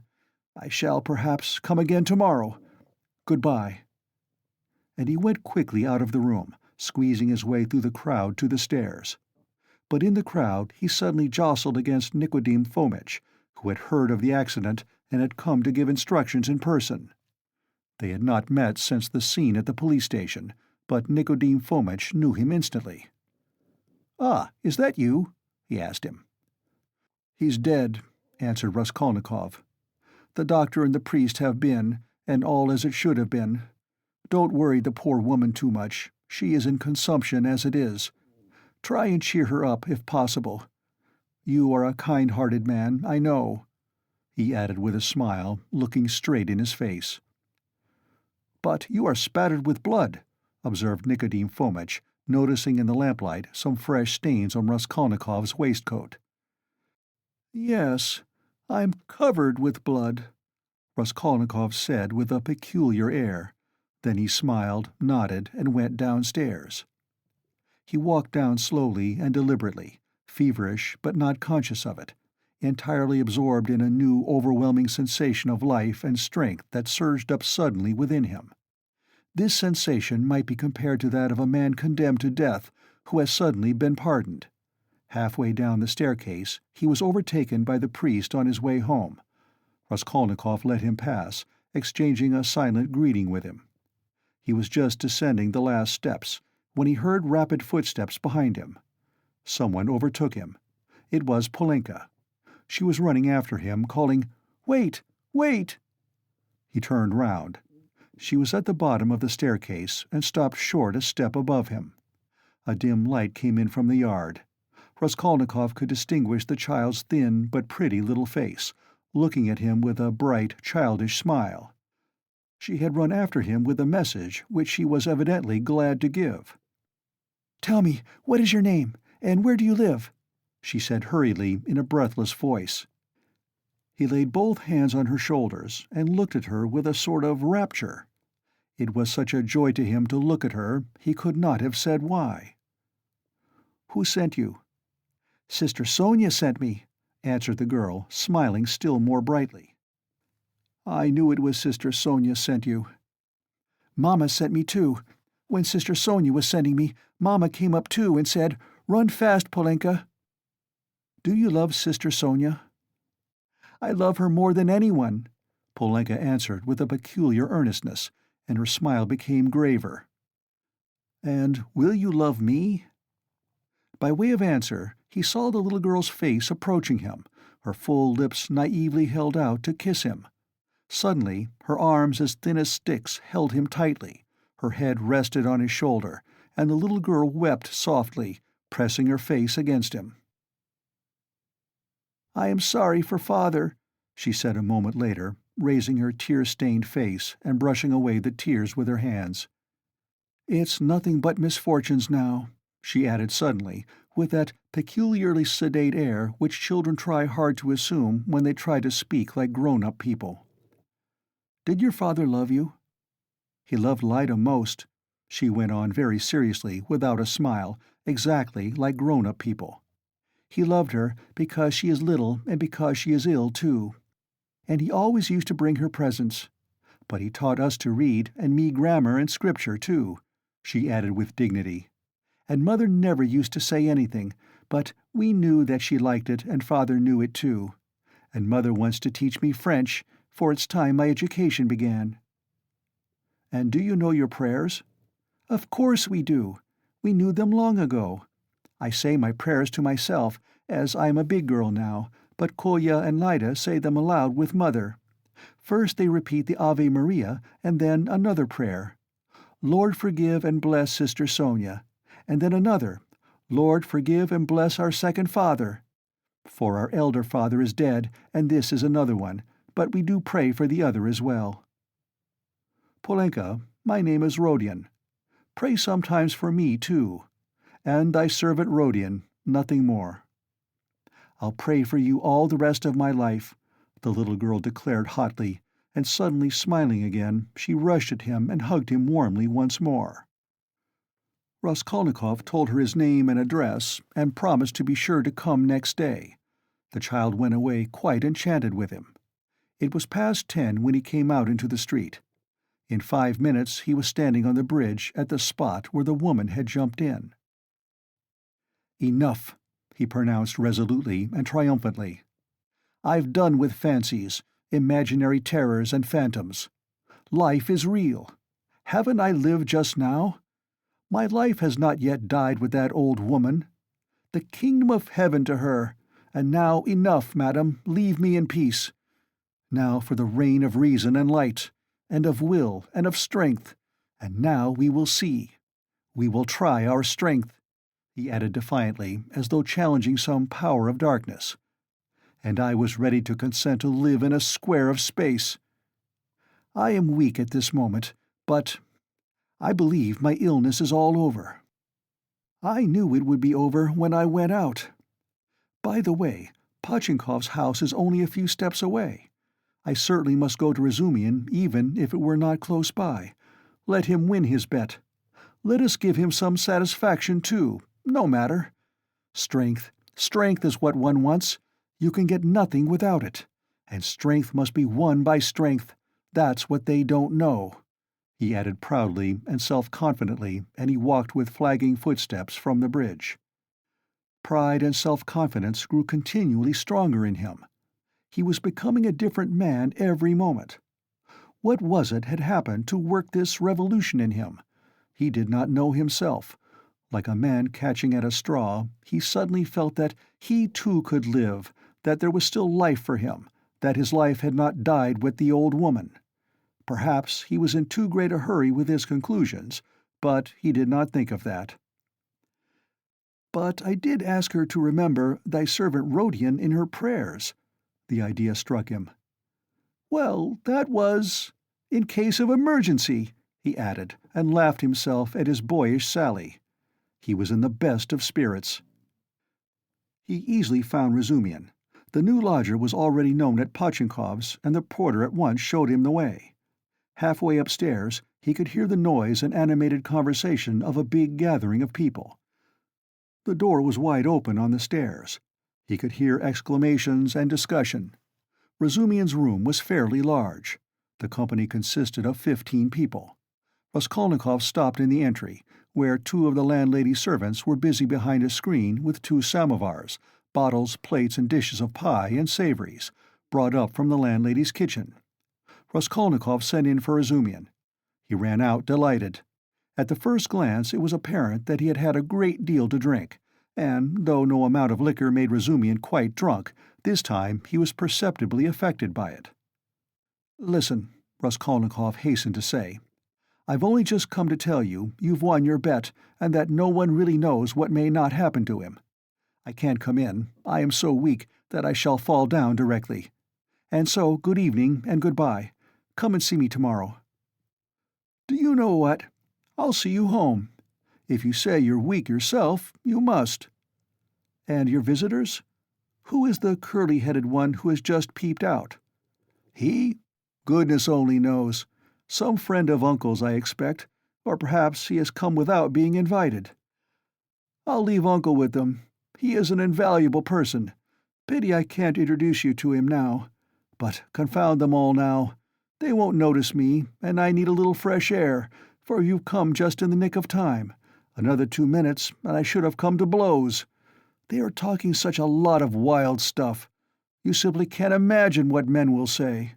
Though, why shouldn't you imagine? Don't we talk nonsense ourselves?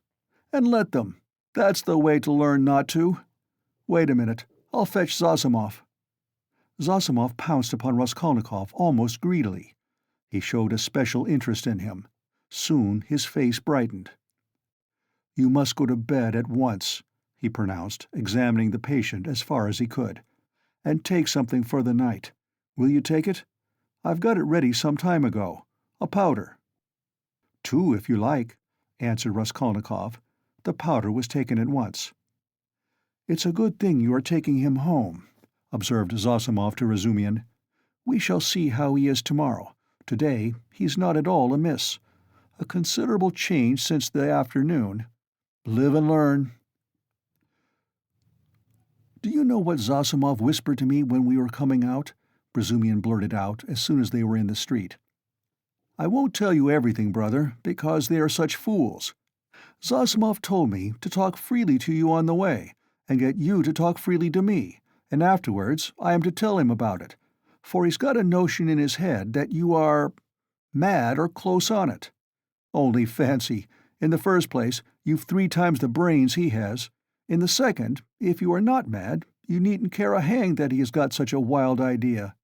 And thirdly, that piece of beef whose specialty is surgery has gone mad on mental diseases, and what's brought him to this conclusion about you was your conversation today with Zametov."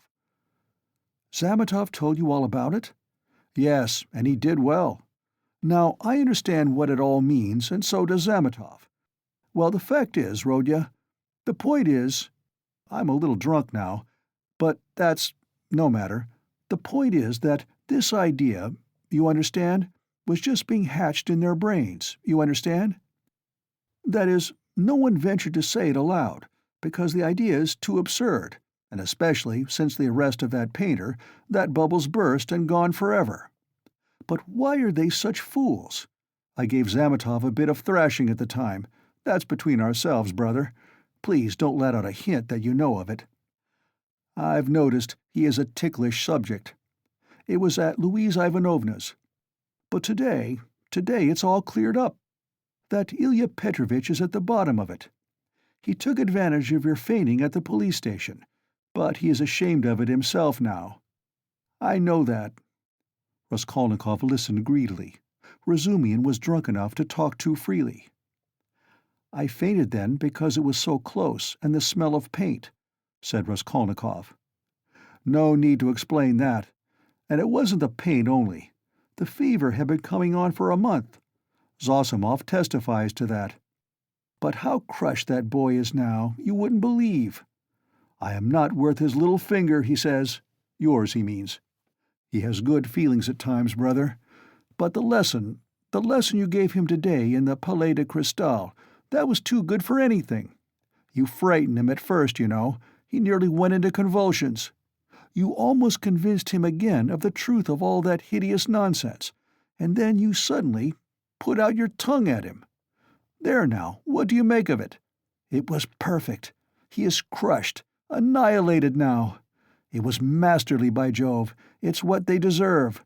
Ah, that I wasn't there. He was hoping to see you awfully. Porphyry, too, wants to make your acquaintance." "Ah, he, too.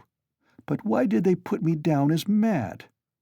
"Oh, not mad. I must have said too much, brother. What struck him, you see, was that only that subject seemed to interest you. Now it's clear why it did interest you, knowing all the circumstances, and how that irritated you and worked in with your illness. I am a little drunk, brother, only, confound him, he has some idea of his own. I tell you, he's mad on mental diseases. But don't you mind him." For half a minute both were silent.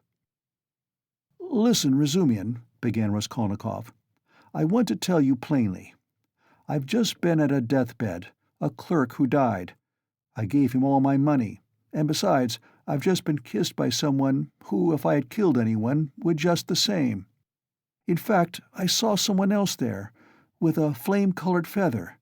But I am talking nonsense. I am very weak. Support me. We shall be at the stairs directly." "What's the matter? What's the matter with you?" Razumian asked anxiously. "I am a little giddy, but that's not the point. I am so sad, like a woman. Look, what's that? Look, look!" "What is it?" "Don't you see? A light in my room, you see. Through the crack." They were already at the foot of the last flight of stairs, at the level of the landlady's door, and they could, as a fact, see from below that there was a light in Raskolnikov's garret. "Queer. Nastasia, perhaps," observed Razumian. "She is never in my room at this time, and she must be in bed long ago. But I don't care. Goodbye." "What do you mean? I am coming with you. We'll come in together." "I know we are going in together, but I want to shake hands here and say goodbye to you here. So give me your hand. Goodbye." "What's the matter with you, Rodya?" "Nothing. Come along. You shall be witness." They began mounting the stairs, and the idea struck Razumian that perhaps Zossimov might be right after all. "Ah, I've upset him with my chatter," he muttered to himself. When they reached the door, they heard voices in the room. "What is it?" cried Razumian. Raskolnikov was the first to open the door.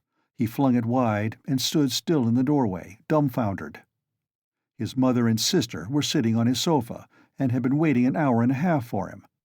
Why had he never expected, never thought of them, though the news that they had started, were on their way and would arrive immediately, had been repeated to him only that day? They had spent that hour and a half plying Nastasia with questions.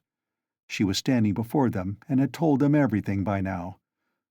They were beside themselves with alarm when they heard of his running away today, ill and, as they understood from her story, delirious. Good heavens, what had become of him? Both had been weeping, both had been in anguish for that hour and a half. A cry of joy, of ecstasy, greeted Raskolnikov's entrance. Both rushed to him. But he stood like one dead. A sudden, intolerable sensation struck him like a thunderbolt. He did not lift his arms to embrace them. He could not. His mother and sister clasped him in their arms, kissed him, laughed and cried. He took a step, tottered, and fell to the ground, fainting. Anxiety, cries of horror, moans.